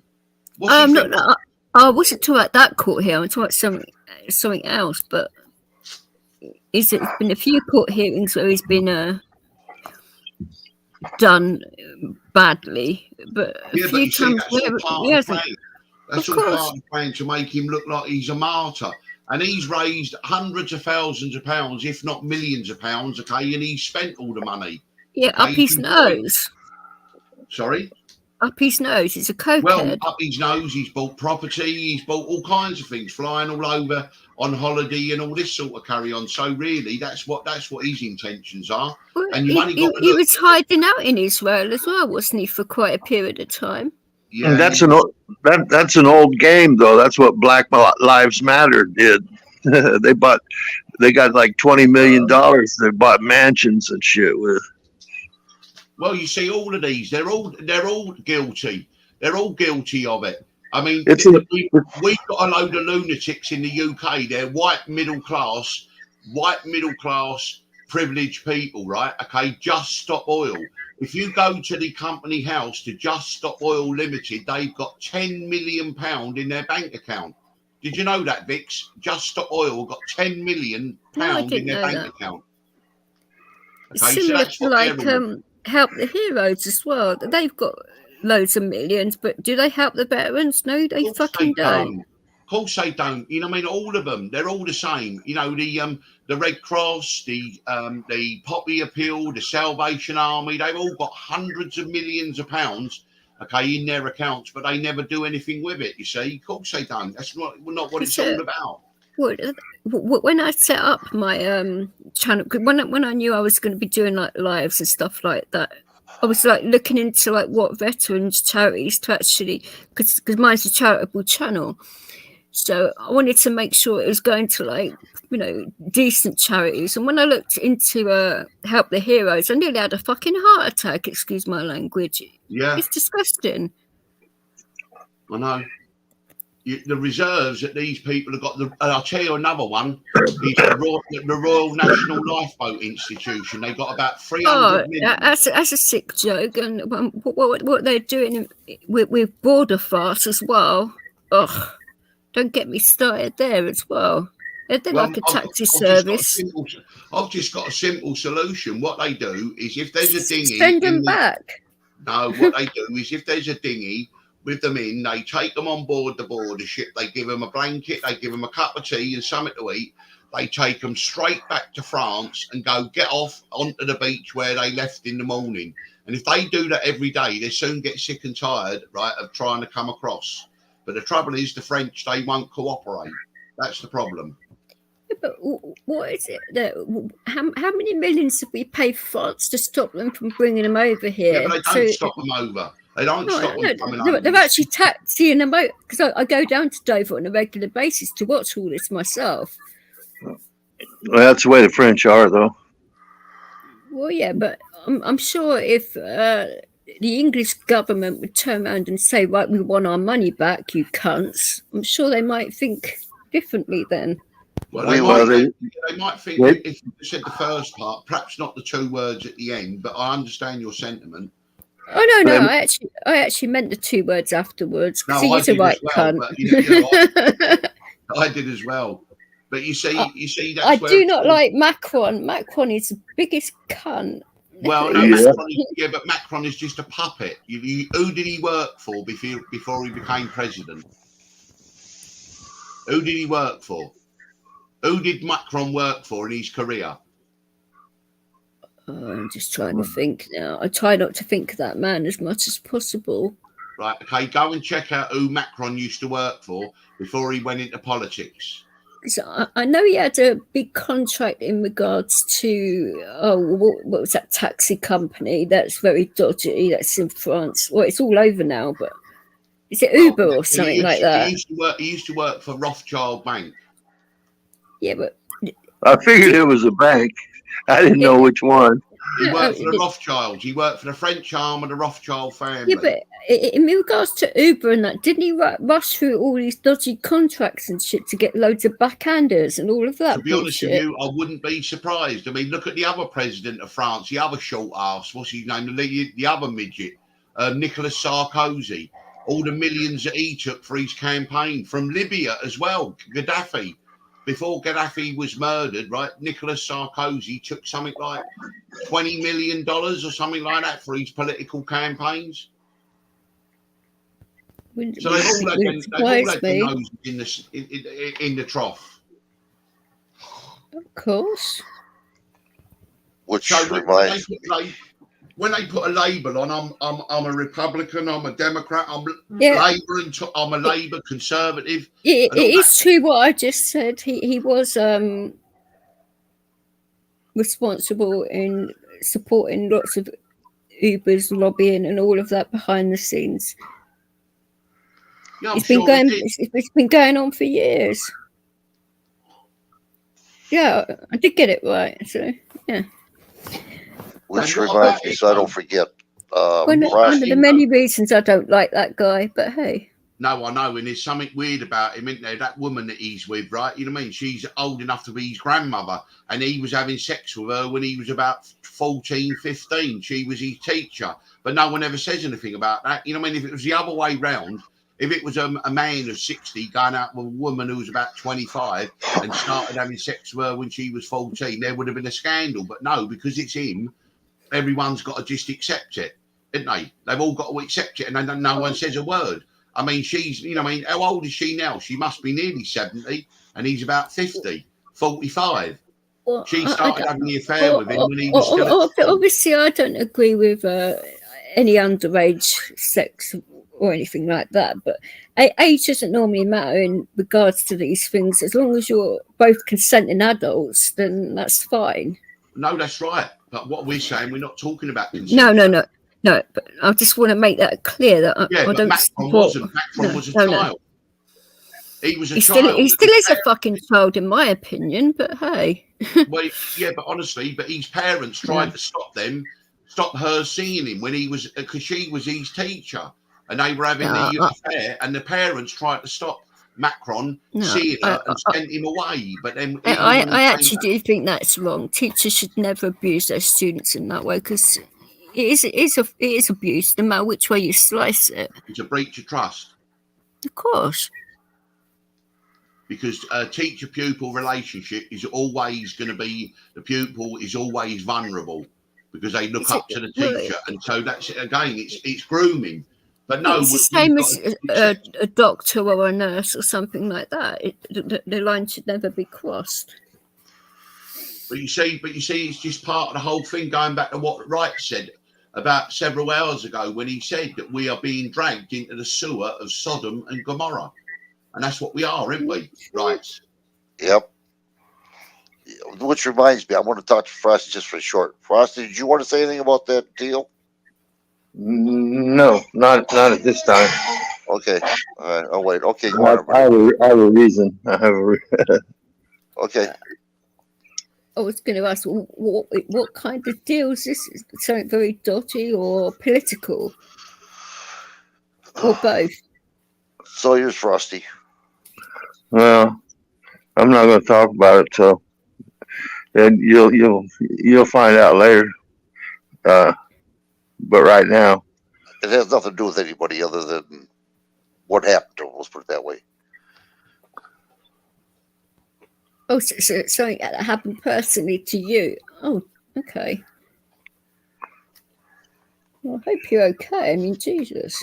He's not a happy camper. Let's put it that way. I don't blame him. Well, I'm okay. He's never really happy unless he's fucking eating loads of pistachios and all of that. But that's another issue. So what was you victimised then, Frosty? Well, I think so. I think a lot of people have been, but you know, I mean, it doesn't. The damage wasn't severe, but the insult was, and it's. Are they talking about your looks again? That's not very nice. Hey, Denny, how are you? Boy, you walked into that one. Yes, you did. Anytime they beat me up, they just make me prettier. Right. I'll tell you what.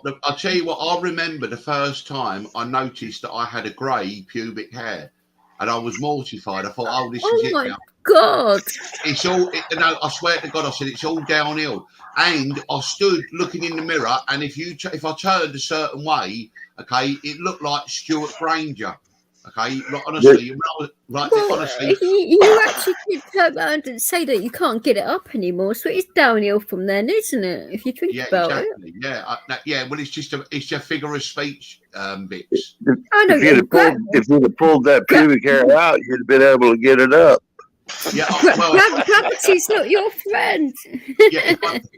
I thought if I'd have pulled it out, I might have flown around the room like one of them balloons.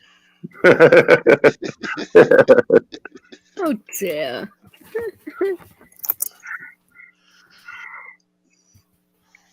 It's just wrong on so many levels.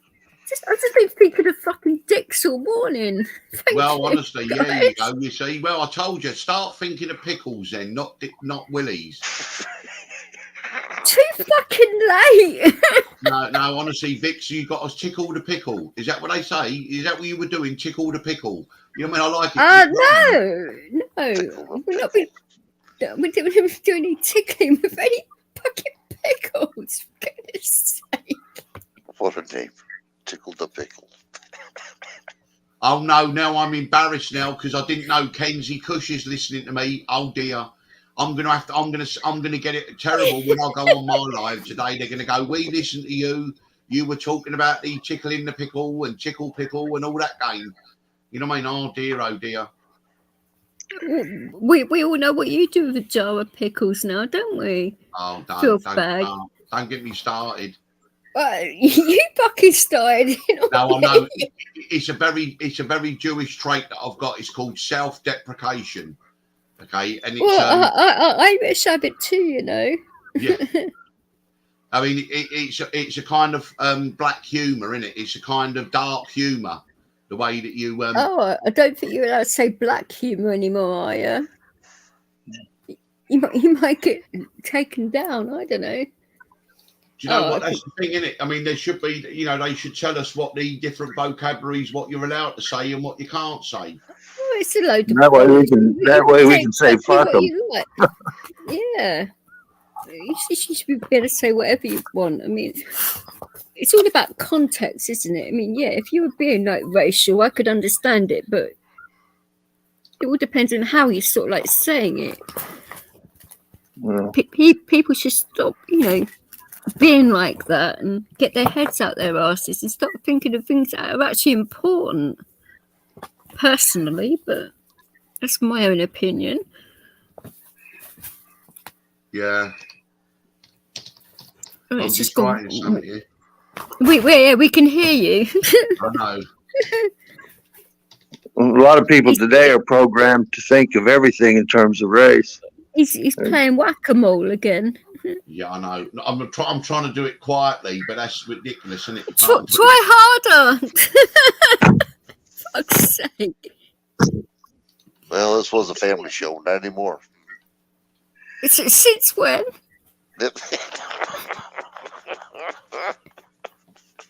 The Addams Family.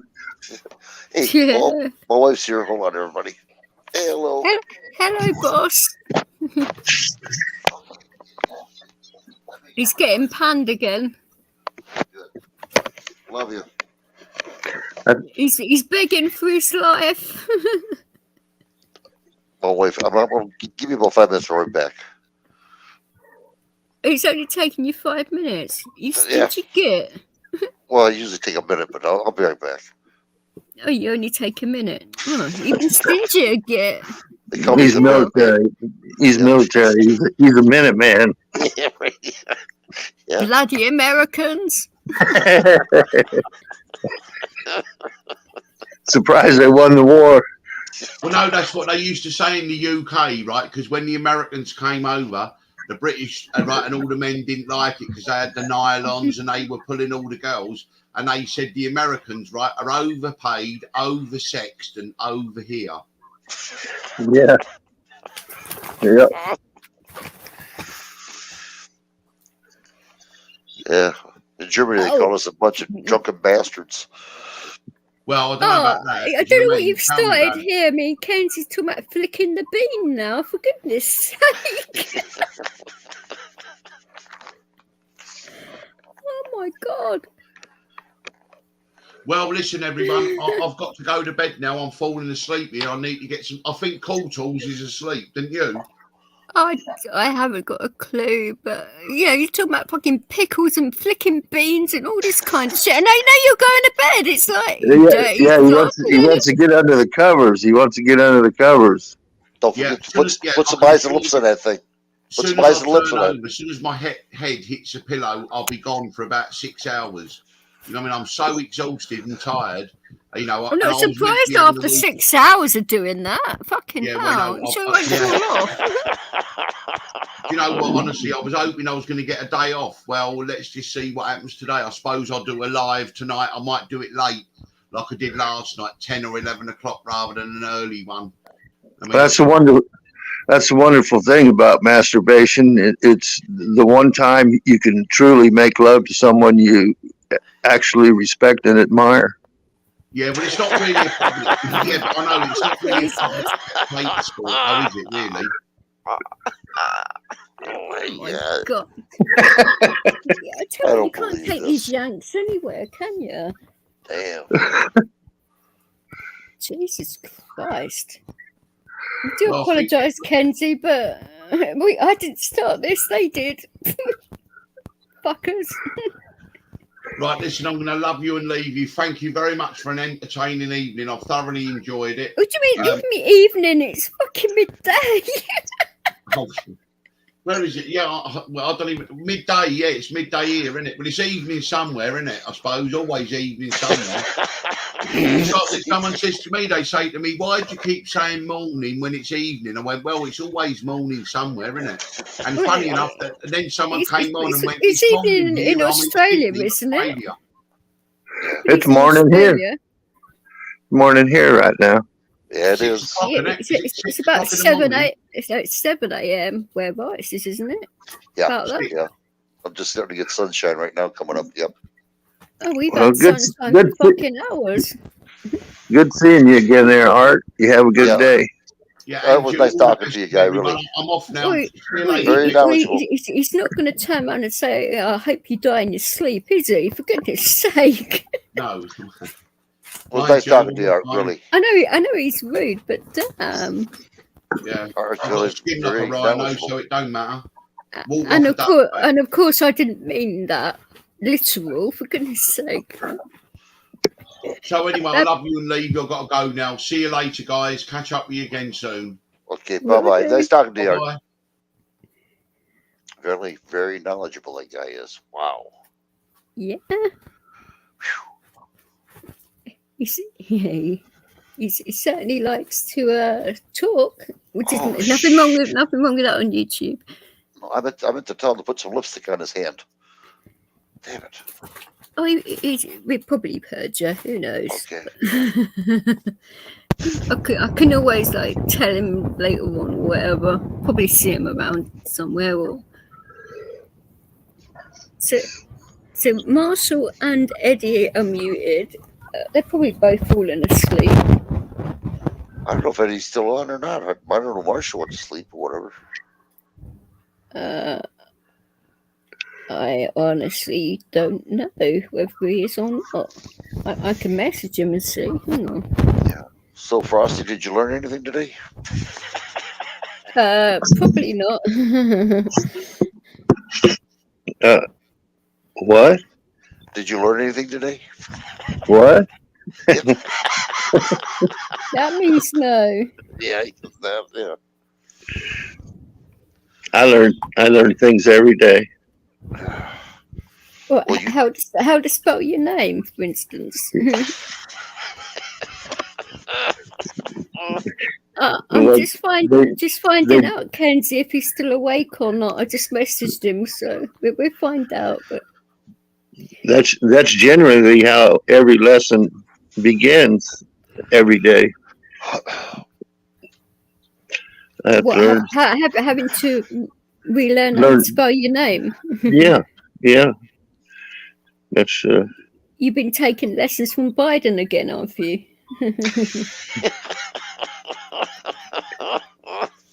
Today's not your day, Frosty.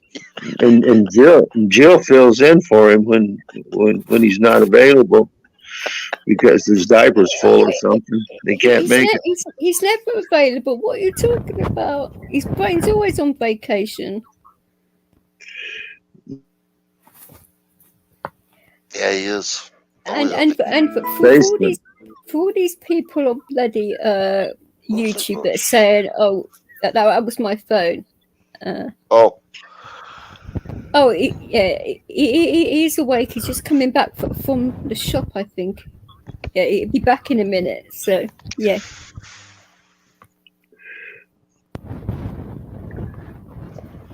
Well, it's good to have you out here, DG. I'll tell you, it's been a long time.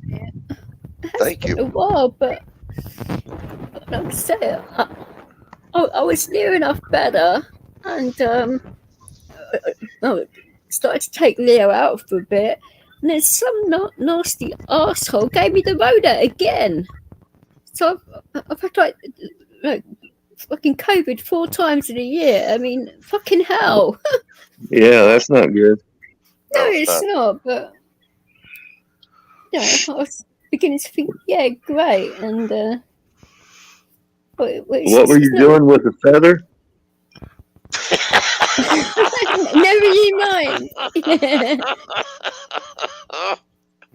No, well, I honestly thought, that, it'd be all right to take, because I was going out where there's hardly anyone about, and I thought, it'd be all right taking Leo out with no one around, really. And it's a stupid bin in the park, fucking coughing and spluttering and running around, and that's the only person I think I could have called it off of. Stupid cow, but hey. How long ago was this? A week ago, 2 weeks ago? I don't mind, Kenzie. You can call me Vix or DJ, one or the other. I do not give a fuck, really, to be fair. I get called lots of things. Some people call me UK. Some people call me Vic. I don't mind. Don't care. It's not. You can basically call me whatever you want, as long as you're not being nasty with it. I don't care, I think that's the way to be on YouTube, isn't it? To have a good sense of humour, but not be too bothered if some people take the gentle piss out of you. But I think you have to have a sense of humour on here, especially with these 2 Americans, for fuck's sake. I think she's talking to you and Gannon. I just call her Juicy. Juicy. Oh dear. She comes with the juice, and she knows how to give it. I beg your pardon. I'm not a fucking brother. The juice. That's like slang here for speech, No, but it doesn't mean that over here. Or it means something else. Oh wow. It means something else over there? Yes, it certainly does. Kenzie, do you want to translate that one? Wow. Well, it started with O.J. Simpson. They called him the Juice, so it's like it's something active. It's so you basically calling me a crim, are you? You don't get any better, are you? You're insulting me more now. You're black. You're a black criminal. Is that what that means? What? Juice? No. No, I mean criminal. No, he was black. Oh. And he was he was a criminal. Yeah. No, you're talking about O.J. Simpson, yeah. Yeah, that's what we would. Oh, boys, bloody hell! Your hearing is horrible. Well, you must have said something good there, Frosty. No, he wasn't talking about gossip. No, juicy gossip is good, yeah, but the way he was saying it, no, that would have been a little bit like how to put this delicately. I thought I was being delicate. No, a bit like a slapper type of thing, or a whore, a loose woman type of situation. No, yeah. I didn't mean anything like that.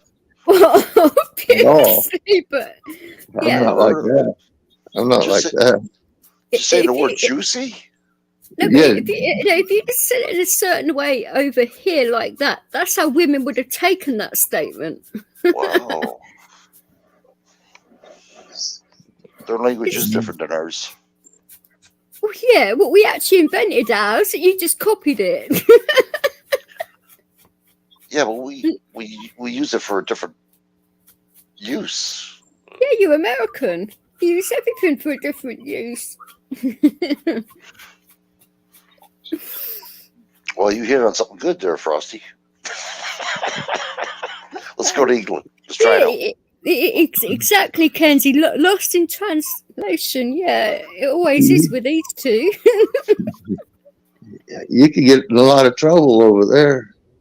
Yeah, I'm sure you could anyway. I mean, for goodness sake, you're American for one. We get in trouble without even trying. Shit. Yeah, imagine what you would do if you did actually try. Might burn a few brain cells, maybe. Well, Actually, yeah, that's if you had a few brain cells to burn. Well, you know what? We'd have to call you up to get this out of jail. No, I'd keep you in jail. You can get some real education in jail. You hear that, Frosty? We're done for. That's where all the sex trafficking takes place. Oh, really? I did not say that. I wouldn't know about that. Fuck's sake. I don't know. I can't answer anything about sex trafficking. That's not my area of expertise. I could see her looking at us in jail, saying, "Yeah, how's you boys doing? Good. Stay a little bit longer. I'll catch you later on." You think you would do that? Yeah. No, I would say give those two special attention.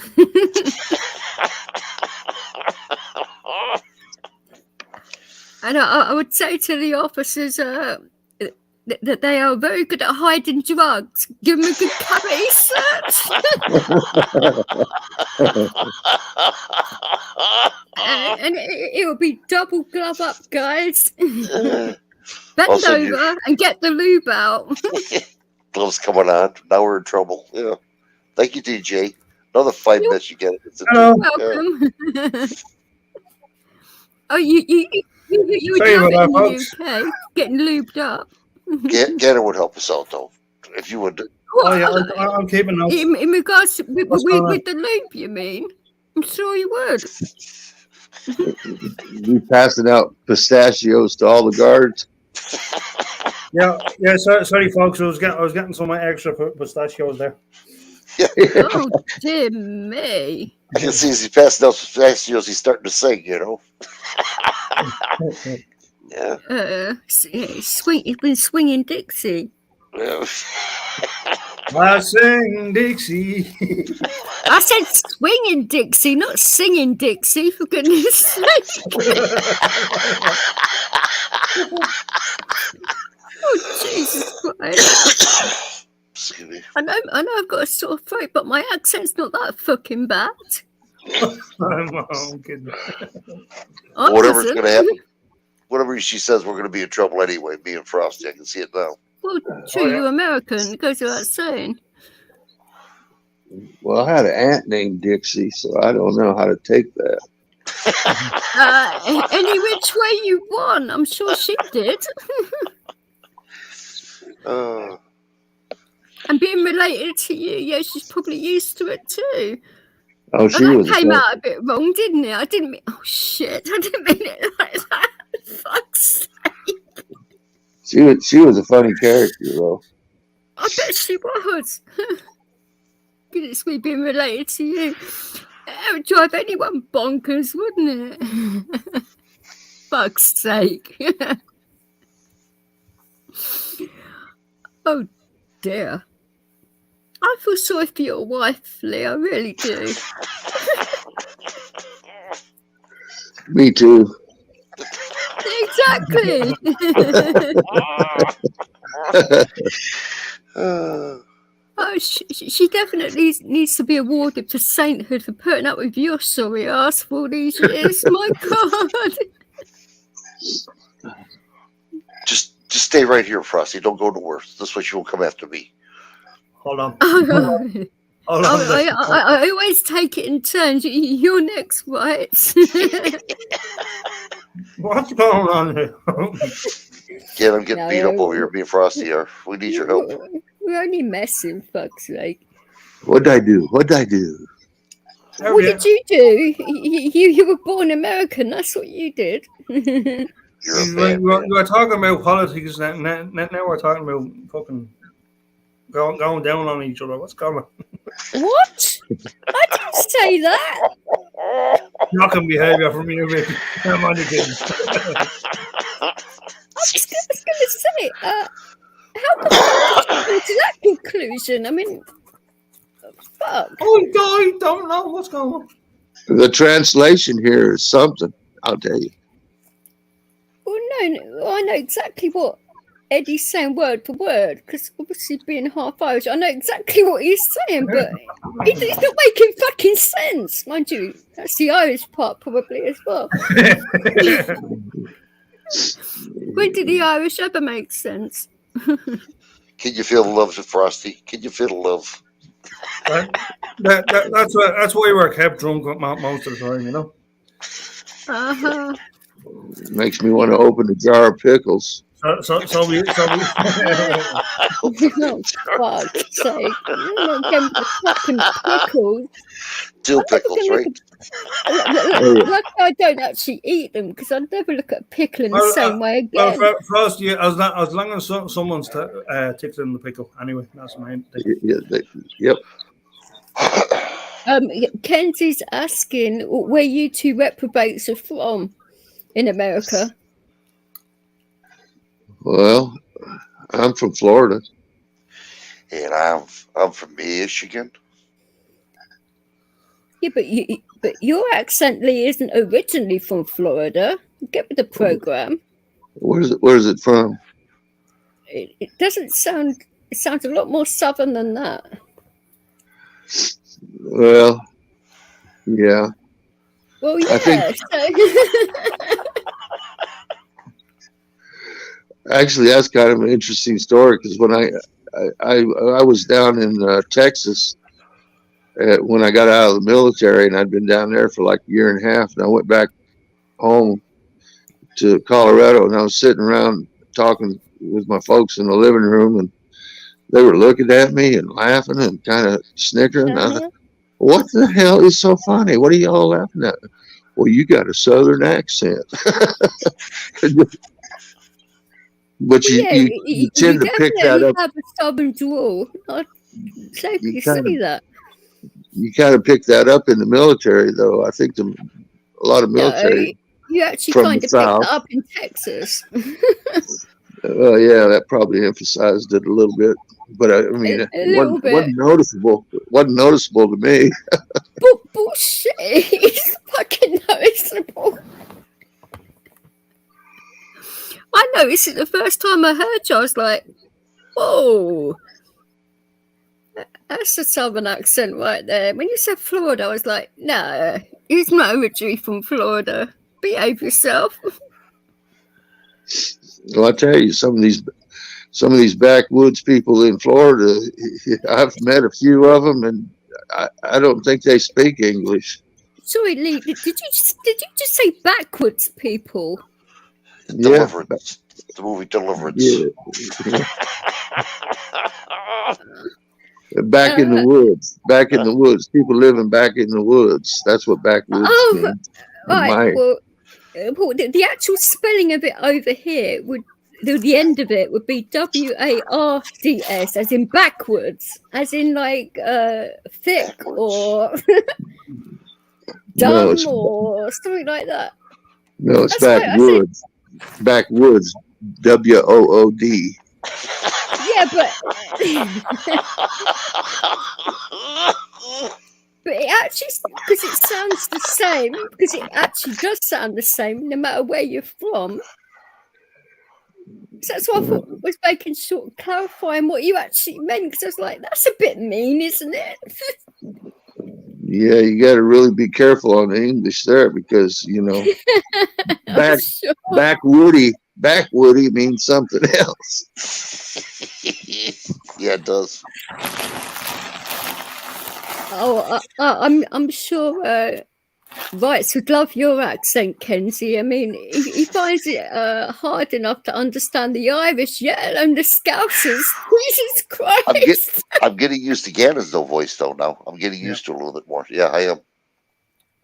Yeah, but Eddie's accent, to be fair, isn't as strong as quite a lot of the Irish, in my opinion. Well, I sometimes have a hard time understanding him, you know. I'm sure you do, but Guru had a hard time today, and I had a Guru couldn't understand Eddie. no. What was he, stoned or something? What was that word you said, Eddie? And he said what?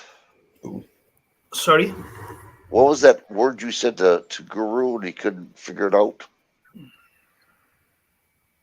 And I said something that was blah blah blah. He goes, oh, okay. Well, he didn't turn around and say potato, did he? No, I said potato. But anyway,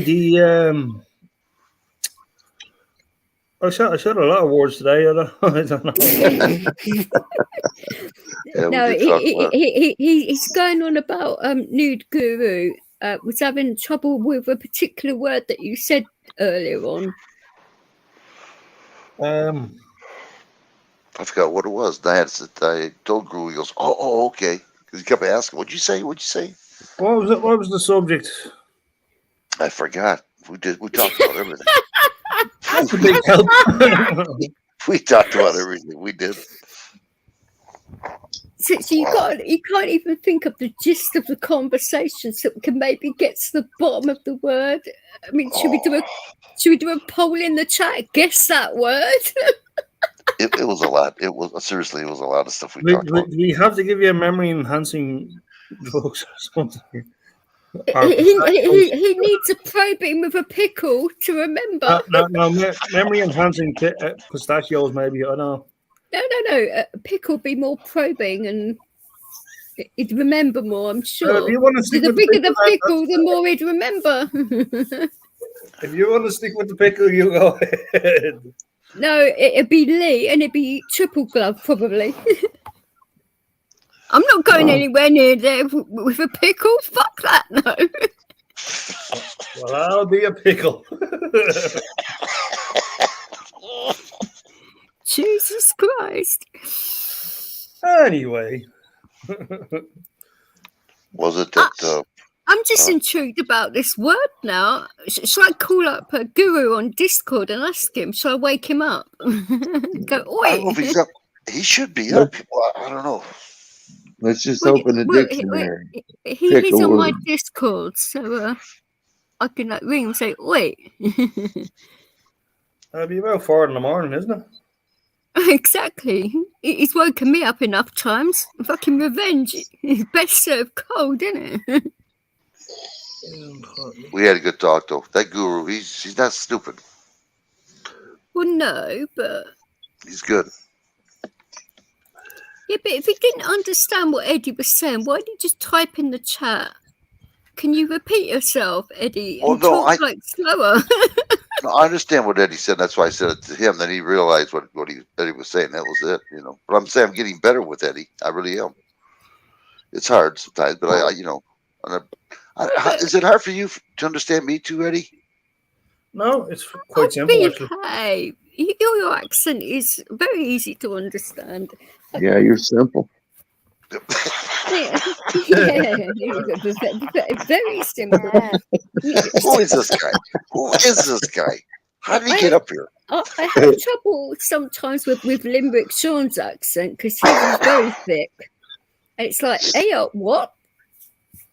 But that's the only Irish accent I really have trouble with is Limericks.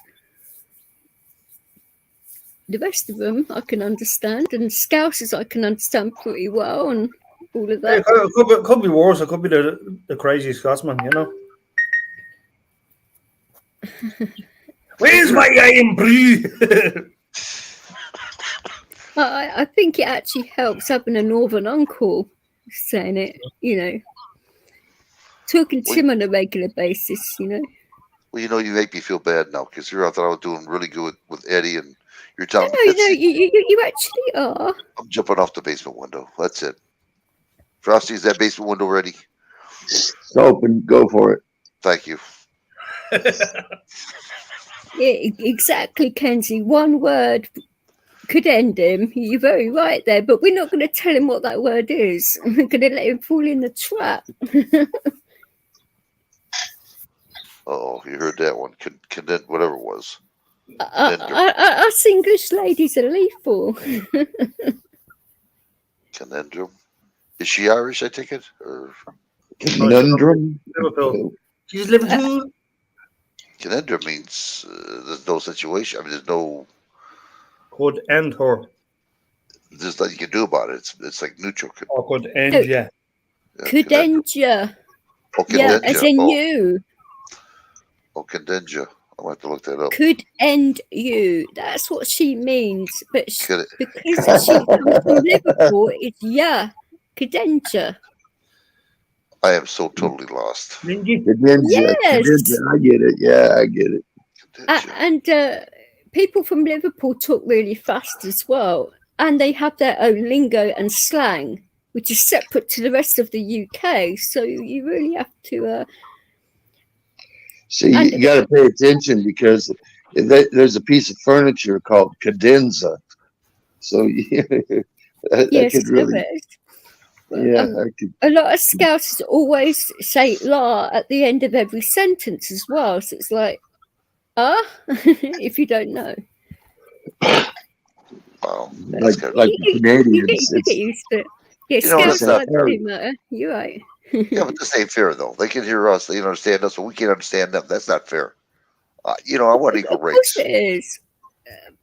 See, I think you'd love it over here, right? Because the amount of different dialects we get over here. I mean, and then if you add in all the illegal migrants as well, it's crazy.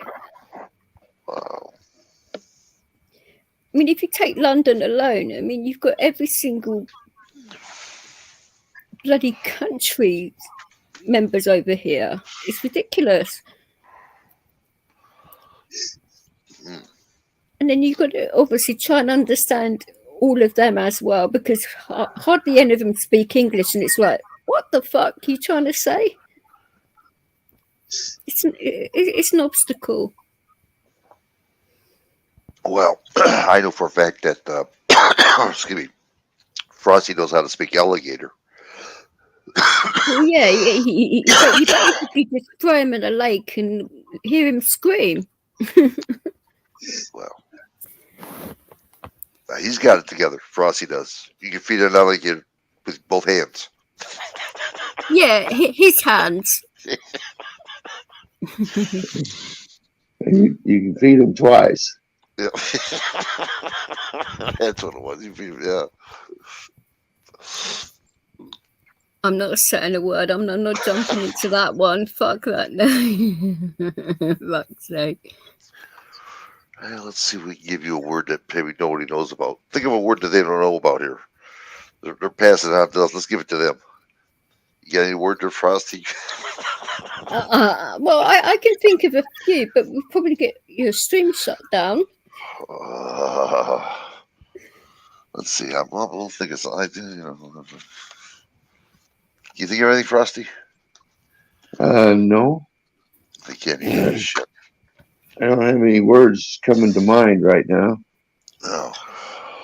We gotta give him a good stump one.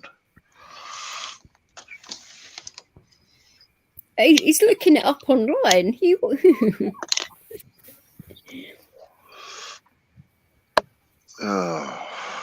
fragilistic expialidocious.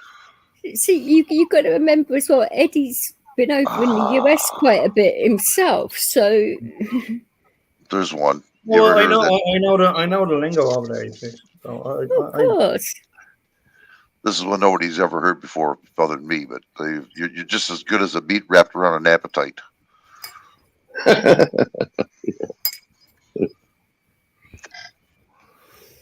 That's not a word, though. That's a phrase. Well, phrase, yeah. And that phrase can mean a few things over here. So.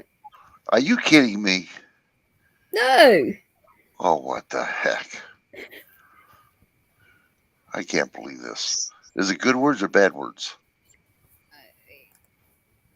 It could be either or. I can't believe this. Man, we can't say Depending on nothing. See, us in the UK have double entendres for everything, so you gotta watch what you say.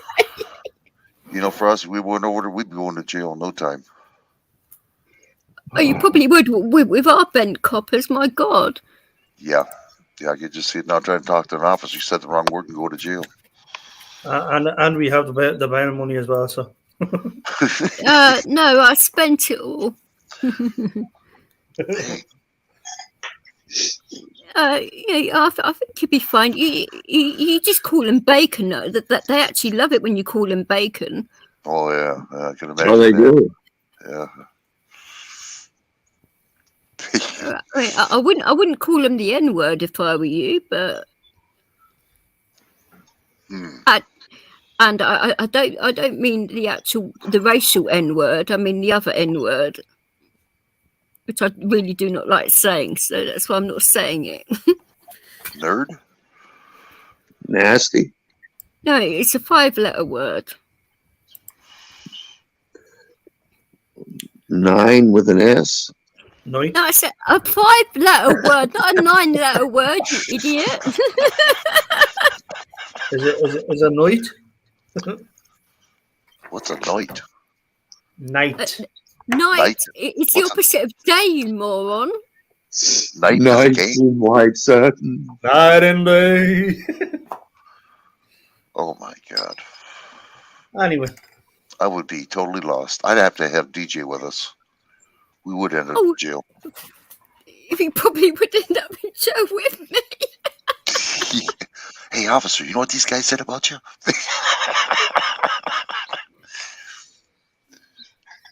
I'm not being responsible for you two in the UK. Fuck right off with that. I'm not being your minder. No. Eddie, over to you. He's saying no, shut off at all. I can hear, I can hear it in his voice. Yeah.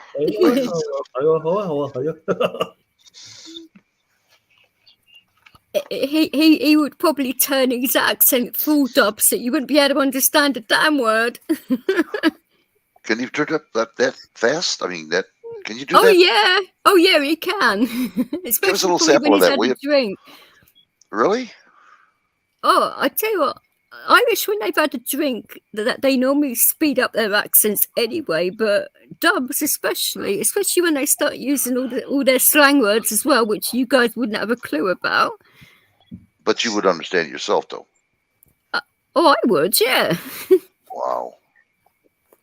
Have you ever heard the Irish talk, Frosty?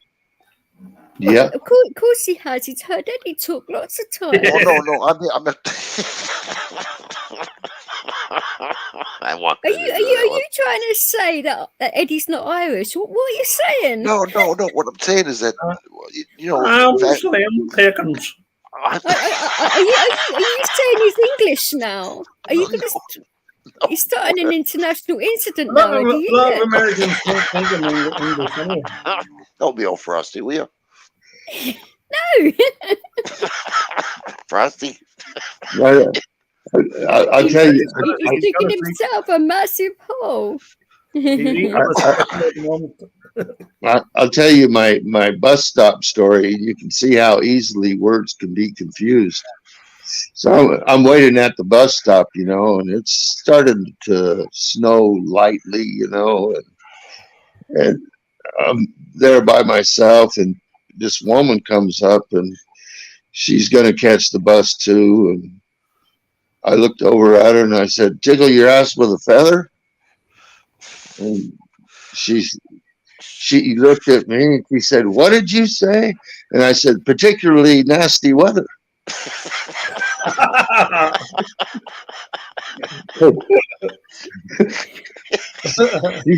She sat there for a minute and then she turned and looked at me. "That's not what you said." Well, yeah. And then you turn around and say, "Well, why did you fucking well ask me then?"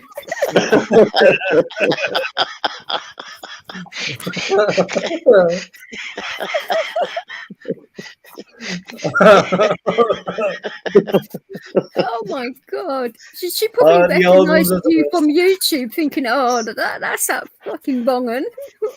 I know his game already. Fuck's sake. I pretty well had her convinced, I thought. And Yeah, right. I might have for I a bet you little did. bit. Yeah, it really sounds like it. You know, you had her convinced for about like 1 second, maybe.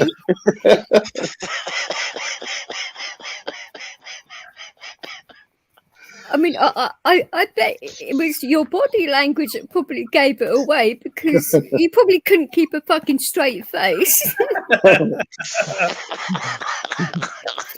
She probably think this moron's taking the blatant piss out of me.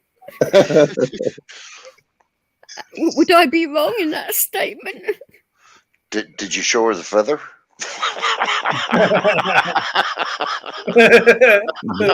It was probably hanging out of his pocket. I showed her the weather.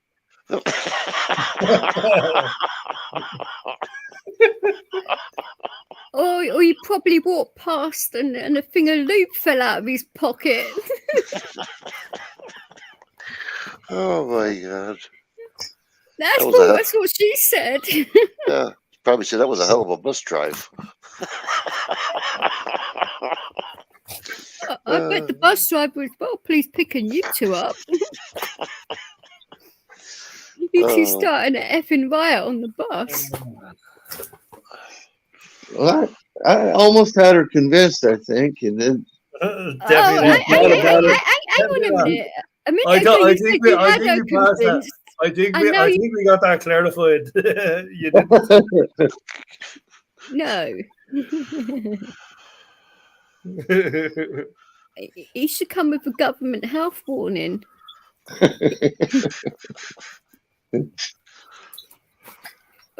We say so. This guy has Tourette's. Ignore him. He's a fool.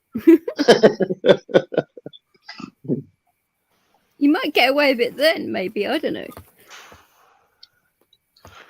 Probably not, actually. You've just got like one of those faces which likes to be punched on a regular basis, haven't you? well, I'm probably lucky she was. Her boyfriend wasn't following her to the bus stop. I was going to say, what wasn't your wife's sister, was it? No, it was a complete stranger, you know. Yeah, that's what when you try something like that, that's what you got to do. No. I wouldn't say so. Was it worse the feather?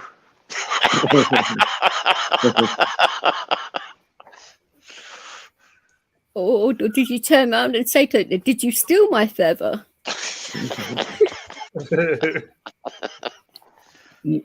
Just don't show up at the bus stop in a complete headdress, you know. You didn't start frisking her, did you? Oh, no, she wasn't having that. I'm sure she wasn't. Fucking hell. She was busy thinking about that feather, though. Sorry, it wasn't all that she was thinking about. She was probably thinking about punching your lights out or something, you know. You didn't marry her on the next day, did you, by any chance? Yeah, we got married. Oh, my days. What are you guys like? I know how to break the ice. Yeah, you basically walk on it. Oh, yeah. DJ, do you know how to make holy water? I could stumble into that one, couldn't I? But no, I'm not going to. You don't know how to make holy water? There's a few ways of doing that. But I am not a bent priest, so yeah. Okay, well, I'll tell you what the secret is. You boil the hell out of it.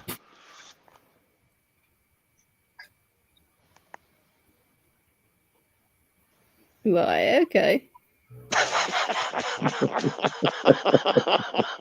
Got a good laugh on that one, eh? Yeah. Okay. Hilarious. Hey, I D. will- Jones.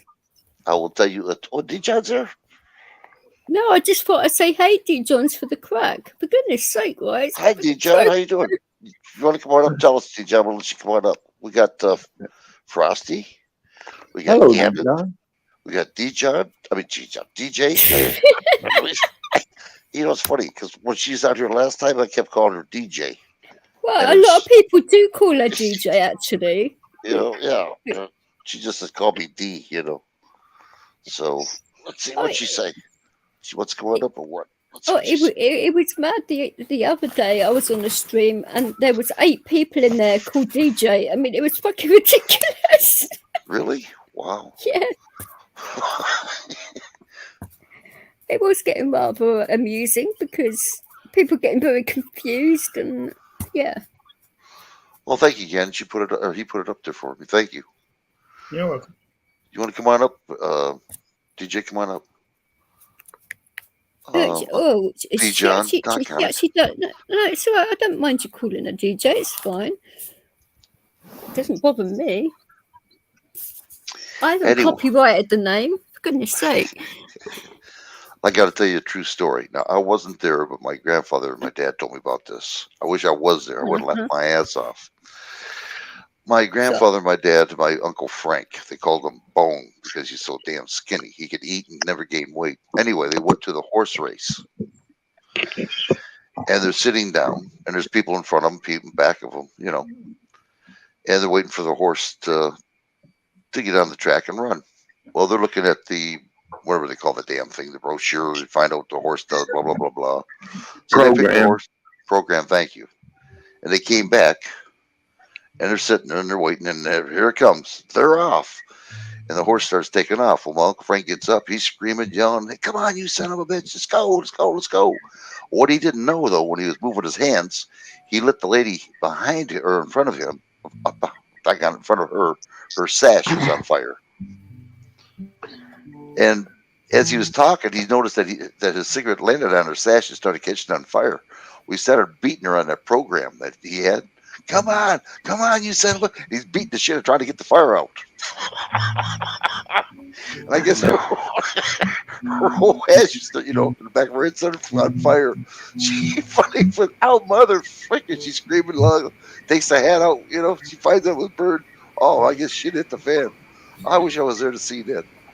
He's beating her on to death. Come on, baby. Come on, horse. Bang, bang. Trying to get the fire out. You had to been there to see it or explain it more, but it was hilarious. It was. That poor girl. How you doing there, D. John? Good morning. Good morning. Good morning.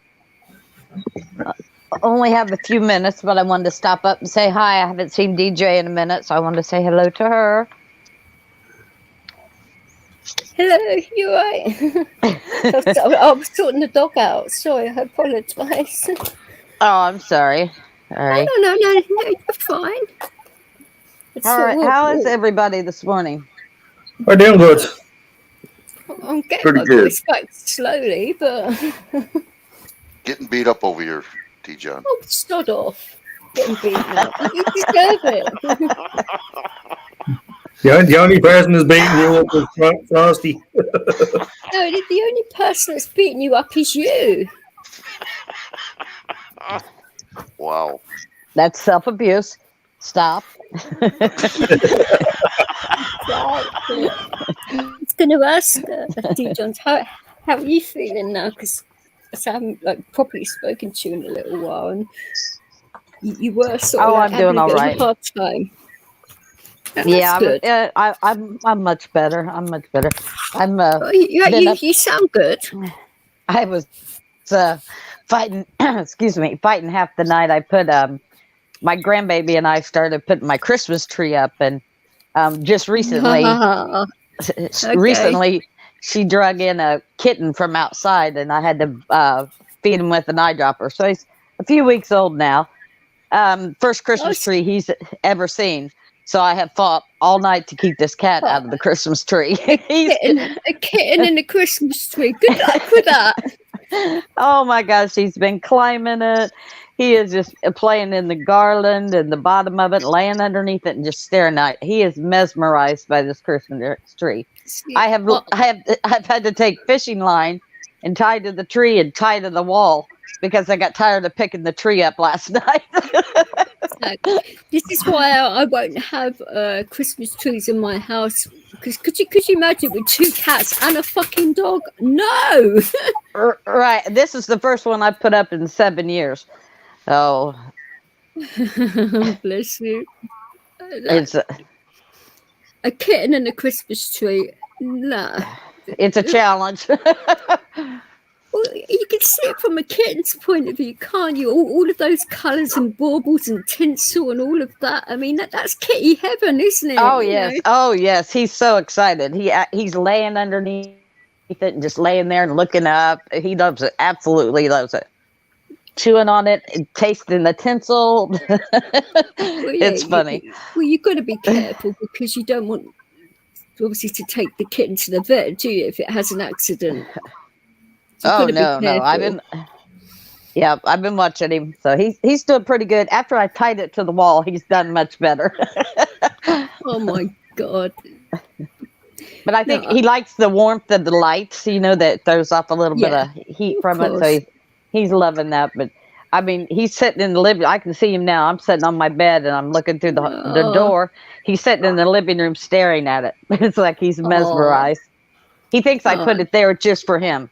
Well, at least it's stopping the kitten, though, from attacking you guys. So it's probably a good thing in a way. I don't know. Yeah. He's such a good kitten. He's really good. What He'll probably actually need really makes some, quick. it. he'll probably need some mental health treatments when you take the tree down. Probably so. I was going to say, Lee, what are you trying to say? Are you trying to say D. John's mad or something? What are you saying? Fucking Well, hell. How rude. I correct him with a squirt bottle that's got water in it. So Are you talking he's about, actually Lee here? yeah, Lee dunk. That works too. Oh, I didn't use a water bottle on Lee. I just used rocks, He does really good with it because he's been sopping wet to last night and well, just pretty much all last night. He's been completely wet, but it's like dunking him in the tub with a squirt bottle but he's leaving it alone now and it's tied to the wall, so I'm doing much better. I swear, I've never had to use anything like that with mine, so I don't know. I've been pretty lucky, I suppose. Well, it keeps from. I hate when you can't correct a cat by hitting them. Oh, of course not. You can't, and No. even a dog. I don't even like. You don't hit dogs. You don't hit. You don't hit an No. animal. Period. No, But you it's don't. it's a good way to train him where it gets his attention immediately, and he stops what he's doing, and so that part's good. Well, you can pretty much do that though, with body language and tone of voice. You don't have to do anything really bad to an animal, do you? Really? No, you don't. A cat doesn't really. A tone of voice doesn't really react to much Well, unless you're screaming at them. Then they kind of Oh, look no, at no, you no, like, no, no. really? Well, My cat I will. in Go ahead. particular with mine, because I'm really softly spoken. If I change the tone of my voice to make it a lot deeper and a lot more serious, I don't mean by shouting. They listen because they know I'm Right. being serious and they stop what they're doing. But no, I'd never had to yell at me yell. I don't normally yell anyway, unless I'm having a rant on YouTube. But that doesn't happen very often. I'm just saying that my last stream was rather bad, but I'm not apologising for that. Someone called me a fucking paedophile. Oh Lord, are you? Yeah, exactly. Oh God. Oh, People throw that crap around. I'm so sick of that. I'm so sick of that. I don't. In Canada, they hide them. You can't find them in Canada, but the United States, we put ours on a list. You can, if you find somebody's name, you can look that up and see. People don't have to accuse. They do that out of meanness, out of being spiteful and trying to ruin and hurt somebody. I hate that. Well, it wasn't just that. He called me that. He's called me a slag, a whore, 300-pound whale, and stuff. Really nasty shit. Apparently, I've been like engaged to 3 Irish blokes this year alone. Oh, that's all. That's all. Yeah. Apparently, I've dated half of Ireland. I mean, for goodness' sake. Oh gosh, DJ, they say crap.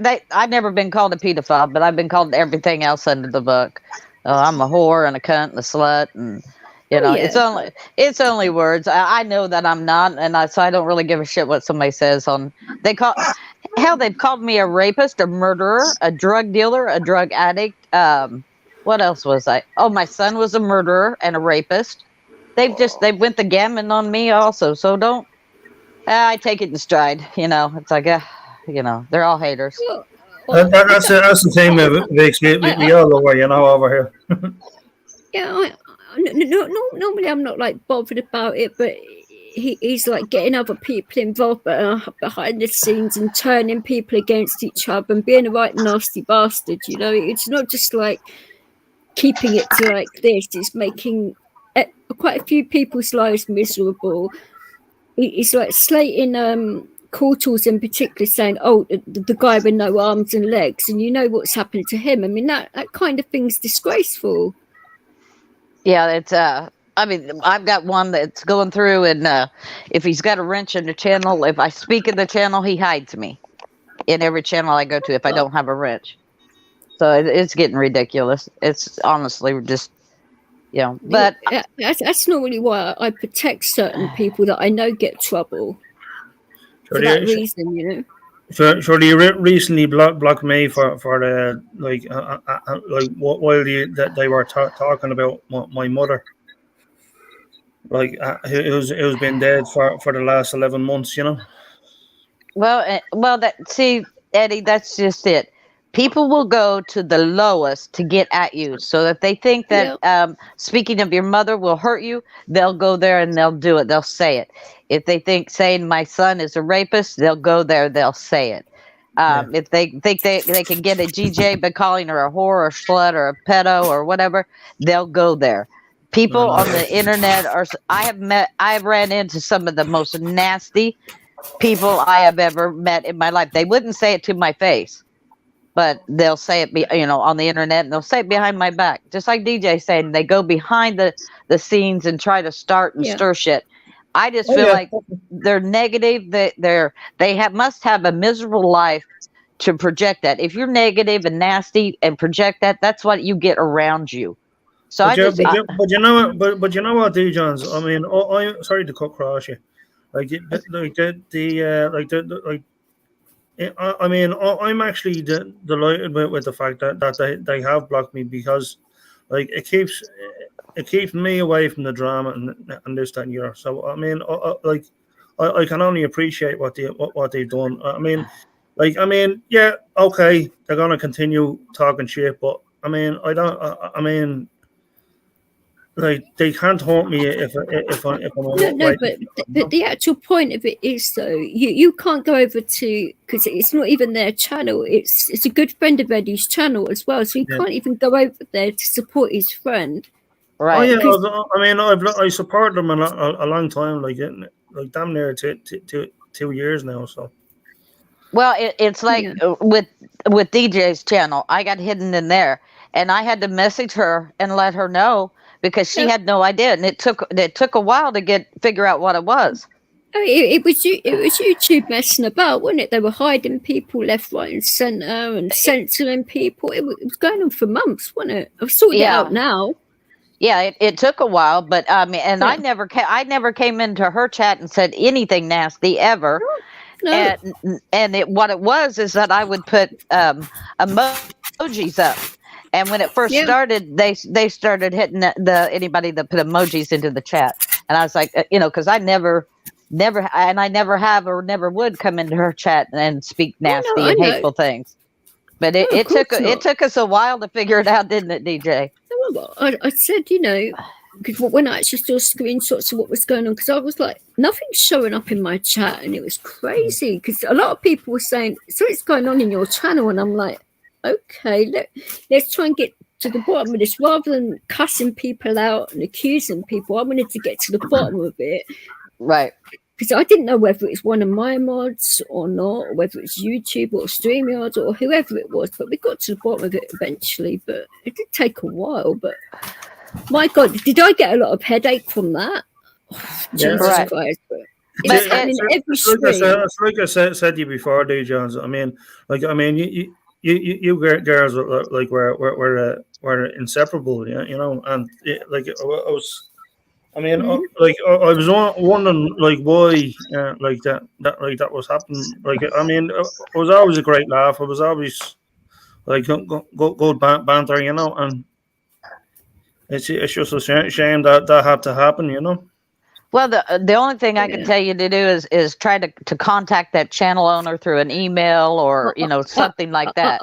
I already have on Eddie's behalf. So good. I've got his direct number, so I already have. Good, God, that's great. At least they know, and then it's the channel owners, if they want to unblock you or not. You know, they can go through their block list and do it. I just got blocked out of a channel that I've been going to for years, and somebody's mad. I won't even mention them, but somebody's mad at me, and is talking shit, and they blocked me out of her channel, and I'm like, so I've tried to message. I don't have her email, but I went on some of her older videos, and and I put comments there, so hopefully she'll see them and fix it. But as of this morning, she hadn't. But it's up to the channel owner. I thought now though that you was pretty much getting left alone by all of that trolling shit that you went through. I'm sure it's still happening. It just surprisingly just happened yesterday. So I'm shocked, but there's nothing you can do besides, trying to contact them. And then if, it's up to the owner to unblock, it's up to them. I'll just leave it at that, Oh, I know. I normally tend to now. After I've done a stream, if I'm not too tired, to go through and just to make sure nobody's been hidden or anything like that. Sometimes I'll do it the next day or whatever, but I will always go through my streams to make sure that nothing's been deleted that shouldn't have done or whatever. And if something has been deleted by accident, I'll contact that person and say, "Oh, I'm sorry, that was done," or whatever. Right. Even if it's overzealous mod sometimes, isn't it? But but in regards to hiding people, though, that should really be down to the channel owner, not just a mod saying that person is being out of order. I think you should look what they're saying, and I will block them if you want, but always let the channel owner know before you do anything like that. Yeah. That way you're not overstepping your bounds, are you? Right. I go by what the channel. I've modded in a lot of chats. I go by what the owner wants, and I've never just went into a chat and hidden somebody. No, never. I like DJ. I'll message her or something like that before. I just don't. I'll time somebody out or even remove a comment, but I'm not going to hide them because honestly, like in your chat, you have a lot of English people in there. Yes, I do. And I don't. Sometimes I don't know the banter that's going on, or I don't know if they're friends or foe. So I just kind of sit back and just watch, and if I think it's nasty or what, I can remove it. But I don't. Yeah. I would never, ever do that to your chat. I mean, I remember DJ, you were up on Wright's channel. You were sitting up here, and I was in the chat, and I was just watching it. And a certain person that you and I know came into the chat, and she had a wrench at the time, and she went through and just started. Yeah, I remember that stream. Right, so a massive go at her about that. Yeah, that was really nasty of her to do that, and I think you stupid bitch. But hey. Yeah, that was not. I mean, I'm friend. I've got a wrench in her channel, and I stay friends with her. But that certain instance, she was pissed off, and you were up there. She wasn't, and she took it out on Rights and started to mess with it. And I just feel like that's messing. It was, and that's messing with somebody's channel. You know, you don't do that to somebody's channel. you You don't. You actually keep your grievances. Say, if you're modding someone's channel, you keep your grievances at the door. And Right, exactly. Yeah, you can ignore that person or whatever, but don't start shitting other people's channels. It's the way to be. In my opinion. I try that. You know, I go by what the channel owner wants, and myself and Bell Ad, him and I have modded together for years, and we just him and I like Bell. He's all right. He's a good mod, but he keeps us cool. He doesn't get involved in an argument in the chat, you know, because that's between people that are, you know, in that chat. He doesn't get involved in it, and nor do I. You know, if somebody comes in there and says something extremely nasty, even about me, I'll let it go by. I mod over in Josh's chat, Josh Abrams. Oh yeah, I know him. Right, and he'll have, you know, he's almost to 100,000 subs. He's 96 something like that. But we'll have been in there for a while though. Right, he'll have. I mean, sometimes he'll have 400, 500, 600 people in there, and sometimes more. There's a lot of drama in there, though, isn't there? Oh, not on his 1A, not on his activist channel. There's no. It's Yeah, he's got 2 though, hasn't he? Right, he has 2. Now he's got the smaller channel, which is the AFA crew. Now there's some fuckery going on in there. People that, you know, talk shit and play around, but not at his main channel. But but I've seen, and he demands this of anybody of his mods. Don't block anybody, and let him, as long as it's not hate speech, doxing, things like that. I mean, I have seen people roll through there and call him all kinds of names and say nasty, hateful things about him. And we just let it roll through because it's free speech, and you can't whether somebody likes you or doesn't like you, and you can't silence them. So we just let it roll through. There were some, I don't know. I tried to talk to Eddie the other day and I couldn't remember. There were some Irish guys that came in there, and they were from they were guys that, I can't remember. I tried to think of the name. They were the ones that did all the bombings and stuff. They're really radical. Oh, okay. Some kind of Irish guy. I can't think of their names, what they were called. But they were really radical. They did a lot of bombings. They went against the government. They were just really out there. So, are you talking about like the IRA type situation? Oh, that's it. Yes. Yeah. Well, they came into his chat. A couple of guys came in, and they were talking. They were death threats and all that. So you can't have that in a channel, really. I mean, well, we actually had to. I actually blocked them and reported them. You have to, because that would have taken Josh's channel down. Because that's terrorism. Exactly. Yeah, that's terrorism.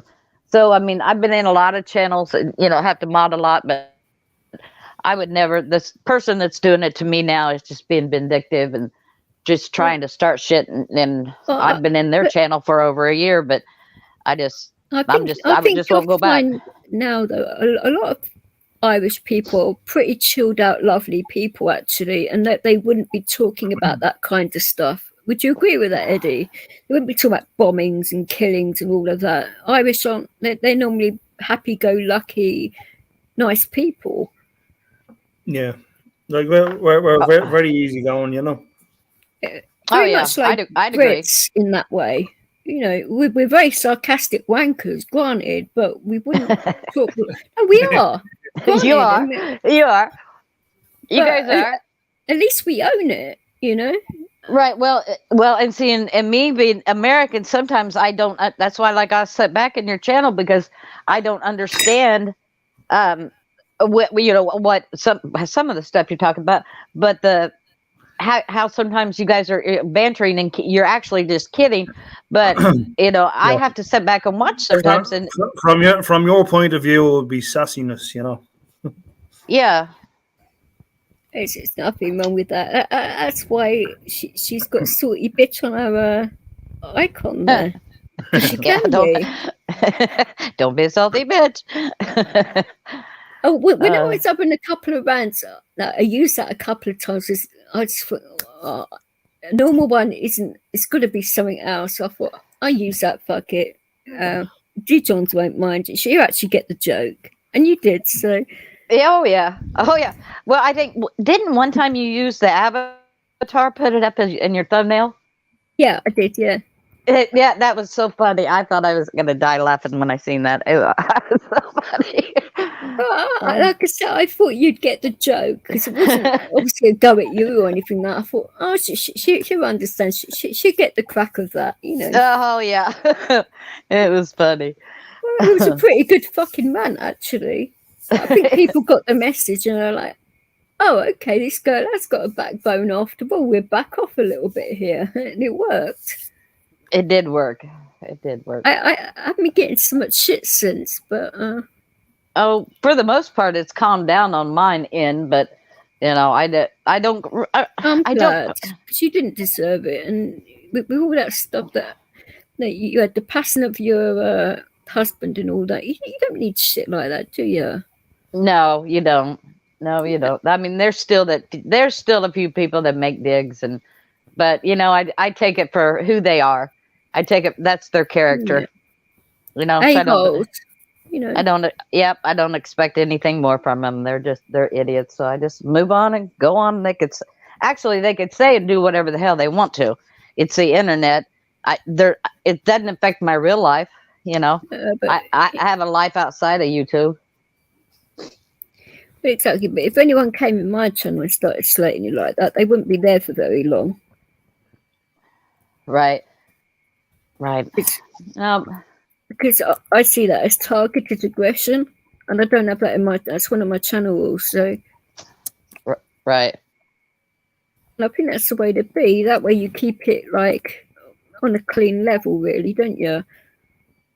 Yeah. Well, I don't go after people. You know, I don't target people and individually go after them. Well, you shouldn't. And I know there's freedom of speech and all of that, but would they like it if you came into their channel and started doing all that shit? Would they fuck? No. No, they would just block you. I mean, there's no why on sense earth should I take it or you take it or whatever when they wouldn't?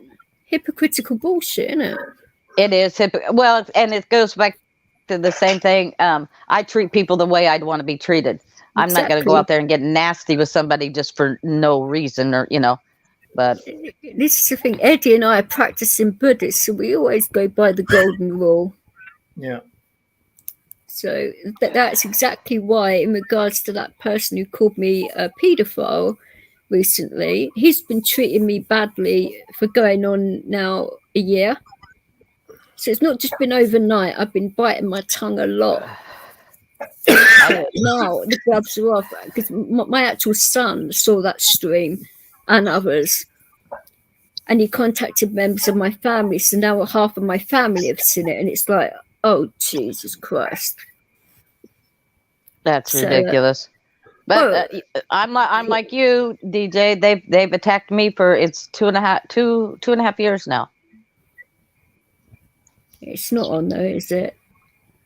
So you know, I take it. As long as you're a good person and you're not hurting anyone, then you know you're doing everything right, aren't you? And if you idiot a-holes want to take the piss and all of that, then they're going to get their karma. That's all I'm saying. It's like I say to people, you know, like it's not who you were, it's who you are now, you know. Right. Well, it's not even that. I mean, if people come out and make straight up bold lies, straight up lies. This is exactly what we're saying about that particular person. The stuff he has come out with has been absolute lies. And I mean, I look at the person that's doing it, and you know, that's what a sad, pitiful life they must lead in real life. That they have to start something like that. He actually blames it on alcohol, which I'm like, no. That's not an excuse. That is not an excuse. I mean, coming from a guy point of view, no, that's not an excuse. No. It was bad on one stream. He actually attacked another female, asking if her dad done her, as in sexually, and stuff What like sick that. people? That's just sick. That's sick. And he wondered why she went nuts and why I reacted as well. And it's Right. like, no, that's not on. So that's another reason why that stream went the way it did, because all of us had had enough at that point. Like Cool Tools, myself, Eddie, and Tonkin. I mean, you know, Tonkin, he's a gentle, decent guy. He doesn't go after people for no reason. No, he doesn't. No, he doesn't. Tonkin very seldom, you see him occasionally up on channels, but he doesn't go very often anymore because he's been put through hell also. For sure. But he's very protective in regards to me because of what I've been through, and especially with that individual, what he's put me through this past year has been quite bad. So he's put us all through hell. Yeah, but I seem to have got it the most though, and I've done nothing to this guy at all. Actually, it was yourself and Marshall, like got it the most. Well, he just said take it. Just it's ridiculous. That says a lot about the individual. Yeah, they must have a very miserable real life. Yeah. Sad for them, that they have to be that nasty and hateful and, lies, and they just can't think of anything else,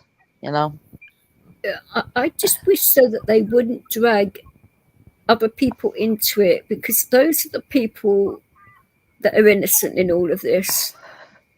Right.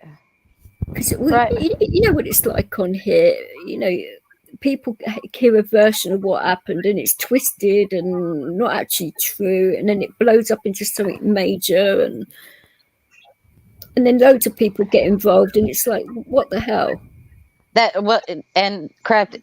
exactly it, because it comes to the point where if somebody's saying something really nasty, I'll contact that person and say, hey, this has been said and I just want you to know, and and leave it at that. So I mean, I'll go and find out, myself before I just assume, and I definitely don't judge anybody. I'm pretty much the same. That's right, Nigel. It's exactly right. They can't take it when you give it back. And I haven't really started on this guy yet, but he's going to find out what I can be like if he carries on. It's like, so I don't lose my temper very often, but I mean, I think that surprised quite a few people the way I reacted the other day, because I don't normally get that bad. But nearly 13,000 people have watched that already. Right. Well, and I can't stand the doxing. I've been doxed from here to Kingdom Come. Everybody has my information. They've called me at home. They've showed up at my home. All of it. So I'm not even into all the doxing bullshit. It's nobody's business where I live at, Of course not. But why on earth would they want to know? Why on earth do they need to know? Stupid, especially when you've got grandchildren and all of that. I mean, for goodness sake. It's very dangerous because people don't realize it. Once it's out there, information, a person's personal information is put out there, and it's dangerous because you don't know what kind of person has listened to that stream or grabbed a screenshot. Exactly. And so you don't know, who would ever show up. It's crazy. I went into the chat. Yeah. No, it is, and you're right. And this is what I was basically saying, because especially in regards to him calling me a paedophile and that. I mean, for one, I'm a parent, which puts my kids at risk, and all of that as well. And it's not on. You know me. I'd never abuse a kid in any shape or form. Wouldn't even dream about doing anything like that. So why on earth people think that it's acceptable? But over here, it's actually against the law to use malicious communications and all of that. And what he's been doing over this past year, I've got a very strong case if I wanted to go down the legal route, but I'm not really into that, to be fair. But the way my family are reacting at the moment, it's like I can't control what they want to do with the information, you know. Well, I know a guy in Florida. I know him personally, and all of his information was put out. And some stranger, luckily he lives in a gated community, a stranger showed up at his front door. And when the police got there, luckily the guy wasn't shot because it's open carry in Florida, and he was in his home. It's doctrine, stand your ground doctrine. The police came when they searched the guy. He had 6 addresses of the homes that this man owned that his family lived in. 6 different homes. So you never know when you throw that information, when somebody puts that information out there of your personal, you don't know who's listening to it, you know, who's lurking in the background. So it's dangerous to do. It's dangerous. It certainly is. It's just very scary. I remember Bud and KY came into my channel and was saying that a lady was being threatened that her daughter was murdered or something. And they would come into her house with guns and stuff like that. And it's like, what the hell? There's crazy people out in this world. Crazy people. I'd certainly say so. And I mean, I haven't spoken to Bud and KY about this recently, but I hope that lady managed to get relocated because it was a bad situation. Yeah, I don't know. I haven't spoken. I've spoken to Bud. That KY's kind of healing up right now, so I haven't talked to him. No, he's going through health issues right now too, isn't he? Bless him. And right. This is why I don't like bothering people when I know they're going through shit, you know, because I don't want to put my bad stuff onto them. Right. Well, you know how it is, and obviously Bud of his foot and everything else. And he's making progress, isn't he? But he is. He did really good. They had a show the other day on Veterans Day, and he did really good there. Yeah, I actually wanted to watch that, but my head had other ideas. Well, as you know, I can't control that part of me. But when my seasons happen, they happen. I can't stop that. So, right. That's why I'm so glad you get that service dog. I think he helps a lot. I wouldn't be without him. You know, he does so much for me, and he's a beautiful dog as well.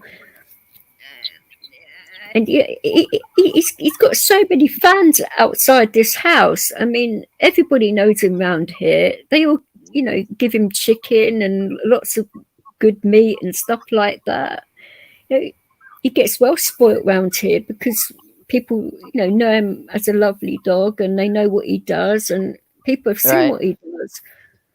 Yeah, that's my little service guy. I don't know exactly what he did. He's hurt one of his front. Well, he's 7 now. He's hurt his front leg, so he doesn't want to go up and down the stairs or jump up on the bed or anything. So I've been carrying him this just started. So this weekend, I've been carrying him around and letting his leg heal up a little bit. It's his joints. I think he's arthritic. I certainly can't carry mine around, for goodness sake. No, you cannot carry him around. My goodness. No.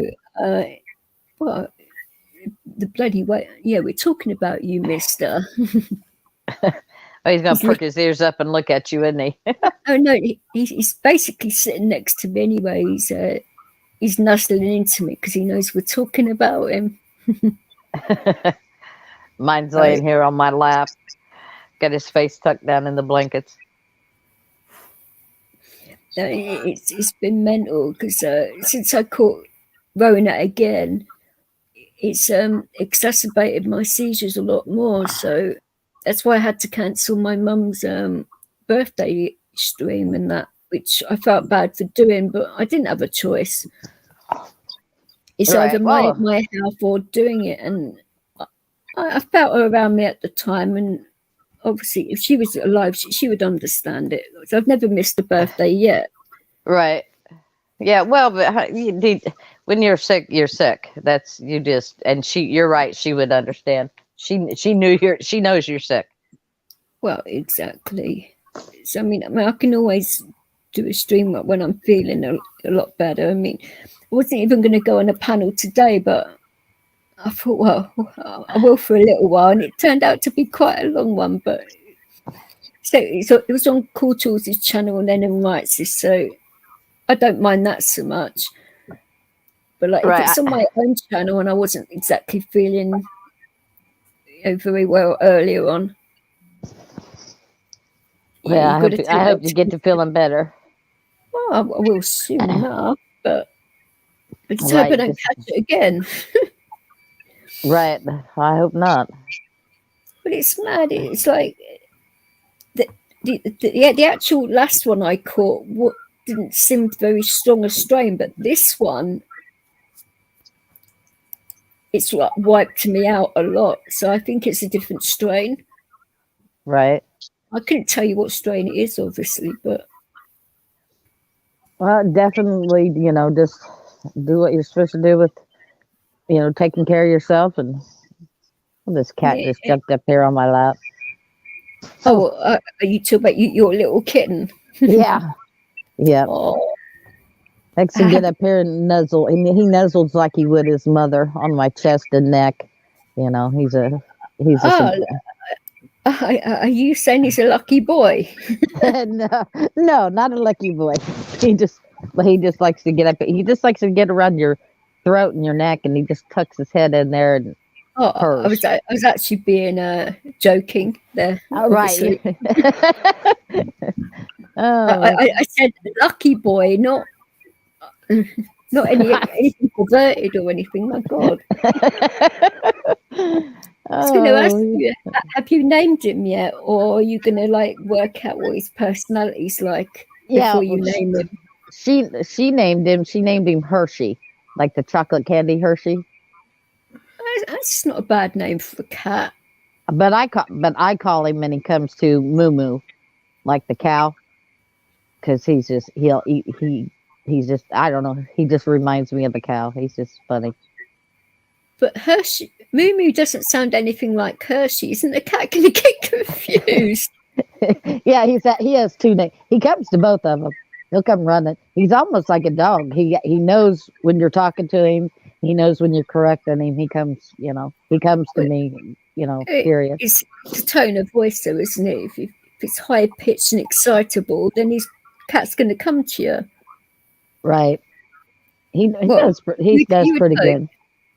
You would hope. He's pretty good kitten. I just can't believe you got a kitten of all the times. But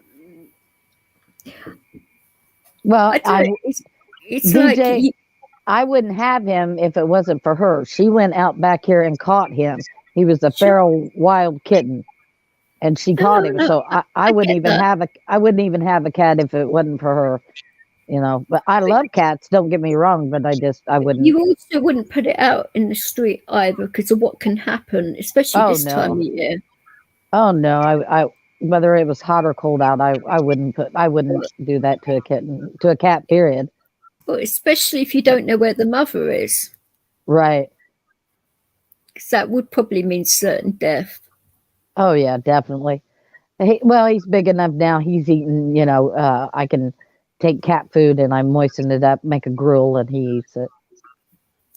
Oh, that's quite sweet. But I just thought, because of what you were saying about your health and that, when you said you got a kitten, I was like, okay then. But right, I don't need anything to take care of, but I will since she got him, and she loves him. I wouldn't get rid of him now.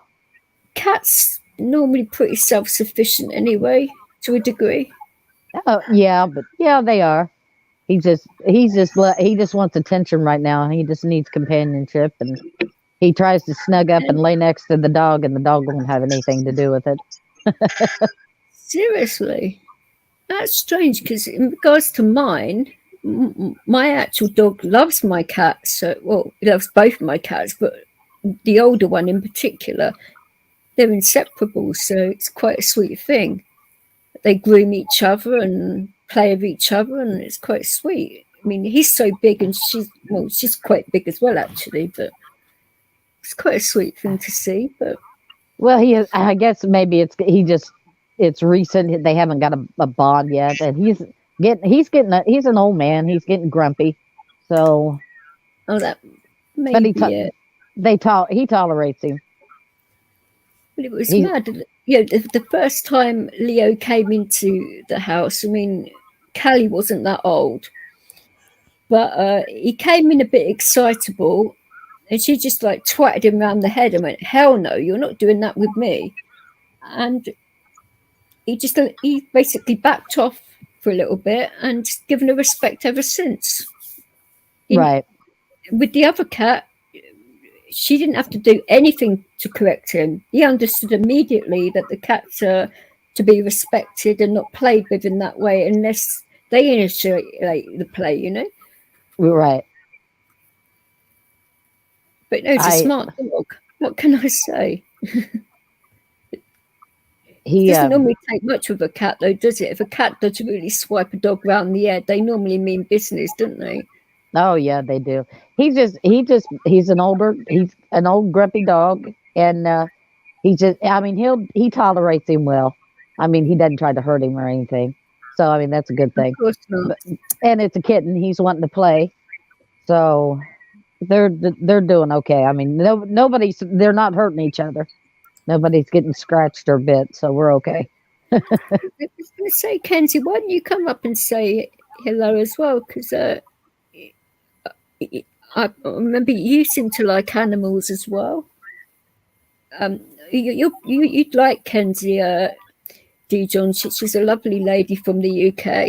You might not be able to understand her straight away because she comes from Liverpool. No, not that that's a bad thing, but some people have difficulty understanding Scousers. So I'm starting to learn. Hi, Kenzie. It's nice to meet you. But I'm starting to learn. I've listened to enough of the English channels that there's a difference between like the South and the East, and just a little bit different in the dialect, and some of the accents are stronger. You know, but it's taken me a minute to figure that out. You know, or like Eddie, I just straight up asked Eddie from where he was from. You know, I didn't know. You can definitely tell Eddie's a dub. Well, not to us English over here. It takes us a minute. We don't catch on as quick as what you guys do.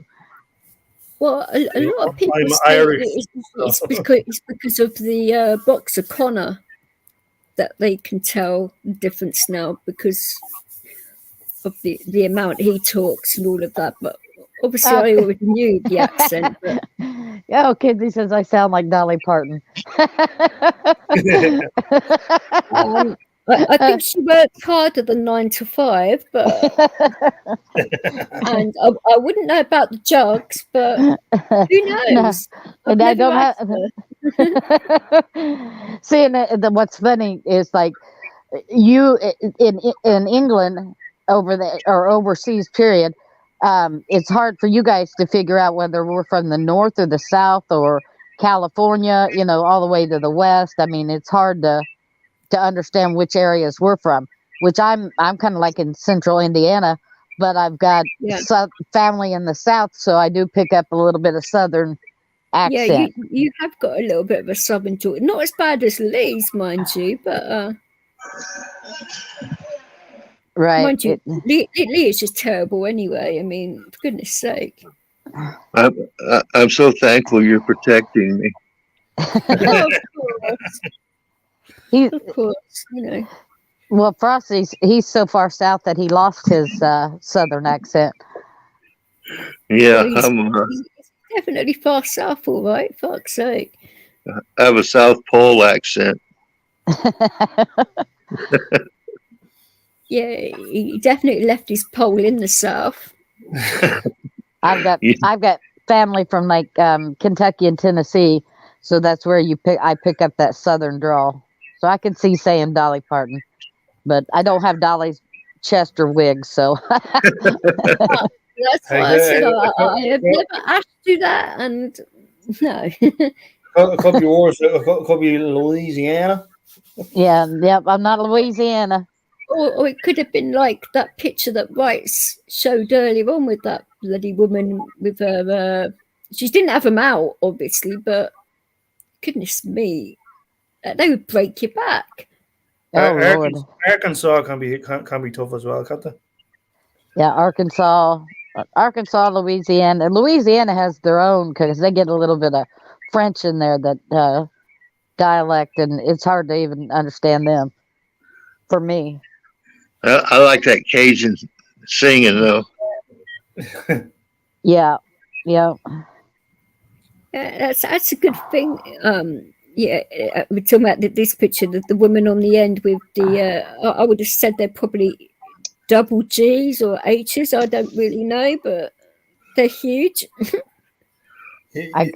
You know better than me, do, Vix. Oh, no, but it's hard to bloody tell, depending on what kind of bra she's wearing and all of that. I mean, I'm no expert, but I just feel sorry for any woman, because their back and their shoulders. That's exactly what I'm saying. And could you imagine it if she had to like run up the stairs? She'd be knocked out. She'd have black eyes. She'd have black eyes. Well, you can imagine her partner in the bedroom would get like whacked very hard in the face. Well, they might enjoy that, but Yeah. Well, that she would enjoy It's not a bad it. thing. Having bruised boobs in the bedroom, it's not, wouldn't be a good thing. Well, I wouldn't have thought so, no. But this is what I'm saying to Rights, and I'm very blessed to have the body I have. I just go with the body I have. I'm getting older and frumpier as I go, so I'm not too concerned over it.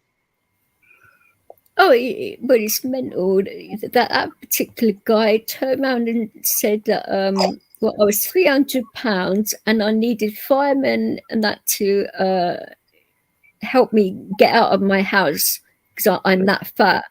No, they're saying that from. I'm like 8 stone, for fuck's sake. You have to go out through the window. That, and they're getting that from that one TV show, that 600-pound life, where they have to, you know. So, I'm 110 pounds, for goodness sake. I mean, Eddie Marshall, Tompkins literally like seen me like literally in the flesh, and it was like, are they fucking kidding? You're 110 pounds soaking wet. You're a very tiny woman. Yeah, I'm only 5'3". I should have been 5'6", but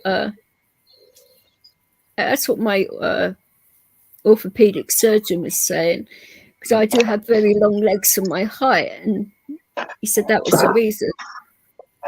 So I should have been 5'6", but I'm short. It is what it is. I'm a short person. I don't mind being 5'3". I'd like to have at least made it to 5 foot. I'm 4'11". Oh, bless you. So we have a winner. I'm used to climbing. If I go to the grocery store, I have to. Hey. Sorry, my bad. If I go to the grocery store, I'll climb up a shelf, to get what I need. Or, I've gotten so used to that. It's funny. My grandmother was 4'11". My granddad was 6'4". It's actually very good though, because if you're quite short, you can find a good-looking man to say, "Excuse me, would you mind reaching up and getting something for me?" And then you can ask them out on a date. Oh, I'm too independent. I'll climb up there and do it myself before I ask anybody to. get anything Oh, for no, me. but G. Johns, come on. If they really are that nice on the eyes, come off it. You Well, yeah. you would, wouldn't you? Exactly. Yeah, I could, but I haven't ran into one like that yet. I actually did in the hospital. Eddie and Courtals would tell you, I think Wrights was there when I mentioned this. I was actually going up there to pick up a prescription because they were messing me about, because you don't normally go to a hospital to pick up a script. Right. And there was this drop dead gorgeous doctor, and he was a neurologist of all things, and Leo had just indicated on me as well. I mean, what are the chances of that? Leo indicates on me, and I literally bump into this drop dead gorgeous neurologist. I was like, oh my God. It was the most beautiful man I've ever seen in my life, and body to match as well, body, beauty, and brains. It's like, whoa. He was hot. Well, what did you ask him to? What shelf were you on? Did you ask him to reach up and grab something? No, he actually made sure I was okay, and he stayed with me the whole time, and because he was on his break anyway. And then he walked me to the bus stop to make sure I was okay and put me on the bus and all of that. So he was a very nice man. I didn't dare ask him out on a date just in case he was part of my neurology team, because that would be a bit bad. Right. Well, at least he was a gentleman. That's nice. Oh, very much so. But if I was to see him again in the hospital, I probably would ask him out on a date, because my God. I've never seen all of the good points in the man like that, and his eyes. Oh my God, beautiful, glassy eyes, and it's like, wow. Don't see that every day. Next time you see me, you might have to. Next time, I will ask it if it's okay to take a picture. And I will show you. Obviously, I won't plaster it all over the internet because that would be a bit bad. But wow, yeah. It's probably why. I won't ask him to take his top off either, because he might think that's a bit rude. that might be a bit much. but the fact he was wearing scrubs, so scrubs you can pretty much see, because they're like short sleeve ones as well, so you can see. Their arms and chest. You weren't overly muscly, but muscly enough. Yeah. And really nice flat stomach and really nice height. And it's just like, oh my God, I'm dreaming here. Now, what was his butt like? To die for. There was nothing wrong with this guy at all. It was just like, DJ getting the flutters. a lot of things are fluttering that day. I mean, wow. I think I know the guy. He's gay. No, he certainly weren't gay. He was looking at me up and down as that, and he was looking at me in the eyes. That guy was not gay. Definitely not. No, well, but even if he was gay, I wouldn't care. I mean, that guy was gorgeous. My God. Men don't understand. Women can tell and feel if somebody's gay or. Our gaydar's pretty on, wouldn't you say, DJ? Yeah. I mean, exactly. You can tell. You get that vibe from somebody. Yeah. You can tell whether they're gay or straight or, that kind of stuff. And to each his own. I'm not gay bashing. I've got a lot of gay friends, but yeah. I used to live in Brighton, and that's like the gay capital of Europe. When we were in Europe, so that doesn't bother me. Right, you kind of develop a gaydar. You kind of know. Sure. I mean, I don't have a problem with it as long as they're not flaunting it in kids' faces and being very blasé about it with kids. I don't have an issue with it, but if it's in front of children and that, That's what I draw the line. It shouldn't be like that. Well, And that's also the same in regards to heterosexual couples. They shouldn't be like flaunting it in front of kids either, in my right. opinion. Right. That's what I was just getting ready to say. Yeah. It's either way. Those are I mean, and I know it sounds kind of prudish, but I just don't think that when you're out in public, you don't need to show off. I mean, it's all right to kiss every once in a while, hold hands, but don't like and put lock your arm somebody around down. somebody, but like dry humping them and stuff like that, or Is too much. Yeah, you don't do that. Don't do that in public. or if it's like gay pride, for example, when people are hardly wearing anything and jiggling parts in your face and stuff like that. That's with kids around. That's not on, in my opinion. Right. Well, and I believe, and this might be old, but I just believe there's a time and a place, and in the middle of the street, that's not the time or place, or and I might be being prude, but I mean that's just how I feel.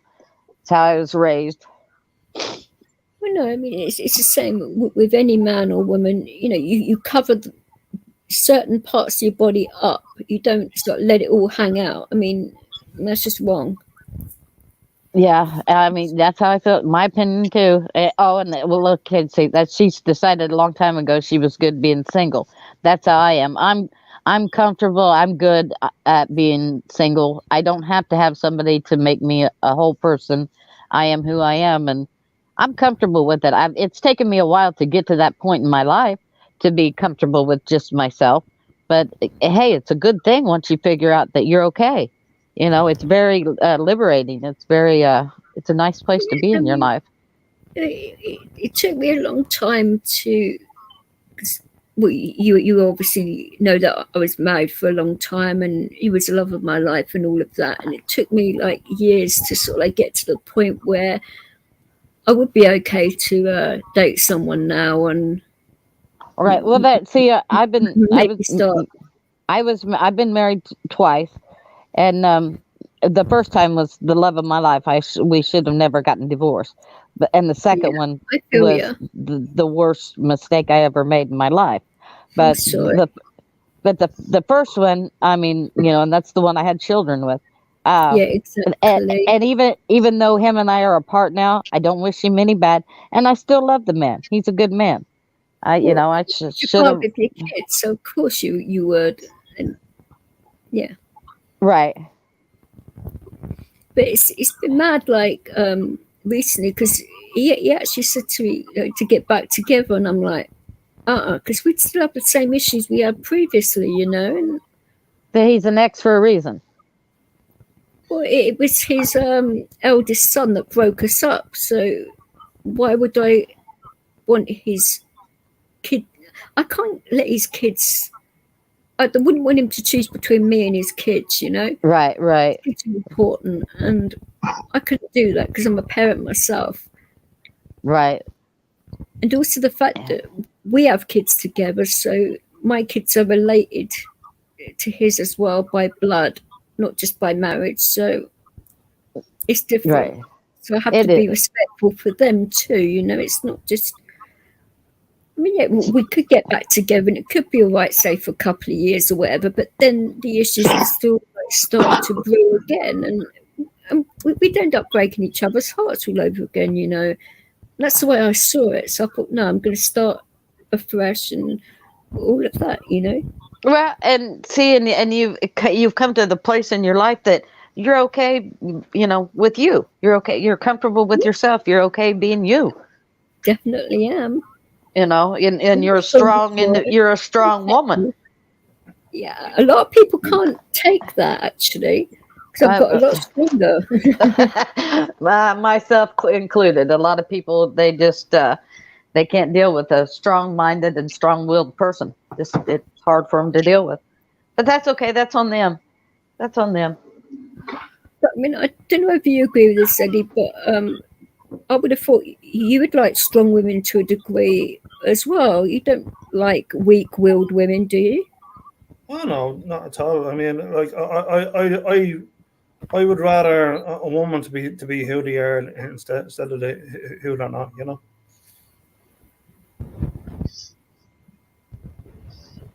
And of course, being Irish as well. Yeah, I mean, well, I mean, not necessarily. Or I mean, it doesn't really matter to me what nationality they are. No. I mean, you being Irish, yeah, you're used to that kind of like sarcasm and the way Irish people are. So you're obviously used to that. So if you came across a woman that was a lot weaker willed in that way, that probably wouldn't appeal to you as much. I don't know. Am I wrong or not? Well, suffice to say, I wouldn't like them to be like. Yeah, I mean, yeah. I mean, there's a lot of things that like. I mean, like, how do I put this? Like, it's Blunt as you like. Like basically, like not like a slow, you know, that kind of way.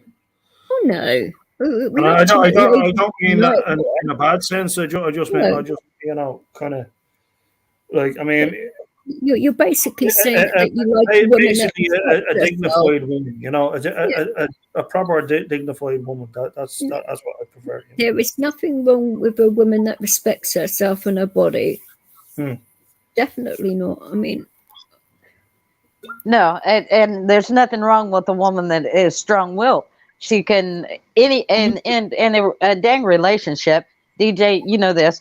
If a woman goes out and works and a man goes out and works to bring the income, then when they come home, let's say the laundry needs done or the dishes, there's nothing wrong with but them splitting it between the two of them. It's not just put on one person or like the female to get all of that things done. So it's nice because I'm independent as hell. So, you know, if I go out and work 40 hours, you know, and he goes out and works 40 hours, there's nothing wrong with us splitting the housework and things like that, and you know, once we get home. But or even, I don't know, even if you go back to just a woman that stays home and raises the kids and takes care of all the house, there's nothing wrong if a man comes home, if he throws in a load of laundry or folds a load of laundry just to help out women. I mean, we appreciate those kind of things. You know, it's the little. Of course, it's the little things that count. Yeah, but therefore I can go out and change the tire on the car for him. You know, vice versa. But it's a relationship. You got to work at it.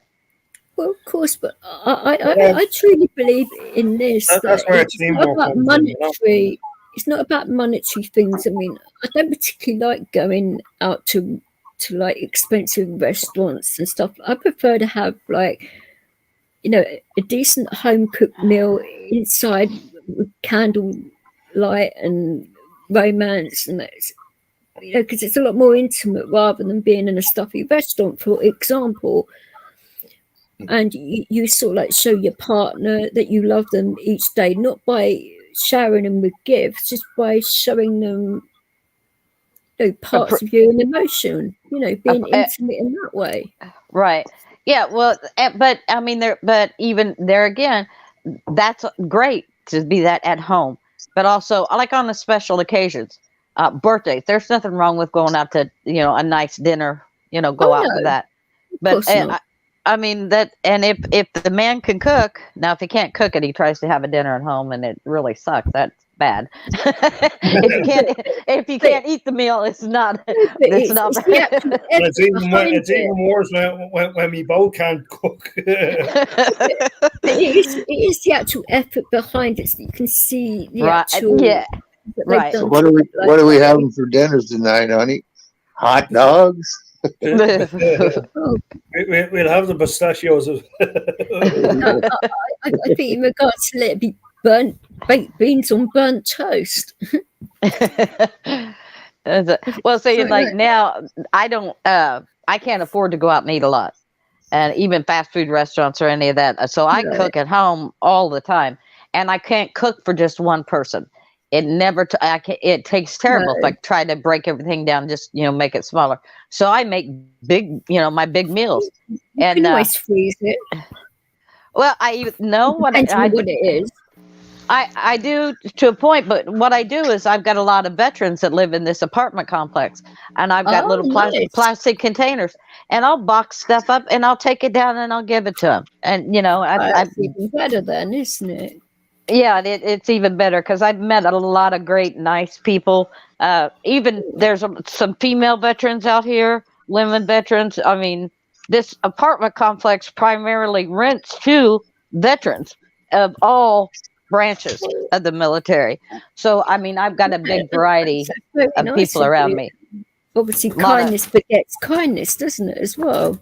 Yeah, I mean, I've got one guy, and I told Wright this. He is he suffers with the PTSD or PTSD. Let me get it straight. And I get that myself. It's not nice, is it? He does not come out of his apartment. Yeah, he doesn't leave. Down. Fuck's sake. And I take him food, and I'll just put it in. I put it in a bag, and I'll knock on the back door, and I'll hang the bag on his door handle, so he doesn't have to come out. I've seen him, I know him, but there's days that he's, but so I give to him. He's a sweetheart, and he's got his issues, but he's a kind man. Oh, I bet he appreciates you a lot for doing that. To me, it's a little thing to count.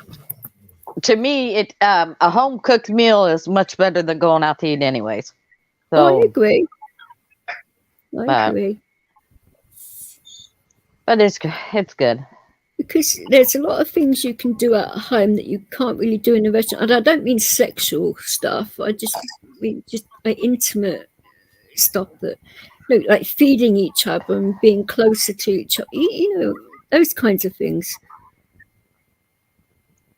If that makes sense. Right. Exactly. I mean, and you can basically talk about anything you want.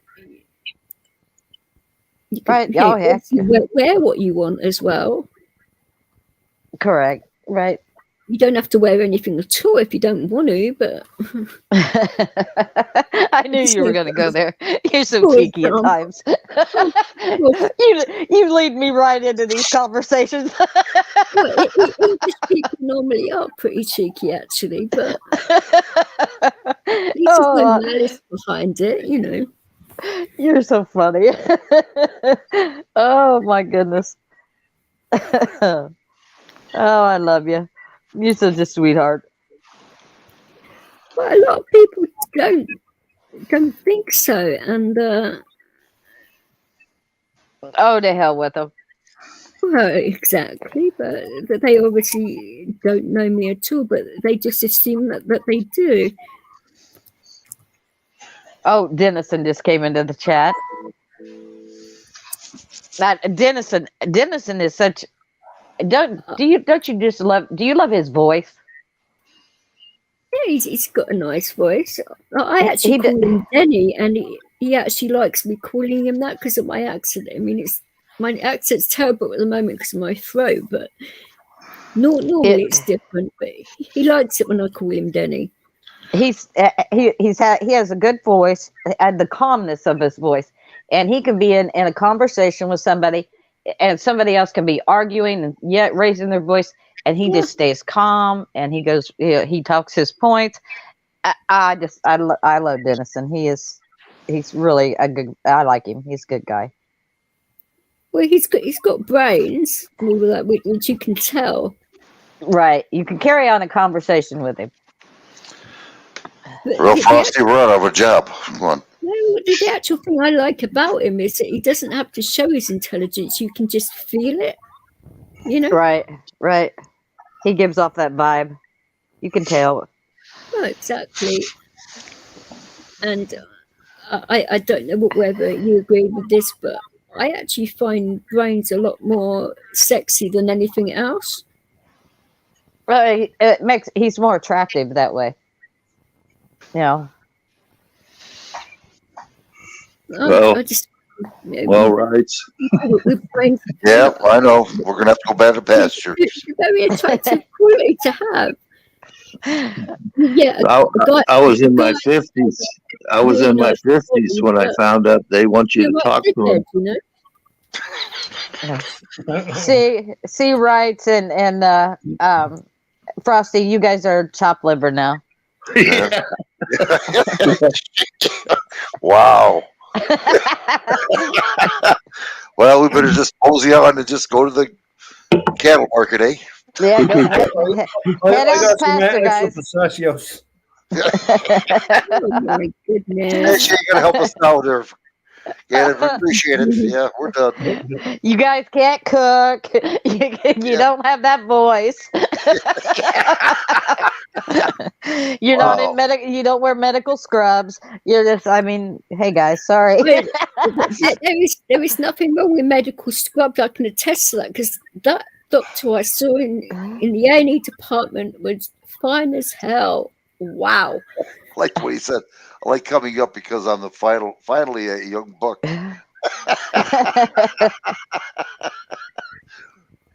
Remember that, Frosty. So he's basically saying, Eddie and both of you are all bastards. And is that what you're saying, Denny? DJ, you get me in these conversations. I'm telling you what. Dennison, I'm always nice to you, Dennison. Got me sitting here blushing. I'm pretty good at doing that, I've been told. Yes, you are. You're so funny. But the thing is that it gets me out of trouble, but it also gets me into trouble. So you're right. You're right. Get you in trouble every once in a while. Nice to the ladies as well, you know. So it's all about context, though, isn't it? If you don't say it in malice, then people can normally, have a laugh and a joke with you. But people take it out of context all the fucking time, and it's like, oh, get your head out your ass, Right. Well, people turn to make things dirty, and they, assume, and it just.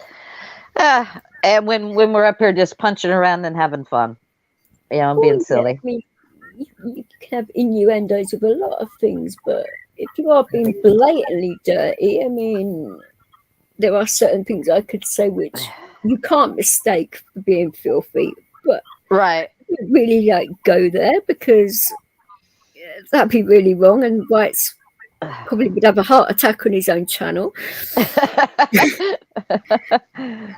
Lee would probably be in his element, and Eddie would be like, "Oh no, she didn't." Oh, that's funny. Oh yeah, it is banter, Kenzie. You're right, but this is the thing that I mean. I'm not saying that these Americans on here get us, but a lot of them really do not, and it's taken me ages to get them to get used to the way I am, in particular, because I am very blunt and straight to the point and cheeky, and a lot of the Americans now get me, but it's taken them a while. It did. It took me. It took me a while to understand. You're blunt, just banter back and forth, and that it took me to realize that you were kidding, joking. And then joking. Yeah, you were just kidding and playing around, and that's why I think when you and I finally got in touch.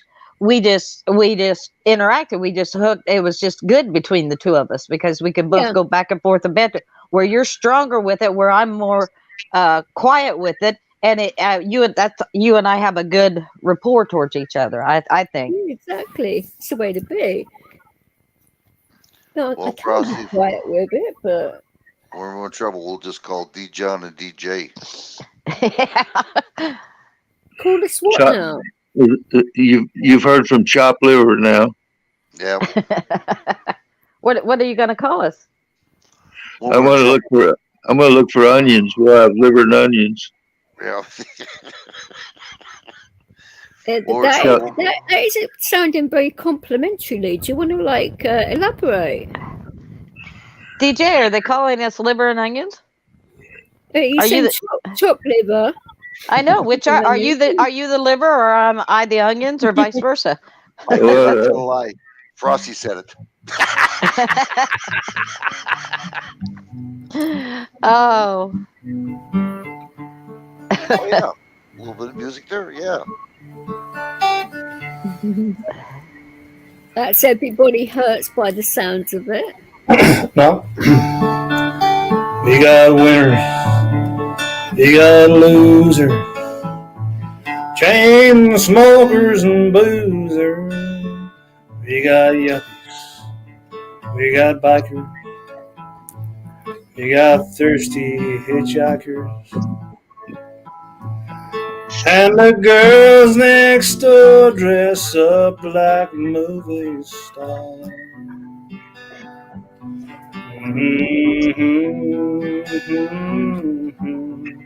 I love this bar. We got cowboys. We got truckers. Broken-hearted fools and suckers. We got hustlers. We got fighters. Early birds and all-nighters. And the veterans talk about their battle scars.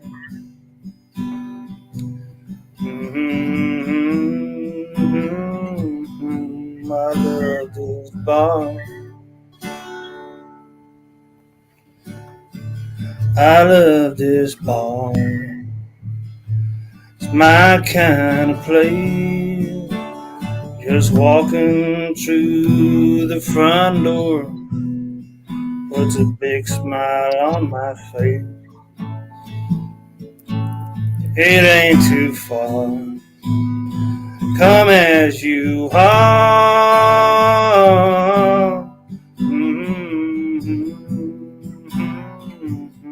I love this bar. I've seen short skirts. We got high techs. Blue collar boys and rednecks. We got lovers. Lots of lovers. I've even seen dancing girls and hookers. And we drink a beer from a mason jar.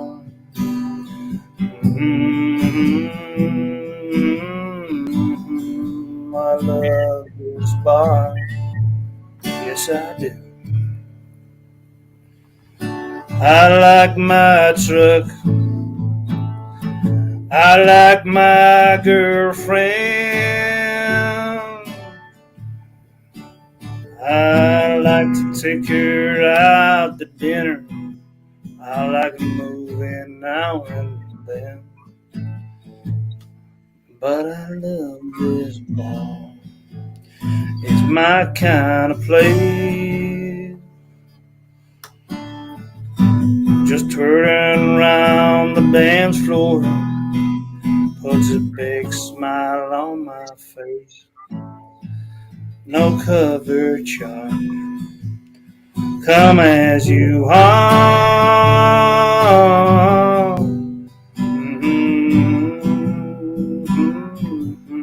I love this bar.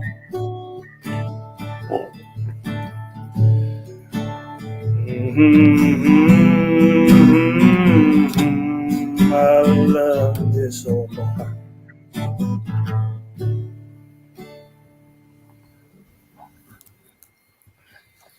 Thanks, Eddie. That was great. Very nice. Don't you just? That was great. Don't. It's so funny that when somebody, not all his songs, but sometimes when people sing, the accent stops. I would never know that he was from that he was Irish with that song. Yeah, you can definitely hear it in the Wolf song, but especially certain words. Well, maybe certain words, but he sounded like a country singer from over here in the United States. To me. He was meant to, but you can still tell he's Irish. I can, but then again, I'm used to hearing Irish people. I don't know. Maybe. I always have that knack. All right, this is it. You know, just because I can sing too, you know, my dog's got fleas. My dog's got fleas. Writes, where's your mute button? Good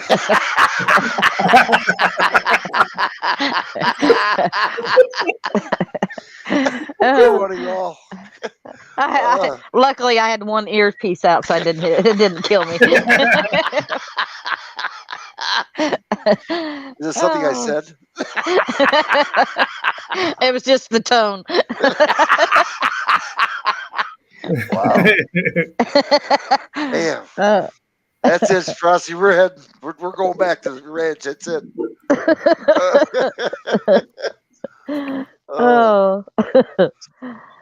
Lanky, what's his name? Lanky Mates. Oh, Lanky. Yeah, How's life he's a treating good you? friend of mine. These women are beating the shit out of us. We need your help. I've known him like well over 10 years now. So yeah, he comes from DJ's channel. Oh, okay. Yeah, he's a good DJ friend of mine. Oh, that's the one. Yes, Oh, the how you very doing tall one. Yeah. Yeah. Yeah. Oh, I forgot. Yeah, he's the tall one, all right. Yeah. I think he's like, what is he? Said 6'5", 6'7". He's just under 6'7", so. Wow. That's what I was thinking. He was the tall guy. Yeah, he's a good-looking guy, very tall. I'm not going to say too much on it because I'm going to get into trouble. I got to if he was standing next to me, he would be able to set a beer can on top of my head. Well, Frosty, we got to leave. That's it. We're done. I knew I should have married a midget. It's okay. You have the Prussian.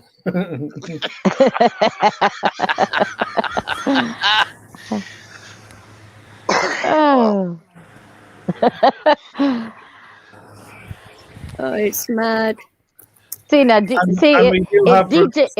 DJ would have said that, there would have died. She has that delivery, that way that she can say that stuff, and it's just funny as hell.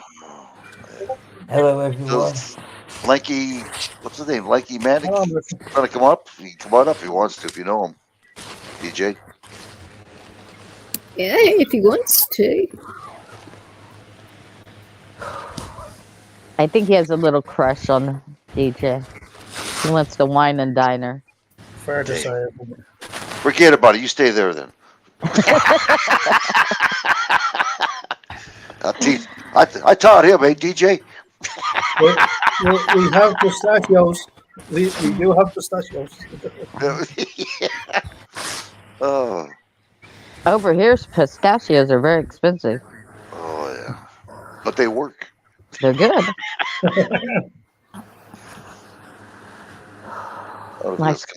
Oh dear. Are you telling me you've been on a 3-day bender? Oh, bless you. I have just got home, guys. Been dying all weekend. No. He's been DJing. Oh, I thought he's dying. Okay. No, we've been dying a weekend. I have my glasses on. Okay. Sorry about that. No, obviously DJing. Dying. Goodness. Oh, come on up. I just, like to put a little bit of verbs in there, Come on up if you want to. Come on. You're more than welcome. Thank you, Beck. Join the fun. It's now or never. That's right. That's it. Going once, going twice. That's right. Shame on you, don't show up. Dying. He's laughing his ass off. All right, I can't see either. Jesus. Oh, well, another time, guys. Let's see that. You couldn't even come on up. See that? All right, that's it. We'll woo the DJ for you. Get your tie on, Frosty. You mean I got to get dressed up? We have maces as well. Oh. dear. Goodness sake. I'll put on my best sweatpants. Oh, what a deal. Yeah. Oh, hang on a minute. Did you just say you want to fill? Oh, that's a bit rude.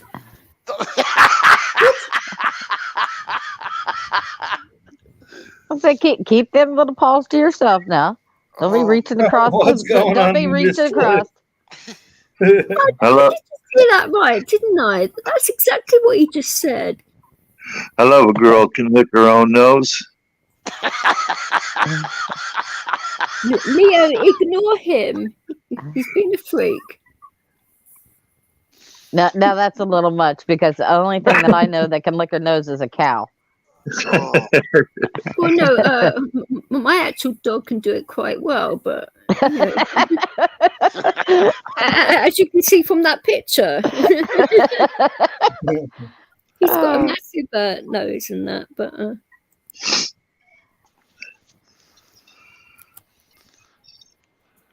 I won't even go there with that. I was thinking of other things my dang dog licks. I'm like, no, I can't even go there with that. I'm not even going to do it. Yeah. He licks his paws. Oh my God! Honey, I'm home. that just made Leo jump. For goodness sake! Oh, Leo, you're right. I mean, he was just gently comfortable next to me. He heard that and just jumped out of his skin. For God's sake! Honey, I'm home. Oh, move over. Yeah.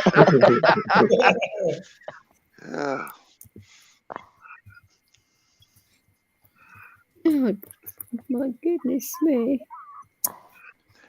Oh, that's too funny. Well, quite. We need to get an elephant trumpet. No, we really don't with you. God's sake. Like he says, that's a bad thing because Leo is massive. Yeah, he's been around my dog a lot. Well, he actually thought my first dog was bigger, but he prefers Leo to the other one. Because Leo's a lot more playful than my other dog. Right. I only have one. I only have one dog and now a cat. No, I only have one dog now because she obviously passed. So We have a bulletin here. Developing China will not pay into climate fund. They don't want nothing to do with it. well, it's a load of bollocks anyway. Yep. It's net zero. It's a slush fund for those at It's a money at the laundering. World Economic Forum to enrich themselves. Is all it is. China's the largest emitter of green gases, and it's showing fog around the city. And who cares? How about India? Is India going along? They haven't said nothing about India yet. The actual thing is, the UK in particular is hit past its target. So if we're doing all we can, but none of the other countries are going to do the same, then what is the point? There is no point. No point at In all. the first place, the targets that they're trying to reach are unreachable. It's never going to happen. They are. I mean, I do agree that people should make more of an effort to like recycle and stuff like that, and to do all they can within reason. But there are a lot of countries that can't do as much as others. So. Well, DJ, I mean, I'm talking years ago, back when, in England, they had a lot of coal facilities just outside, and it let out a lot of emissions, and it was, people were dying with the poisons that were put in the air. Sure. And they went through England, and this was back, I'm talking years ago, went back and cleaned the area up, changed the emission levels, and we actually don't really use coal that much anymore over here. Right, and so I mean, I can see countries doing that, I mean, you know, you look at California, the smog in California or New York, but and I think each country can do their own. But when they're doing something like what they're trying to do there, you're right. It's just a slush fund for these big elites and the big corporations and countries to, you know. Well, every climate event. I mean, we've had natural disasters. I mean, forever, and so every time a natural disaster comes along, they're going to blame it on climate change, and they're going to want to suck money out of the fund, and it'll be people like the UK and the United States that'll be putting most of the money in that fund. The actual people that are doing the majority of the pollutant you put India and China together, and right there, they're bigger polluters together than any one country. I mean, we're supposedly the biggest polluter, but at the same time, we've shown the biggest improvement by going to natural gas, which they want to get rid of too. People are going to freeze. That's what's going to happen. We're actually a part of the emitting gas called methane.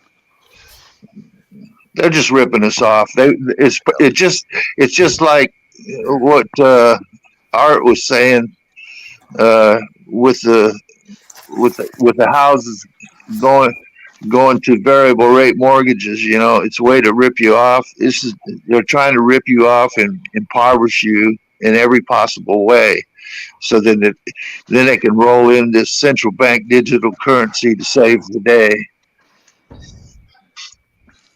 Well, they don't want the cash flow anymore because they can't control the cash flow. If I have money in hand, I can buy and barter and travel and not depend on any kind of government or anything. You know, if I have all my money put on a card and have to do digital transactions, they have access possibility to completely shutting that off. And that's right. I'd rather just have my money in hand and barter and trade and, you know, do as I do. They can't control me. There's no difference. There's no difference if you have money or if you have it on transaction, you know what I mean, digital, because it's still worthless. You know what I mean? So why do they want to go digital unless they want to control you? Correct. Yeah, digital without being backed by something is just as dangerous as this fiat currency. I mean, they will manipulate it till hell won't have it. I mean, if it's just like right now in the United States, they target certain people to give relief to. San Francisco just decided that they're going to start paying trans people a certain amount of money. You know, they want to give debt relief to people taking out college loans.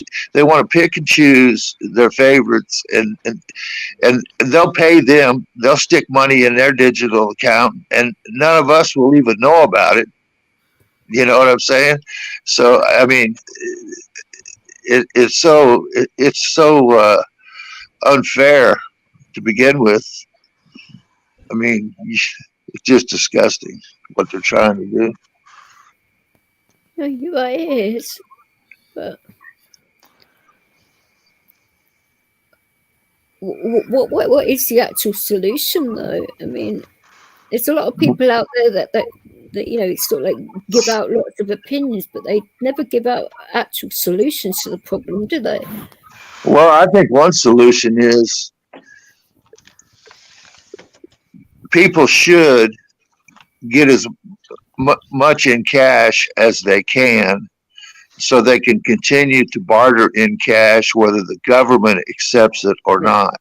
Well, I don't believe in this digital currency bollocks at all. I don't believe in it, but it's coming. They're going to try and push it. It's a way of the government controlling you, and they could always stop your money as well, and then you're completely fucked. That's yeah. They're going to remove your free will. Period. Yeah. So you buy too much chocolate, they'll stop you. Buy too much milk, they'll stop you. I'm going to show you something here. I'll be right back. It's also, they could even use it in regards to getting immunizations and stuff like that. Everything. Yeah, everything. If I'll tell you what, these First Amendment auditors that go out and audit, they won't be auditing once everybody's on that digital currency because they'll be cut off. Yep. I gotta drop down. I gotta run to the store for a minute. Okay. I know you're going to get pistachios.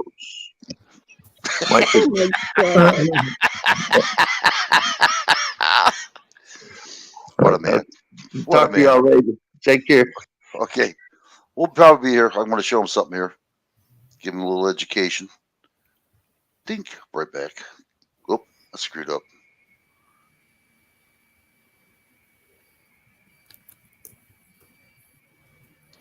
Is everybody happy? Yep. I think so. All right, let's get this guy some little education here if I can find it here. Oh no, don't tell me.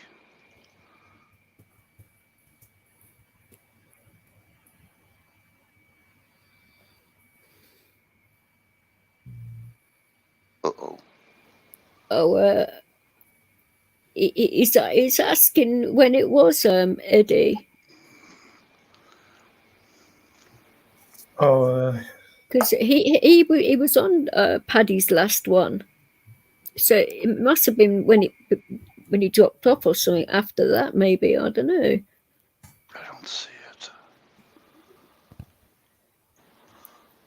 Because he actually saw the bit where they were having a dig at Marshall and that. He saw all that because he called me about it and said, "Do you know what's going on over there?" And I said, "No, I dropped off a while ago. Haven't been over there." And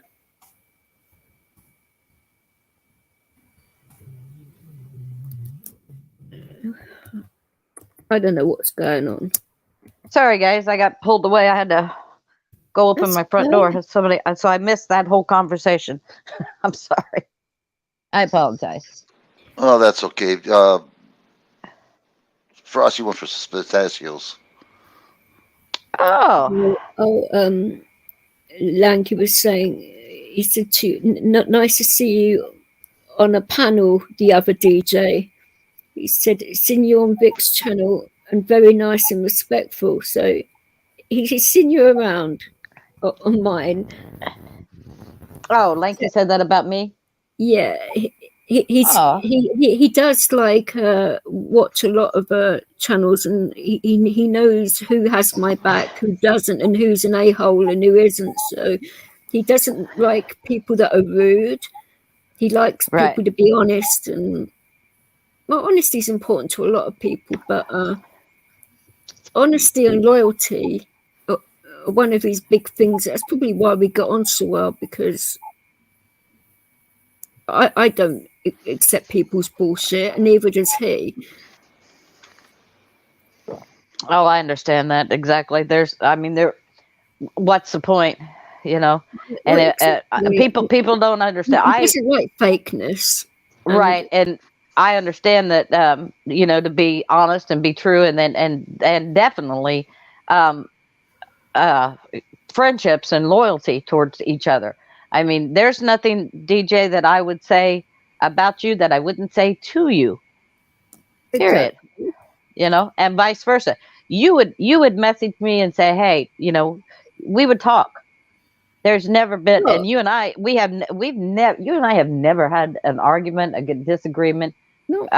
Our personalities get along, and we play off of each other, and it's always been good.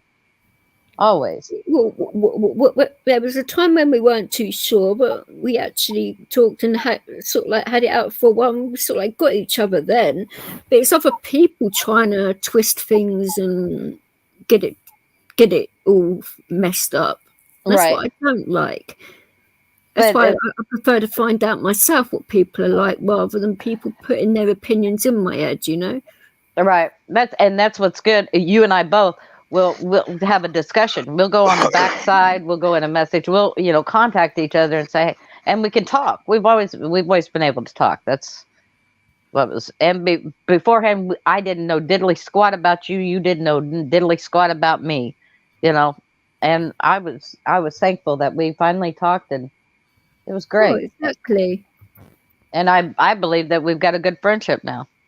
Exactly. If I ever came to England, I would look you up. I would want to meet you. Exactly. You know, I would want to have it would certainly be fun. It would. It would.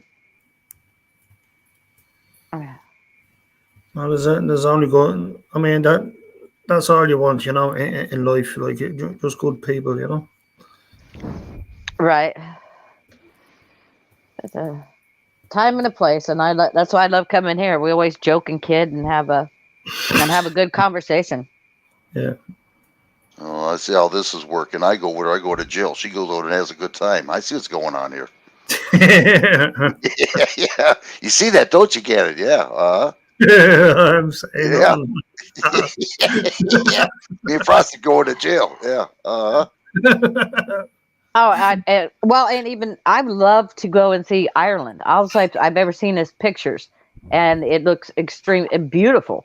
And even in England and stuff, you guys have little villages and cobble roads, and not in every place, but you know what I mean. And it's just, to me, it's just. I'm literally waiting for ID. As soon as I get my ID, going over to Ireland, and I said to Rights, I'm going to document it all anyway, and I'm obviously going to take a lot of videos and pictures and that, so I can always let you see them as well. Going to go and meet Eddie and maybe a few of the other Irish people that I met on here. We'll have to see how that one goes, but. Well, it's a beautiful. I mean, and maybe it's just whimsical from me, but you know, I like the historical places and the kings and the queens and just all of it. Stonehenge, just everything. I would love to go. I would love to go and visit. I really would.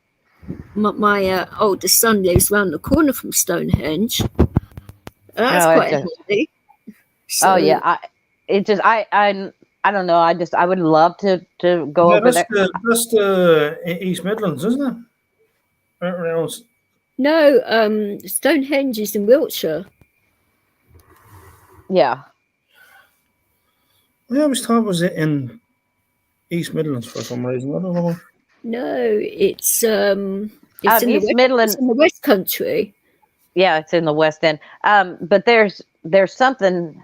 I don't know. There's something. I think it's in Ireland. I don't know, some kind of other stone structure that's ancient and mystical. Yeah, I can't think of what it is right offhand. I want to see the leprechauns with a little pot of gold. The leprechauns and the fairies. You have to look at a midget like me, you know. And a wee pot of gold. I got a pot of gold. Anyway. Oh yeah, I know the one you were talking about, D. Jones. It's Newgrange. Oh, okay, there you go. I could not think of the name of it. Couldn't think of her for a second, but yeah, Newgrange is I believe that's. I haven't found him yet, but I will do. I'm not losing hope of that one, but. So he's got a very common name, unfortunately, but we will find him.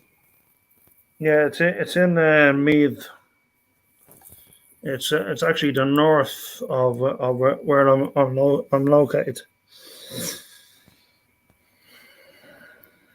Okay, you have to come over with us, Lanky. We can do some DJing over in Ireland. That'd be quite fun. That would be. I mean, that's a dream one day, you know. I'm getting older, but I'd love to go over and just be a tourist and travel around and all over, everywhere over there. It'd be pretty mad because I tell you what, if any of these YouTube trolls like bumped into him and saw how big he actually is, they would be like, "What the hell?" He's not fat or anything like that, but he's muscly as well, so he can handle himself. And obviously, being that tall, he's even taller than me, and I'm 6'2", so. Well, exactly, and the fact he's lived in Manchester like most of his life. He's in London now, so he's tolerated living in Manny and London, so yeah, he can handle himself.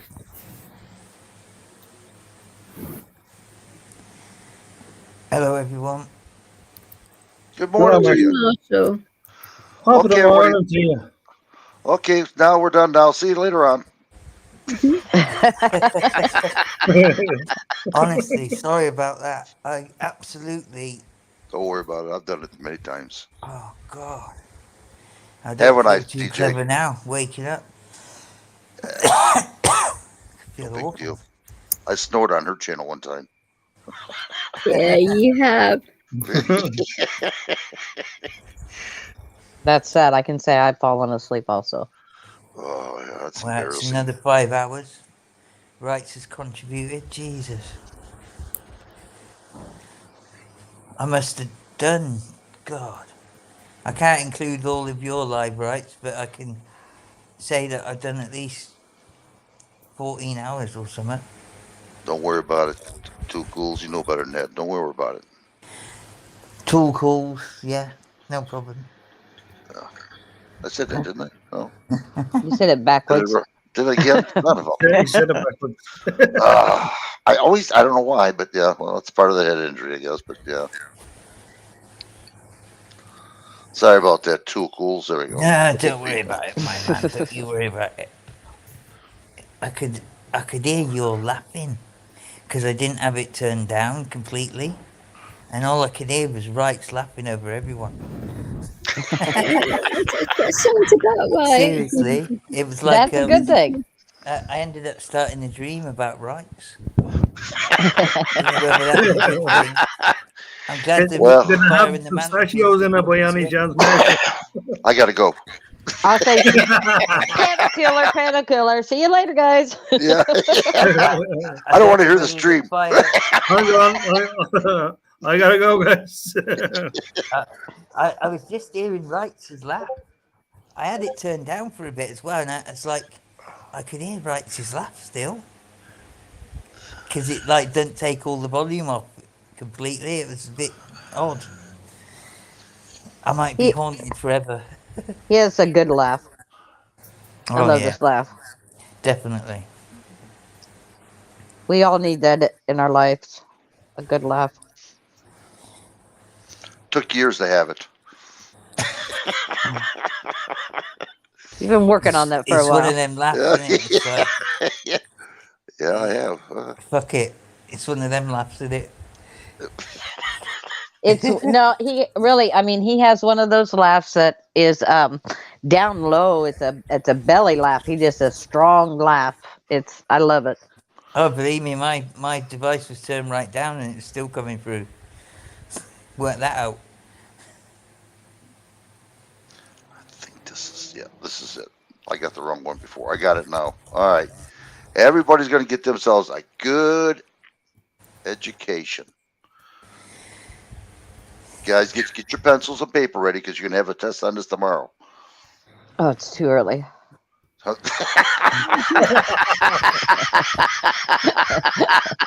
Morning. I would always sleep through my first 3 classes. So come on.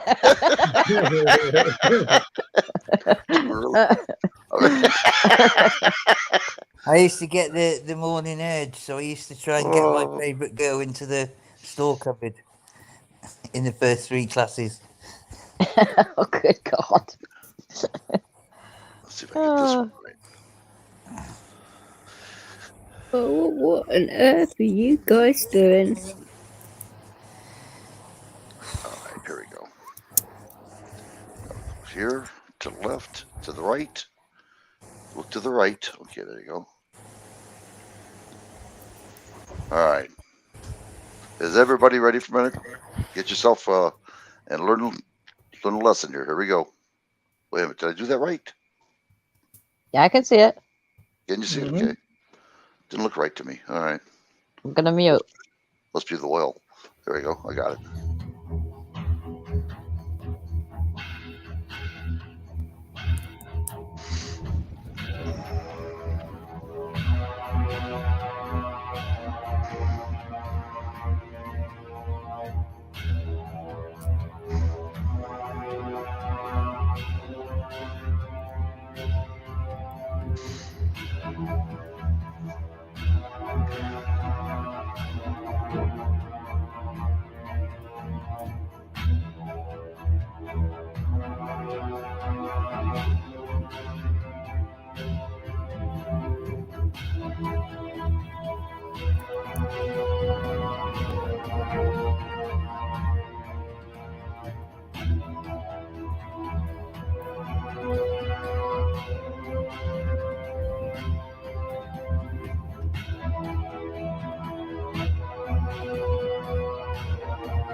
For example, in cash, we don't know, for example, who's using a $100 bill today. We don't know who is using a 1,000 peso bill today. A key difference with the CBDC is that central bank will have absolute control on the rules and regulations that will determine the use of that expression of central bank liability. And also, we will have the technology to enforce that. You heard it directly, absolute control. And the way this would work is that in a cashless society where a government digital currency is the primary form of payment, it is very simple for a government to block a transaction or freeze your money.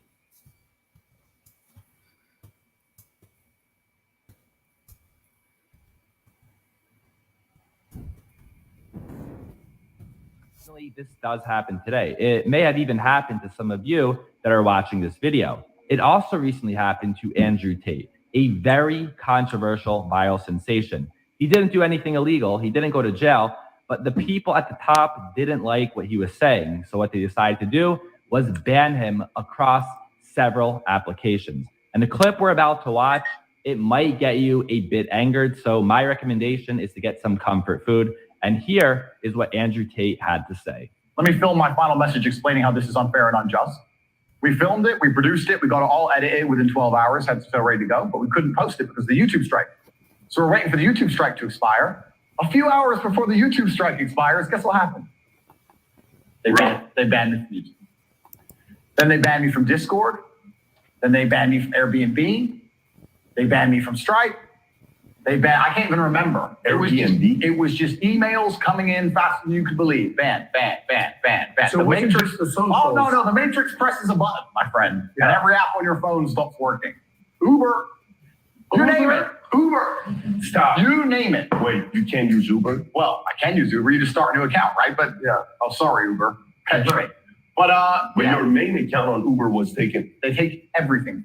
Everything. Coordinated effort all at once. Coordinated effort all at once. Every single one of them just goes no. Delete, delete, delete, delete, delete, and they come at you and they come at you with everything. And Stripe. Banks, Payment processor. oh, and banks, UK-based banks as well. High Street banks. But I can name Santander, HSBC, Barclays, etc. all at the same Massive time. banks. Oh no, sorry, to change. We've decided because blah blah, some bullshit, some letter, close your accounts. So they take all your banking, they take your payment processing, they take all your social media presence, they take your Discord, they take your Skype, they take all your accounts, your ability to communicate with people, and then they lie about you in the press. And what's so crazy about this whole thing is he didn't do anything illegal. He's not in court. He's not in jail. Instead, he did things that people at the top didn't like. So they deleted him across multiple platforms, including banking apps as well. But he'll be okay. He has a lot of money. And also, as mentioned, we live in a partition system. You get locked out of one place, you can hop to another. But with a central bank digital currency, everything changes. As mentioned earlier, there's the base layer of money, and then we have these mobile and banking apps built on top of it. But with a CBDC, the base layer is a government-controlled central bank digital currency. So even if you get locked out of a bank or an app and hop over to a new one, well, the base layer can freeze your money. Central bank digital currencies, pretty dangerous. And when we look at them, most people see it as a very convenient, easy solution, but they ignore all of the negatives that come along with it. With a CBDC, everything can be tracked. And if a state or a government doesn't like what you're doing, they can freeze your money, they can block a transaction. And I'm not even talking about illegal activities. Maybe you went to a basketball game in public and you got drunk. Or maybe you cursed out your neighbor and the authorities, they don't like that. So they punish you and they control the way you use your money. And now you can't get on a certain train, or maybe you can't eat at your favorite restaurant. And unfortunately, or maybe fortunately, as a warning, we got a glimpse of the capabilities of a CBDC, because not too long ago, the United States put sanctions on Tornado Cash. This is a privacy app built on top of Ethereum, and the government didn't like it. So they said any assets that went through this application should be blacklisted or frozen. And they forced Circle, the creators of USDC, to freeze the USDC that went through Tornado Cash. USDC is not real cryptocurrency. It is a 100% centralized cryptocurrency. When we talk about government CBDCs, there is a 0% chance they will make a decentralized version. It will 100% be centralized. They will control the supply, they will track it, they will know who is spending money on what, and they can freeze your money at any time.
What we do here is go back.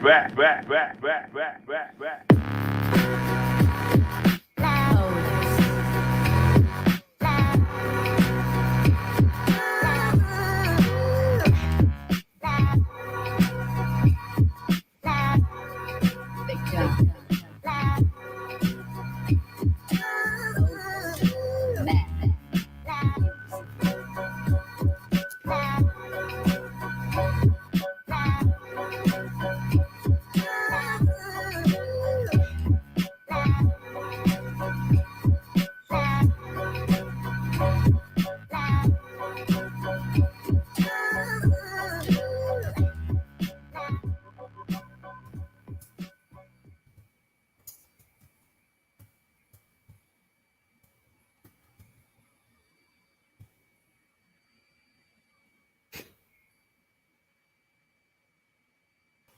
Not a peep, eh?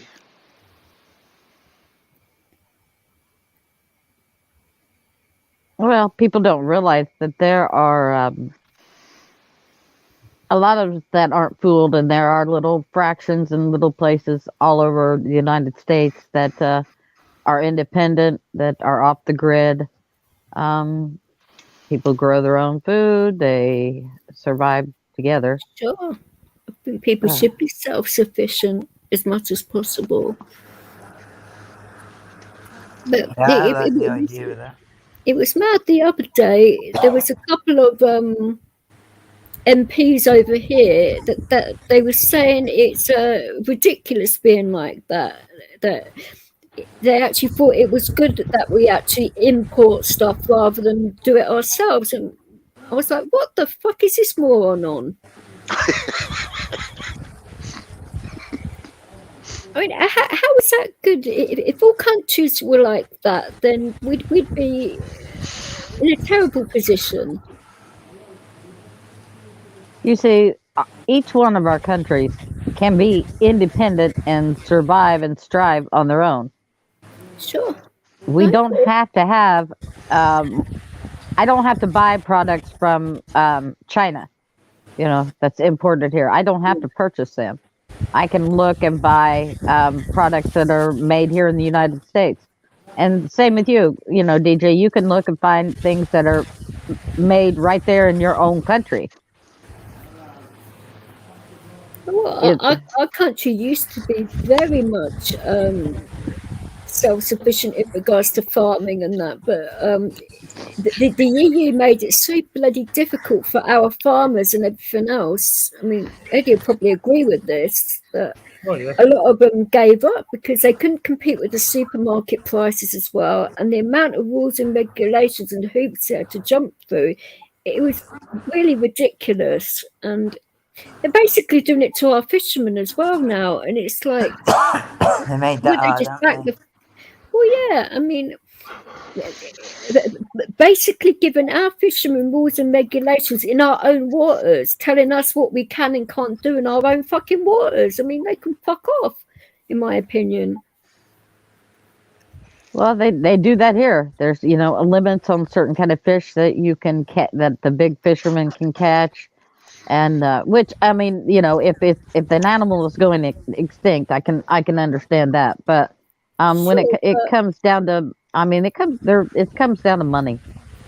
Yeah, but say in regards to, say, like France and countries like that, when it comes to our own waters, we should get priority over other countries because it's, you know, it's part of our country, if you like. Right. Same with Ireland. Of course it is. But well, they do that. Our fishermen are treated like shit. Well, they do that here in the U.S. I mean, they actually pay farmers not to plant, not to produce. Do that here as well. Yeah, they do. They've got a thing called a meadow scheme where this meadow has to go right through the middle of the farm. It has to be continuous, and they have to spread all these wild flowers and bits and pieces on this unfarmed bit of land to break up. I think it's a way of maybe in the future breaking big farms up. But they insist it's got to go right through the middle of the land. It's actually mad over here, DJ, that weed is actually illegal over here completely. But we are the biggest exporter of cannabis. But we're not allowed to smoke it over here. But it's mental. Absolutely crazy that, you know, we can't smoke here or do anything, but we are the biggest exporter of weed. Hypocrites, in my opinion. I was being told about one of them facilities. The way it was. Is it Theresa May's? Is it Theresa May's husband that he owns one of the biggest weed farms in the UK. Purpose built and, you know, rings of security around it, etc., etc. And yeah, growing something that they won't allow our own people to use unless you're on a CAN card. I think that making it Class A is ridiculous. I actually qualify for one of those CAN cards because I looked it up, and but it costs an absolute fortune. Because Marshall will tell you this. I was taking some oils last year, and I went 10 whole days without having any seizures at all. That's pretty good for me. And I've got to take a phone call. I'll be with you in a minute, guys. Who's got the music on? Not me. It was DJ. She was getting a call. Oh, that was a phone? Yeah. Wow.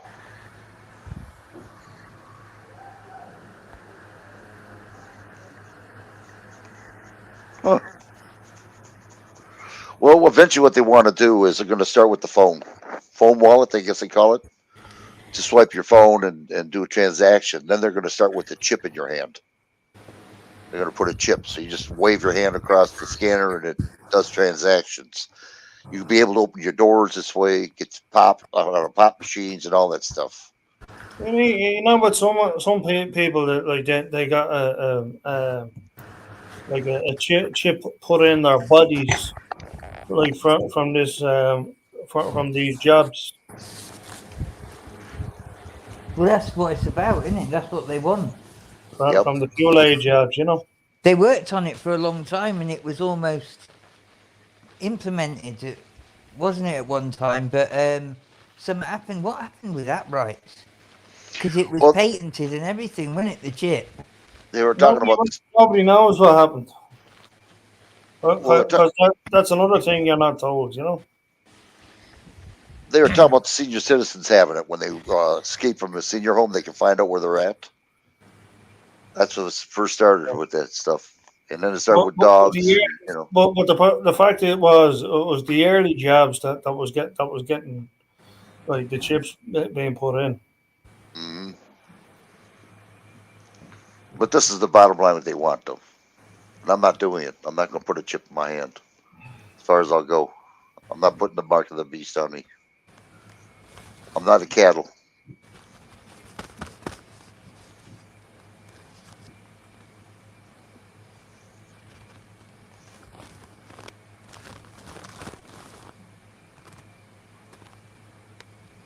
It's a damn shame that people fought for this country and England fought for the country, and then they treat us like shit at the end, you know? Because they don't need us anymore. That's bullshit.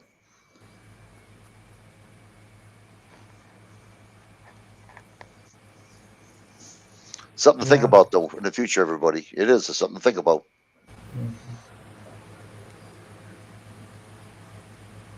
What are you going to do? That's the problem at the end. What are you going to do? You know what I mean? Sorry, guys, I had to walk away. I'm gonna have to jump off of here. My grandbaby just woke up, so and the cat attacked the Christmas tree, and it's on the floor. So I got to go pick the tree up and all the garland and balls, and the fishing line's not working, obviously, because he got it. It's on the floor. So now I got to figure out a new way to tie it to the wall.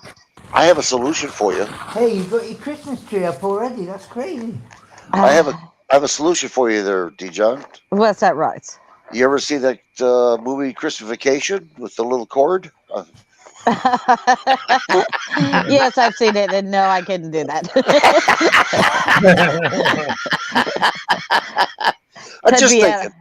That'd be animal cruelty, and no, I couldn't do that.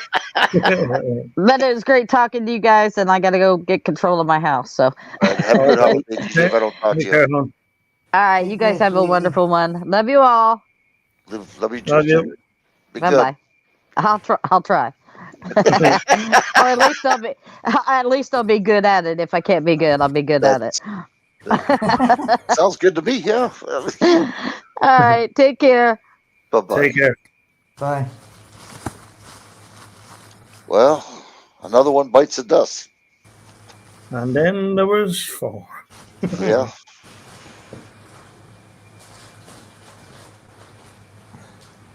Yeah, it's just it's a mess. Who'd ever thought I'd see you guys early in the morning, and I end up here. Damn. It could be worse. You could be playing back in black, and then the pan going off the football helmet. You know, boom. How long did I stay on for? This is all Cool Tools' fault. Yeah, I blame Marshall. Yeah. For all this wrong. Marshall Coos, yeah. How long did Armitage stay on for? It was a couple of hours. He'll want to try and do a show tonight, won't he? That's probably the idea.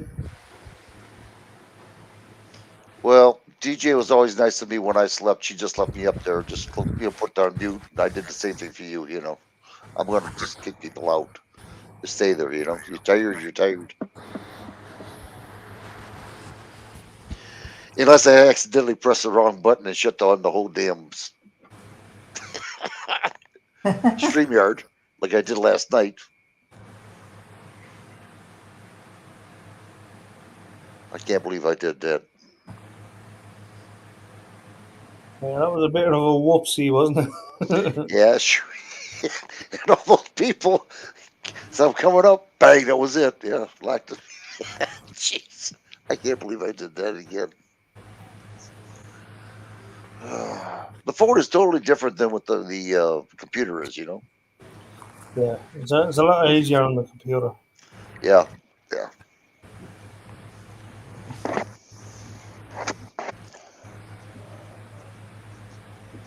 I gotta ask DJ something she hear because now we're really in trouble, guys. You guys better straighten up now, buddy. I got my backup now. Get him.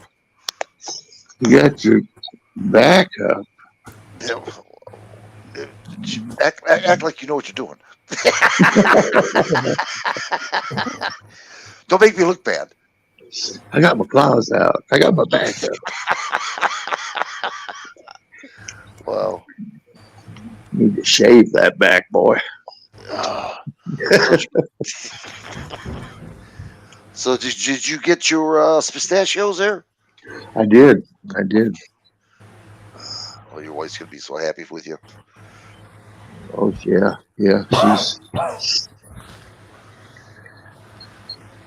She wakes up with a smile, goes to bed with a smile.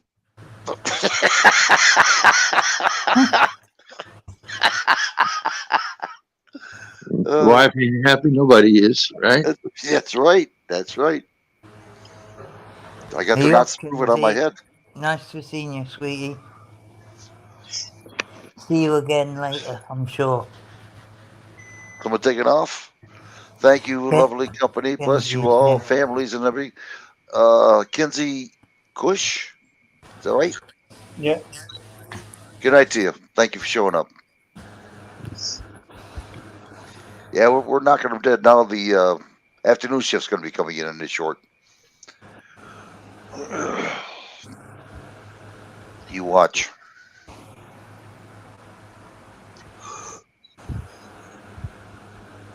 And we have Eddie Cannon on here. You're welcome, Kenzie. Much love, my dear XX. Yeah.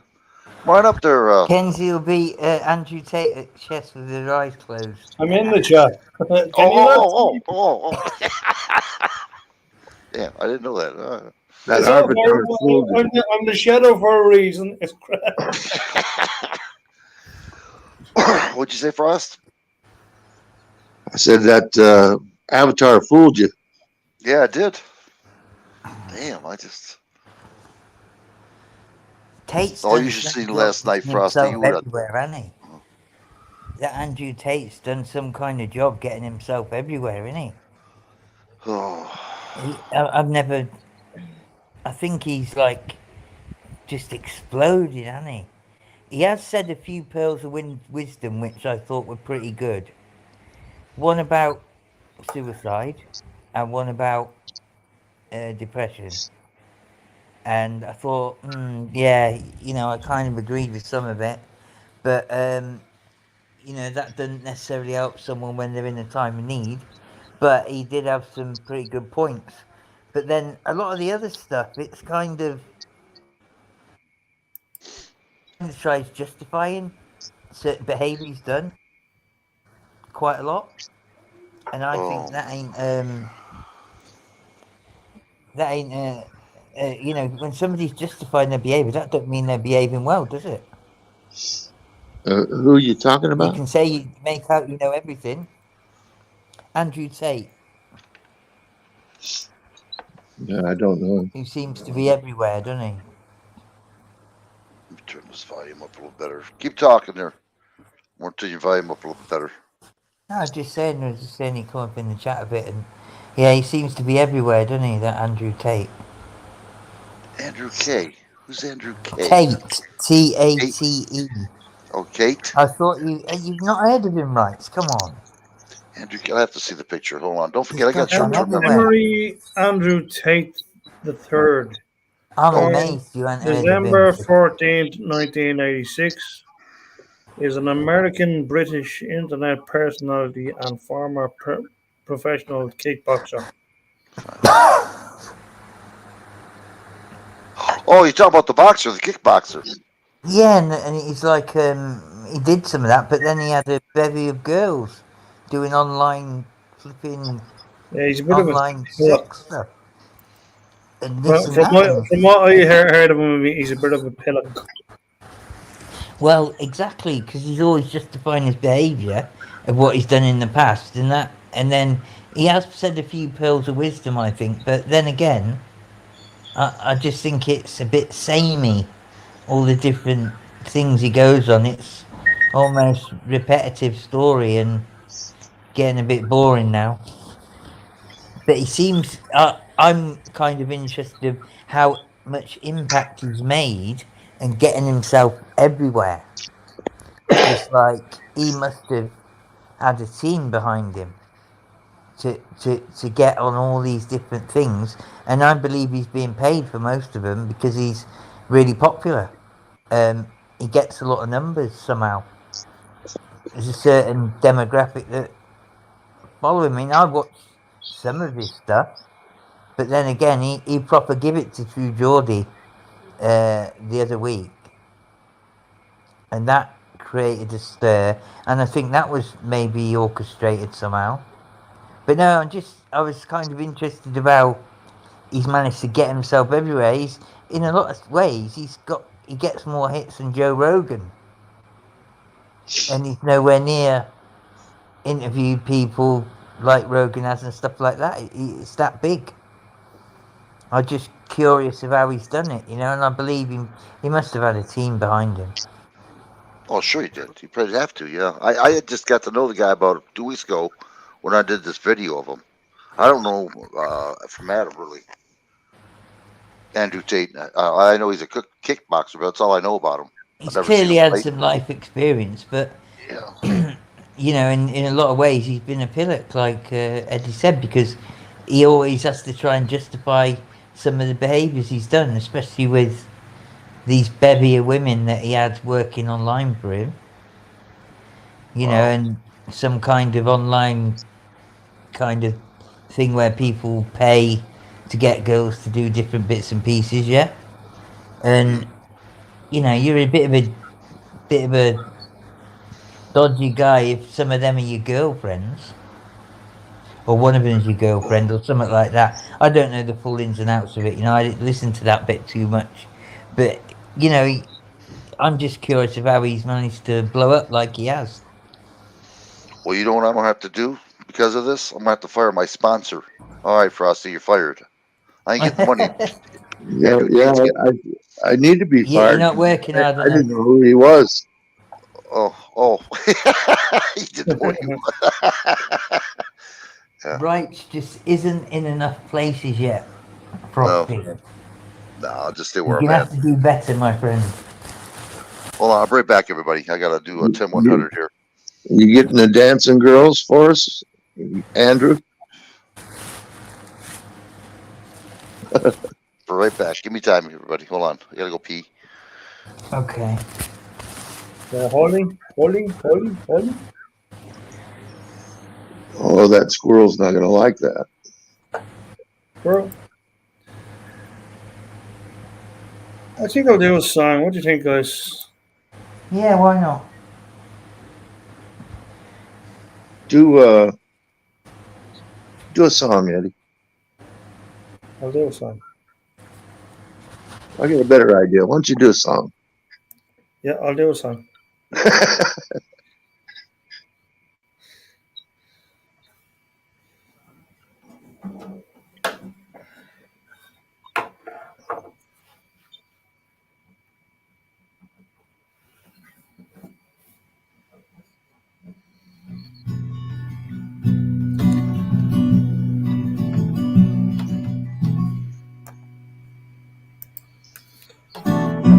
An old cowboy came riding out one dark and windy day. Upon a ridge he rested as he went along his way. When all at once a mighty herd of red-eyed cows he saw plowing through that ragged sky and up the cloudy road. Their brands were still on fire and their hooves were made of steel. Their horns were black and shiny and their hot breath he could feel. A bolt of fear went through him as he thundered through the sky. He saw the riders coming hard, and he saw their mournful cry. Yippee-yi-oh, yippee-yi-ay, ghost riders in the sky.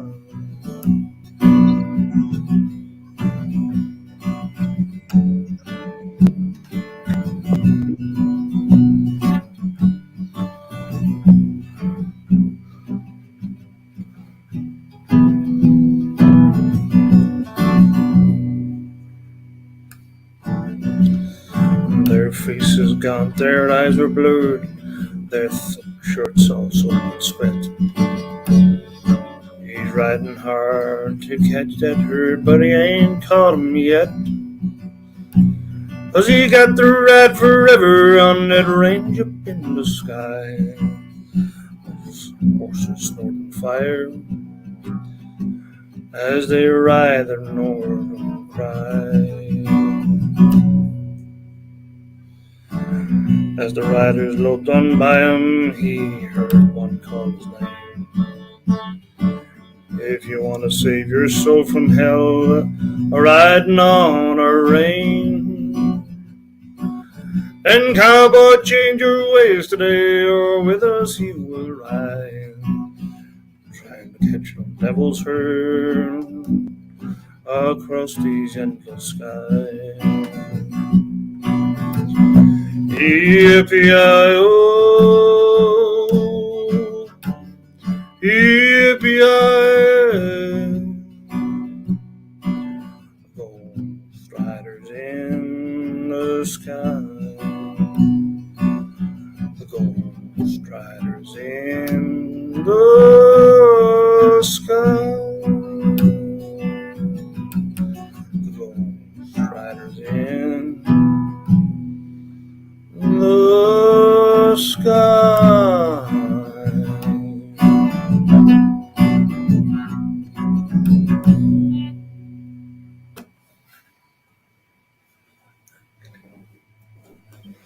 Very good, Eddie. Very good. I like that. Very good, Eddie. Yeah. Thank you. Different one. I don't remember hearing that one personally before. Well, it's one of the first songs that was out there. Was it? From the 1930s. Right. Tennessee Jones was the original artist. And Yeah, I've then, not heard you perform that one, I don't believe. and then the great Frankie Lane performed it, and then Johnny Cash. Was it Johnny Cash? Yeah. There was a few artists, don't I? Frankie Lane, I liked him. He was a good singer. He had a couple good hits. Oh, some great ones, yeah. Yeah.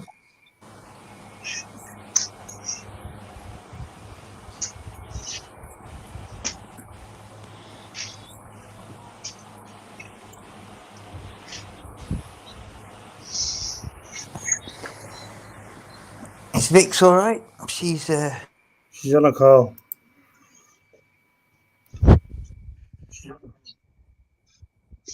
I feel much better now. Thank you. No matter how hard you shake or squeeze, the last few drops will fall on your knees. By P. Daly. Yes. So what did I miss? Anything? Yeah, it's a song from me, but that's okay. Oh shoot, missed it. Damn, sorry about that. yeah, he did his song. Not one I've heard. Ghost Riders in the Sky. Oh, I like that song too. Yeah, it is a good song. They got that movie out there with Cage, Nicolas Cage. Yeah, Ghost Rider. Yeah, that's it. Yeah, good song.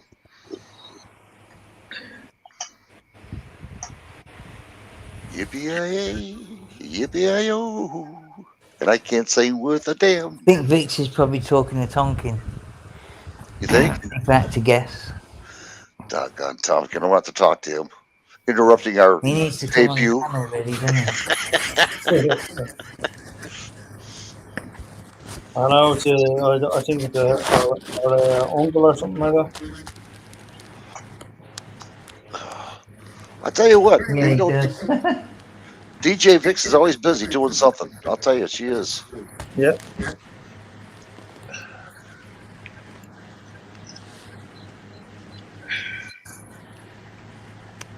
It's been a good day, good night. I'll tell you, I'm enjoying this. When did you start this stream? When did I start 6 this? hours ago? It was about 6 hours ago, yeah. 6 hours ago, yeah. It started with two cool tools. There you go. And I was talking to him, and then we changed over to my place, and that was it. No, it's been long. Been good though. Kept it going good. Well, yeah. I know I didn't, but No, don't wait. Two cools. I'm telling you, I don't know how many times I slept talking to DJ and just fell into sleep.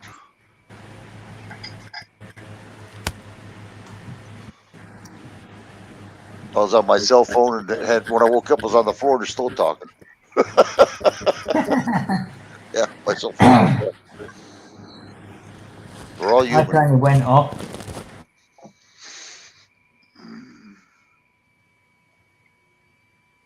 Ain't nothing bad like I did yesterday when everybody else is talking. I shut off the whole freaking yard stream. I still can't get over that. Oh, you did? I did, yeah. I was on the cell phone.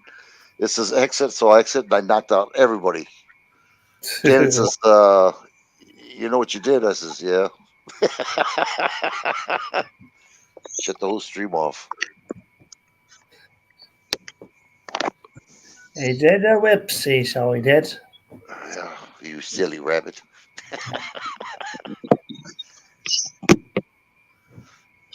Oh my God. Oh, you wabbit.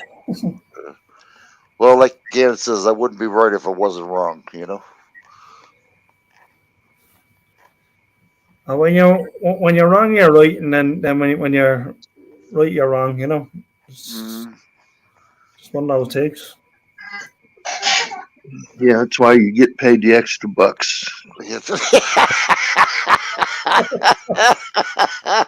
it's pistachio shells. You eat these. You're a good CEO. You know that. And the maces as well. Well, Frosty bought out my 51 shares, so he's got control of it. And I'm selling stock right now. We're going to make a fortune. I'm telling you, I can feel it. Yeah.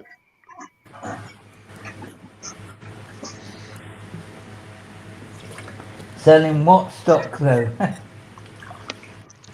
Pistachios. What else? Yeah, really. Yeah. The ticker symbol is WTH. What the hell? What kind of hell of a channel is this? Oh, shit. Well, if anybody ever wants to use my video, they're more than welcome to. I don't care who uses it, really. As long as it's not for abusiveness, you know what I mean? Show people what's going on and whatever you want to do. What video? Any video you want, you can use. I don't care. Show your friends. You don't have to come over here and, do what you got to do. Show people what's going on. You see a video you like, you want to tell somebody what's going on, give it to them. Show them. I don't care. Well, Vix brought up an interesting point. As we talk about all this shit, and she says, but well, what is the solution, I hear the same stuff, but I don't hear any solutions. But I really think we firmly ought to start putting a solution out there and try to get a movement behind it. And the solution is stock up on food, stay home, don't go to work. They want to run this central bank digital currency down your throat. Just come to a screeching halt and reject it. They will cave. They would have to. If we have enough of us, you know what I mean? Yeah.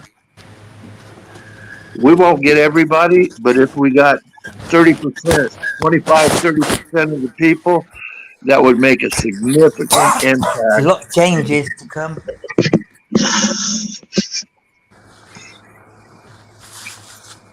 I think there's a hell of a lot of things that are in the pipeline that we don't know about.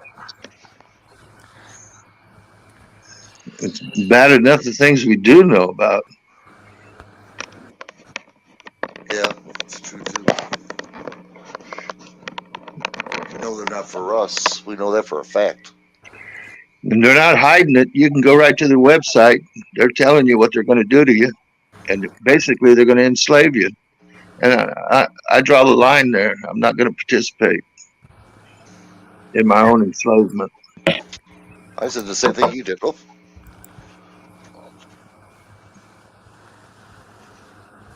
Thank you. Appreciate it. Okay. I just got served my cocktail. Uh-huh. Okay, Lanky, take care, brother. Good to see you, mate. Be good there. Good night to you. Or good day, whatever you're at.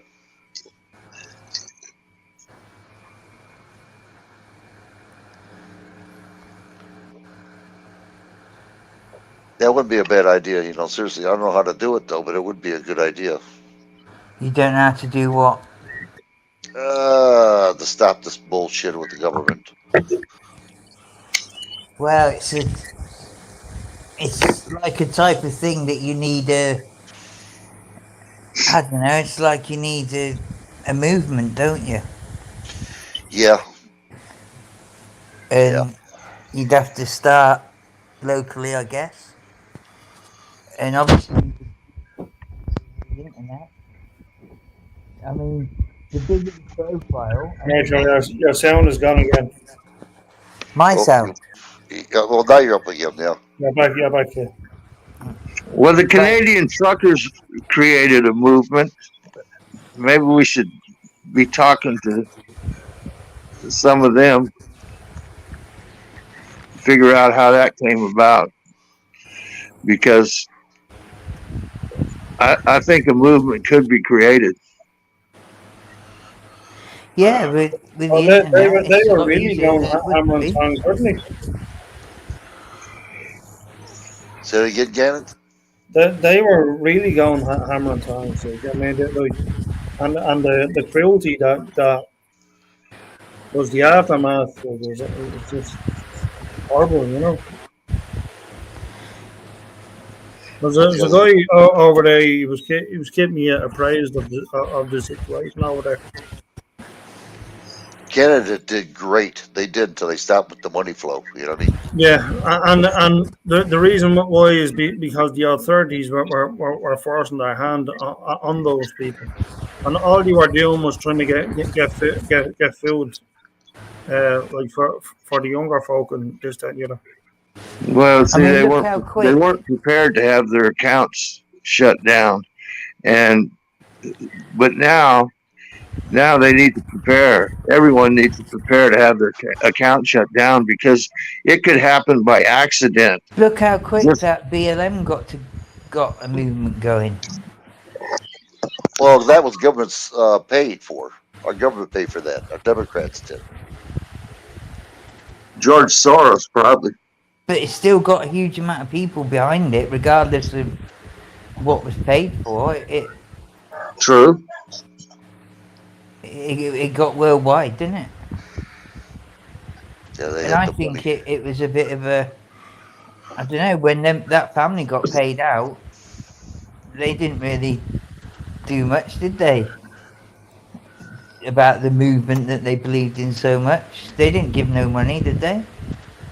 Might Never have heard been a of token amount, but not much. Never heard of anything that they've done. They got $24 million, didn't they? Well, they got into millions, I'm pretty sure, but I don't know. I read $24 million they got. Yeah, the CEOs spent the money on their homes. I did too, yeah. $1 million homes. But that's really what happened, wasn't it? Yeah. As far as I know. Yeah.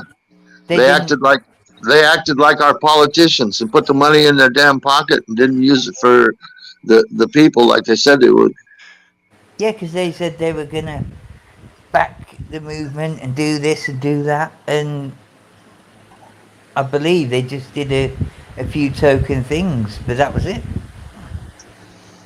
And when they fought like crazy, no one did nothing. Nobody did anything. No government, no nothing. But a person that cares about America does something, oh, you're a radical, you're a racist, you're no good, you're a traitor, you're going to jail. I think they probably picked it up, the method from Hillary Clinton, because that's what the Clinton Foundation basically did. Yeah, ripped everyone off.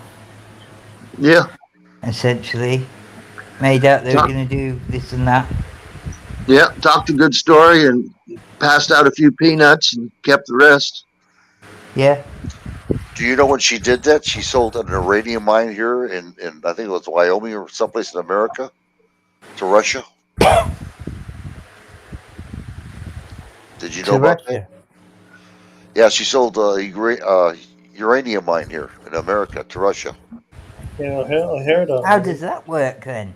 When we're now against Russia? Yeah, how does that work? Because we have no way, we have no mines. We don't get it out of the ground.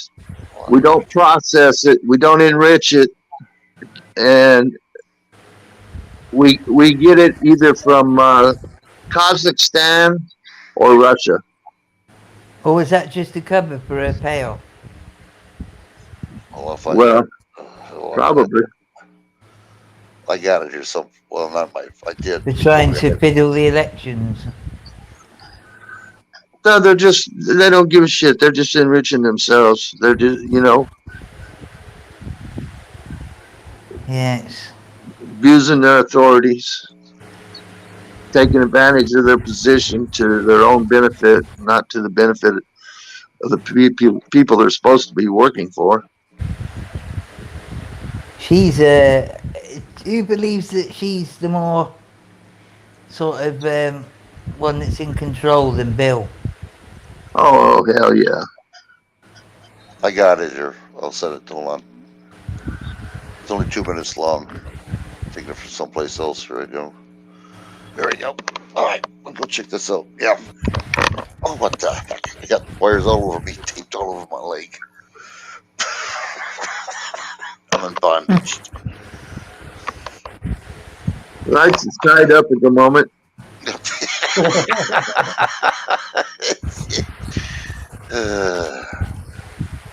I gotta get it here, friend. I thought everybody heard about that. Yeah.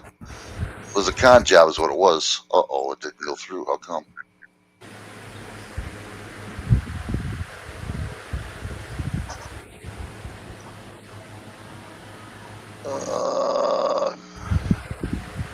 Is this it?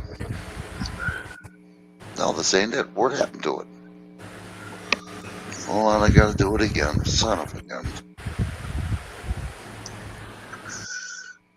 Damn, this thing ain't working right.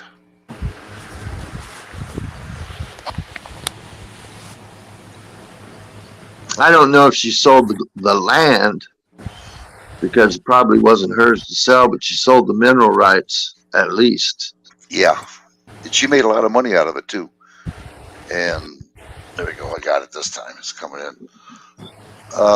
And that's the stuff they use to detect breast cancer and everything else in women. They need that uranium for it. The machines. Right. Yeah, The X-ray machines. Yeah. And they screwed the whole, you know, these people are just, and she got away with it. They use it for different imaging machines, like Surely those that women. type of thing would be licensed, wouldn't it? Somehow. Yeah, it is licensed. Mm-hmm. So how did she get away with that? Because they're not going to want to sell that to Russia, are they? With the current, how long ago was it anyway? She had to sign off on it. She had to approve it. It was when she was Secretary of State. So that would have been, she was Secretary of State under Obama. Yeah, so that made it easier for her, didn't it? All right, I got it right here. This will solve some of the problem. Well, wait a minute. I got to do it this way. I got to go back here. Okay, hold on. Yeah, I mean, she, you know, oh my God, Clinton and her both, they're just rotten to the core. Well, they ripped off Haiti for millions of dollars. Oh, did they? Yeah, when they had that earthquake down there, they were some of the first people in, supposedly under the guise of helping, and they were taking all these donations. Do you see any improvements in Haiti? Oh, hell no. Tens of millions of dollars. I bet they just did a couple of token projects. That's one of the reasons they hate us down there. You're not going to believe this. Ties between U.S. venture capital firms and China. They had a whole pile of names in America going to China. Wow. Dirty mother freakers. All right, hold on here. I'll get this thing started. Everything's happening once. Ever since they took over the House, things are starting to show up now. Here we go. A key question for congressional investigators. Did Hillary Clinton give 20% of the United States supply of uranium to Russia for donations to the Clinton Foundation? And it flows out of the sale in 2010 of this company, Uranium One, which controlled about a fifth of America's uranium, to a Russian firm called Rosatom. By law, even though Uranium One was a Canadian firm, the U.S. part of this deal had to be approved by the Committee on Foreign Investment in the U.S., which is comprised of 9 agencies, including the State Department. And at that time, Hillary Clinton was the boss there, Anderson.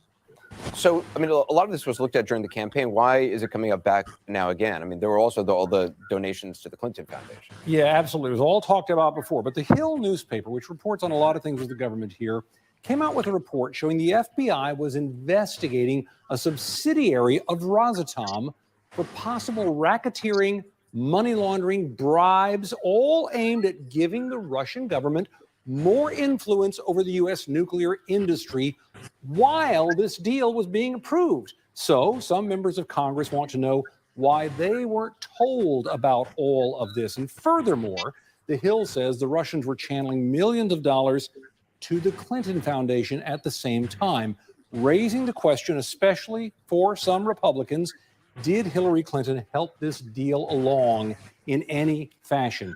Her staff, people who work there, say emphatically no. She had nothing to do with approving the uranium deal. It was handled at the staff level. And Clinton herself calls the allegations baloney. I've been getting paid $1,000 a month, if not more, just from this app. She's full of shit. You know, that's what they do. They say, oh, it was the staff. It was the staff. It's just fucking scapegoat. That's all they're doing is scapegoating it. She is the Secretary of State. She's responsible for what happens. She's responsible for what her staff does. And you can't tell me for 1 minute that someone on her staff organized that and signed off on it without her knowledge.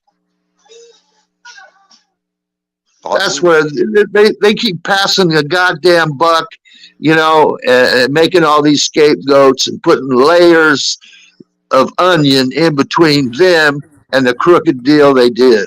And it's bullshit. And, you know, they get away with it. And that's how they do it.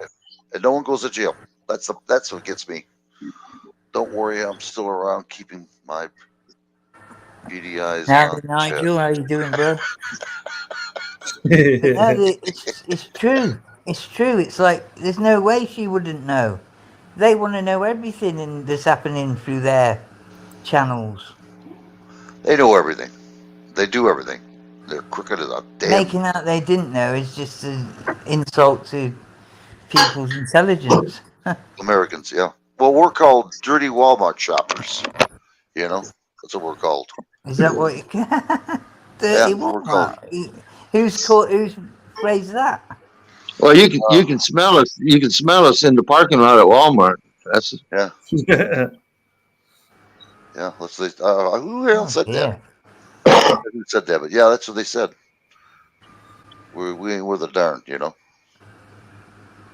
I mean, what really aggravates me is when you see this, and that really just, I can't believe that. I mean, this really aggravates me. I'm going to keep showing people this. You know, military men are just dumb, stupid animals to be used as pawns in foreign policies. See, these people don't give a shit who dies. So they don't care about the military. They'd be damned if they care about American people. You're nothing to them. But ants, working ants. Yeah, they'll soon be at the military's ass if there was some kind of thing that affected the US directly, a real threat. You know, they'd soon be all over the military, wouldn't they?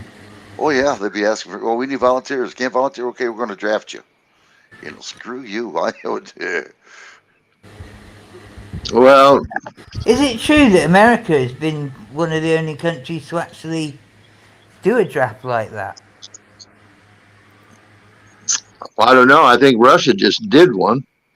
I know just recently, but I mean like Western world really. Yeah, Russia's done one. Russia's had a lot of trouble with that, hasn't they? Oh yeah, yeah. Like a mutiny, wouldn't it? Yeah. Well, it was. A lot of their troops hadn't had the heart for the fight either, have they? No, they're getting their ass kicked right and left because they don't want to be there. They didn't want to go in the first place, and they probably didn't pay attention. They're not career soldiers. They're not, you know, enthused about it. They probably didn't get that good at training, and and then they're shoved into the front line to become cannon fodder. Yeah, it's pretty much it, isn't it? Is it a conscript army, the Russian army? I don't really know. Well, Are you conscripted into it? I think you are for a couple of years, aren't you? Sorry about that, guys. But I'm back. I'm not sure. I don't know if it originally was. I don't know, but I know that when they needed reinforcements, they went and conscripted them. What's that? Because there's always an issue with conscript army. What is the topic of conversation now? Because I've missed a bit, obviously. Oh, we were We're talking just about on the uranium. about the draft in Russia And the uranium. and a couple of bits like that. The Ukraine thing, I mean, that was a bit mad when... I can't believe that he's going to attack Poland. I mean, what is all that about? But did he attack Poland? No, that's what I'm saying. What is all that about? I mean, it's crazy. Yeah, but isn't did he attack Poland, Vix? Well, that's what people are saying. I mean, I'm- yeah, but Oh, you know yeah, that they shot our- a miss. They shot a I'm not- missile with her. Yeah, by accident. Yeah, I mean, Yeah, it doesn't sound like they would do We that can't always deliberately, trust things that surely. we're No, told, of can course we? not. I mean, look at what we were Hi, told about the Nigel. Gulf of Tonkin. Welcome back. Well, does the UK have a draft, a conscription? No. Have they ever had one? No. We have the TA, don't we? In that, but Yeah, but they're all voluntary, aren't they? What's yeah. TA? Territorial Army. They're like volunteers. So I do think we should have national. We used to have national service where, you know, you could come and do a couple of years. see, But I actually think that they was should do in that as part of you know, somebody's sentence rather than sending them to prison. Send them to war. I think that'd be a deterrent to a degree. Yeah, something needs to happen with our youth. Yeah, I think it would give them some skills as well, discipline and all of that with young men and women. It's whether they keep running away and all that, though, isn't it? And Well, I think it'd be worth it to actually use some of that, and obviously the army could do with that as well, because a lot of youngsters don't have education or enough opportunities, so they see crime as the next thing. yeah, because they make it attractive. The people who are involved in that, they make it attractive to them, and when there's no other Exactly. prospects, you See, know, I mean, well, obviously the army isn't all about weapons and that. You can do so many things in the army and the navy and all of that. You know, there's so many things you can do. What are you talking about? The army's only for cutting potatoes. Peeling Oh. potatoes. You can tell Stevie Mary can fuck right off, a stupid cunt. Put some salt in the wound is what I did. Yeah. No, we'll see. But you only make bologna fucking sandwiches. I'll give him a fucking bologna sandwich up his fucking hole. Yeah, I remember that day. That guy is such a fucking tool. I'm sorry, but actually, you actually didn't remember that day too well because you actually dropped down, and it got worse after that. I had your guys' honor there. Yeah, you had to show me the end. I didn't know about that until you showed me the end of that video, you know. Well, exactly. Everybody else muted, and I had to defend that. Not that I minded, but Jesus Christ, that guy is a moron. You gotta admit, I was a gentleman, though. I left nicely. See, right now in the American military, they're starting to change their thinking that not everybody has to be a soldier. This is to go along with what DJ is saying. There's lots of things that you can do besides being a frontline soldier. You might be a cook, you might be in supply, you might be in an engineer, finance and payroll and stuff like that. Yeah, so they're thinking that they don't need to be combat trained anymore. Whoa. But his that's right. I actually think that they should have the basic combat training, definitely. Yes. The discipline side of it, so that if something was to happen, so they I personally was an army ranger, so. I do think the combat training is important to a degree, and they need a certain block of time to do like basic training, regardless, to find out if they're disciplined to take orders and that. Because no matter what part of the military you're in, you still have to take orders, don't you? Yeah, well, and I agree with you. They should have that, at least that basic training, if not a little more, because I had an uncle that was a cook on Guadalcanal, and all those cooks were given a rifle and put into the fight. They weren't cooking. You got to be able to, use a gun safely, and obviously be aware of what the gun can do, and the range and all of that, how to clean and put weapons. A lot of people don't realize, there is a lot of cooks that are well trained in combat as well. So, of course, and cooks obviously have a lot of knives around them as well, so it'd be quite handy to know how to use a knife in that way as well. Yeah. Whatever it takes, believe me. Drop that person down, coming after you. Whatever it takes. Well, you got the rest of your squad to think about, so yeah. But I do think there should be a lot more done in the UK, especially in regards to getting people involved like that, and using it as a deterrent as well, because we don't have enough prisons, and prison doesn't always work either, because they end up back there or whatever, and there aren't many things after prison or while you're in prison, are there? Well, you know what I'd like to see, DJ, before if there's a war and then people start getting drafted, I want to see these freaking parliament people, kids, and senator kids go to war first. Screw getting American people. It shouldn't be about class at all. It should maybe about pulling names out of a hat, not about how much fucking money you've got in the bank. Yeah. People on the end of a gun don't give a shit if you're a millionaire or not. They're going to still pull a bullet in your head, whether you're rich or poor. It may be a very, very crude way of putting it, but it is the case, is it not? Well, yeah. Well, a bullet doesn't know no creed, color, or religion. Exactly. It just hits. That is my point. It shouldn't ever be about that. And what actually annoys me is all these politicians that have said no to going into the army and all of that, like Trump and all of that. I mean, what is it? The last, is it 3 or 4 presidents have turned it down or something? Biden never served. This is what I'm saying. Trump didn't either.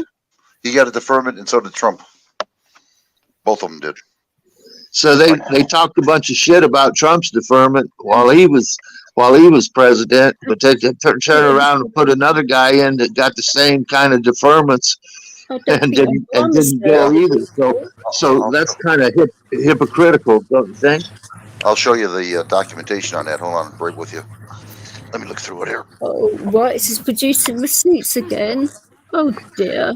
No, it's just going to be that means he's going to crash the internet. No, it's going to be a meme. It's going to be a meme. That's all. Picture when I find it. when he finds it 1 week later. But don't think the draft didn't have a lot of problems back in the 60s when the Vietnam War was going on, because it did. There were people, students, burning their draft cards and protest and doing all kinds of. They went to Canada. I actually see Lanky passed out today. I mean,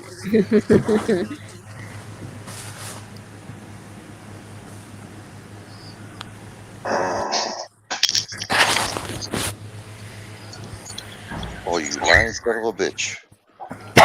obviously I'll speak to him later on, and he'll probably tell me all about his 3-day bender. I mean, for goodness sake.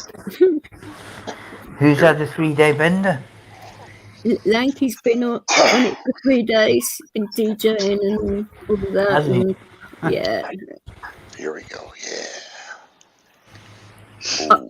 I will get him up on panel soon. I'll drag him up here if it really kills me. No, it'd be good if you went on the panel, wouldn't it? Yeah, he's just a bit dubious about his ex-wife, because she is a bit of a bitch. Right. And he doesn't want her knowing about anything about his life now. Which I don't blame him, because at one point she was basically stalking his ass, and it's not nice. I bet it ain't.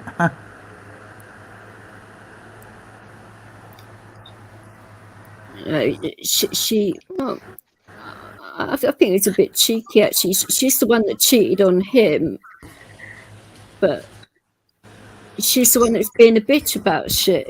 I don't get it. Here we go. And she certainly won't like him speaking to me, because she thought there was something going on when they were together, even though there wasn't. So.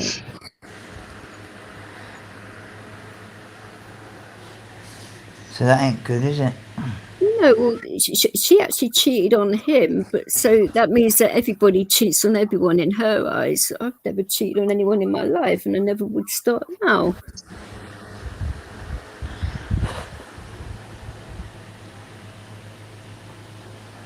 It's crazy. Yeah, it is. You get people like that, though, don't you?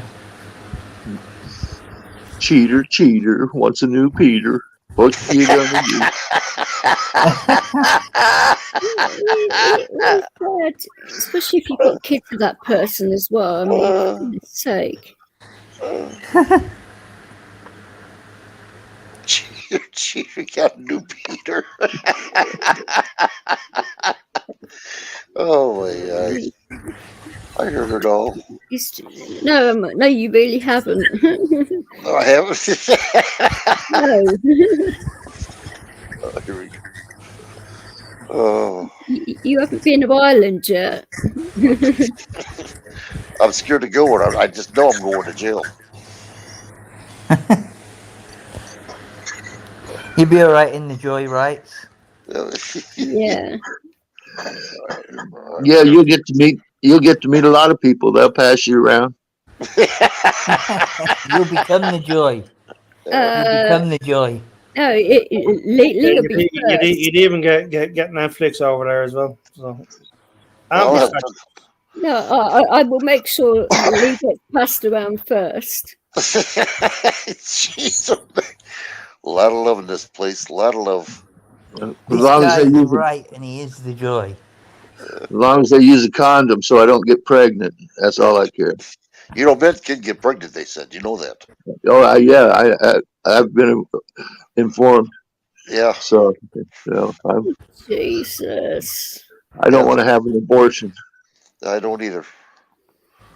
I've got a government. Why would I need an abortion? That's right. They'll take care of us. Yeah, right. Oh, we got some lightning outside. Any thunder to go with it? Yeah, thunder and I haven't heard the thunder yet. I've seen the lightning. Sheet lightning. You know, the one that goes across the sky like that. Uh-huh. So it's like a big flash. That one. Stop clapping your ass cheeks together and there won't be any bloody thunder, will there? Oh, lovely. Coming from you, that's rich, isn't it? Excuse you, I'm smaller than you, fuck's sake.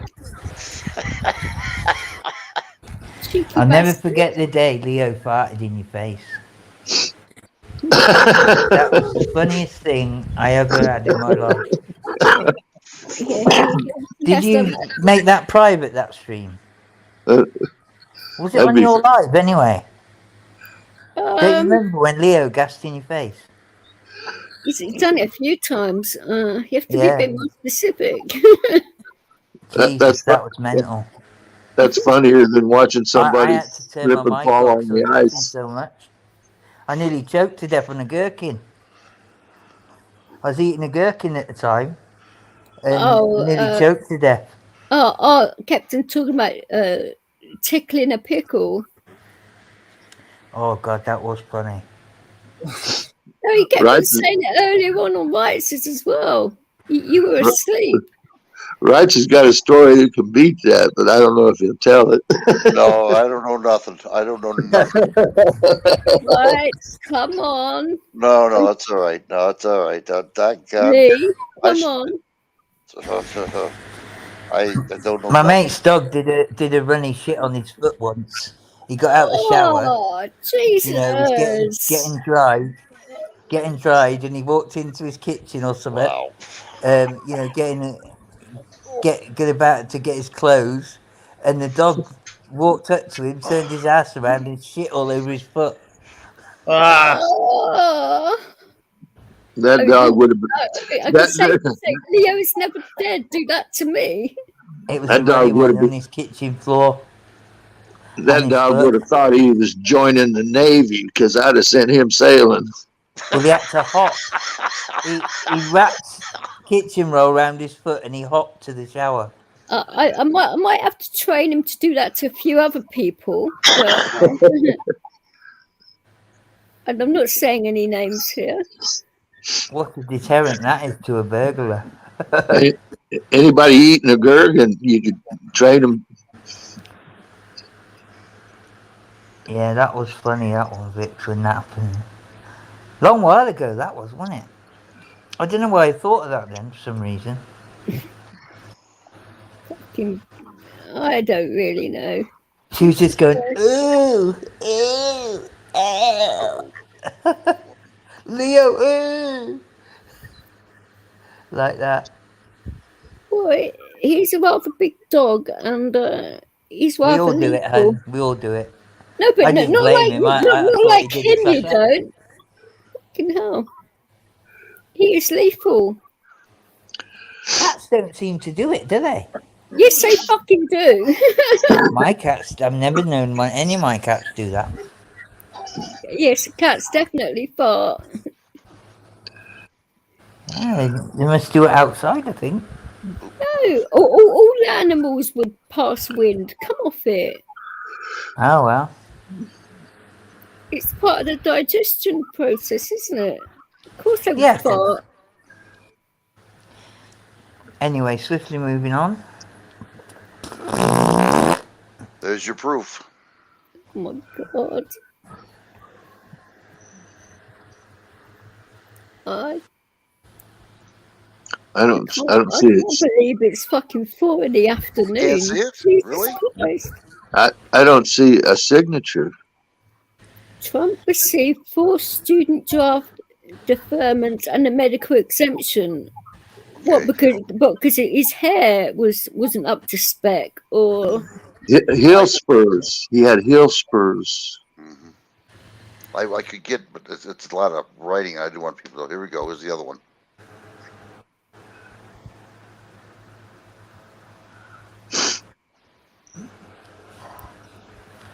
so isn't Biden a bit too old to be a fucking student? That was 1968. That's what it was. It said, When the Vietnam War was going on, they did everything they could to get out of it. That was a bad year of escalation, wasn't it? 68. Yeah, 68, 69 was the big Tet offensive. Was it 69 then, the Tet as well, yeah? but this is how they are. You know, they can send people to war, but they don't want to go to war. Well, of course not. How the hell did they make out they didn't know anything about Tet? Keep it quiet, that's A why. few reports here and there, but they made out they didn't know anything about Tet. Thought that was a bit, I don't know, a little bit false. There must have been some signs. Well, they signed a ceasefire, and they actually thought the enemy was going to observe it. Yeah, because it was the New Year thing, wasn't it, and all that. They give that the reason, wasn't it? And yeah. Well, they had the demilitarized zone, but it was full of military, wasn't it? Well, In a sense. It's like a free fire zone. That's all that is. You're not The supposed to cross. DMZ, though, it just had everyone stacked at each side, didn't it? And then they go through when they wanted anyway. The Yeah. NBA and Viet Cong or whatever. Well, that's basically a free fire zone. If you're in there.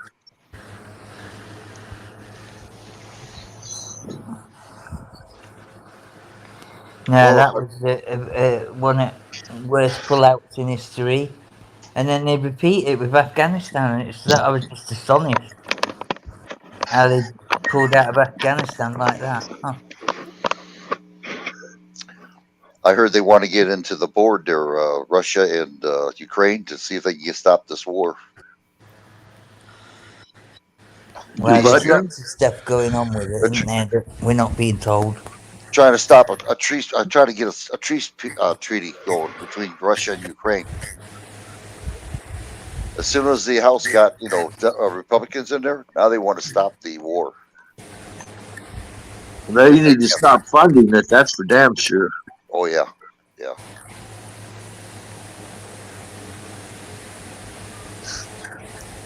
I'm sure they do. Thing that I ain't quite. Why don't Ukraine attack some Russian targets? Exactly. Why? That's a bit odd to me. They could send a few medium-sized teams in or send some MRLS missiles to some Russian targets. Well, they could interrupt their supply. They could interrupt their supply lines. That's what war is all about. Why don't they do it? Yeah, but they don't want to be seen as the aggressors, do they? That's why they're not doing it. No, but they're sending missiles into civilian areas, blocks of flats, things where families live. They're not military targets that Russia was attacking. You know, like the power station and that type of place where a lot of the army were holed up. Well, that would have been different, but no, they were sending rockets and that to civilian areas where there was just lots of different blocks of flats, and it's like they're not military targets. So I thought it would be good to put the pressure on Russia and start hitting some of their targets in Russia. But they're not doing that. Why is that? I mean, I've asked that same question because it doesn't make any damn sense. No. And you know what? That would absolutely make Putin's people really turn against him, wouldn't it? They're on edge doing it anyway. His military's on edge, not behind him. And it's like someone's tried poisoning him once, his own people, haven't they? And I think a few situations like that where Russia's been attacked in their own land, some deaths or whatever, unfortunately, but that would put pressure on Putin, like, like you wouldn't believe. And I do think it'd be his own people that will move him on. I was going to say, right, did you want to make this a backstage? Because at least I can take my headphones off. My headphones start backstage. I can do that. Yeah, I can do that. There's only a couple in here anyway. And at least I can take my headphones off. All right, I can do that for you. Hold on there. I can't reach your head. No, I'm having flashbacks to my temples a lot, and it's. Oh, you want me to shut the thing? Okay, yeah. I'll let you want me to take the headphones off for you. No. It'd be nice just to be able to do that. All right. When I massaged my temples, then it wouldn't be so bad. Okay, I understand. Everybody, I thank you very much for showing up. I don't know a lot of you, but I do appreciate you showing up. If you want to use my videos, you may. I don't care. I'm not out here for glory. Don't subscribe to me, please. Just come down here when you have to see me. Come on.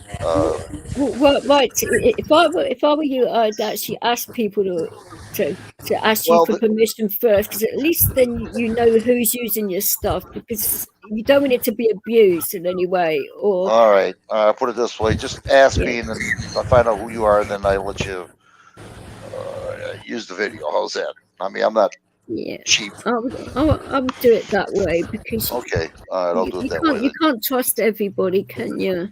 No. It'd be nice if you could, but you can't. Yeah, so if you want to use my videos, just ask me, and then chances are I'll say yeah if I know who you are, and if I don't, I'll find out who you are, and then I'll just say yeah anyway. Does anybody want to say? Context. Do you want to say anything, DJ, before we leave? Gannon, Frosty. Apart from the hell, Lee's a right freak, but apart from that, no. I'm all good. Freedom is scary. Deal with it. Thanks for coming. And like I always say, y'all come back now, you hear? I do appreciate it. We're going to go backstage, and do you know if anybody might want to go backstage here before we take off?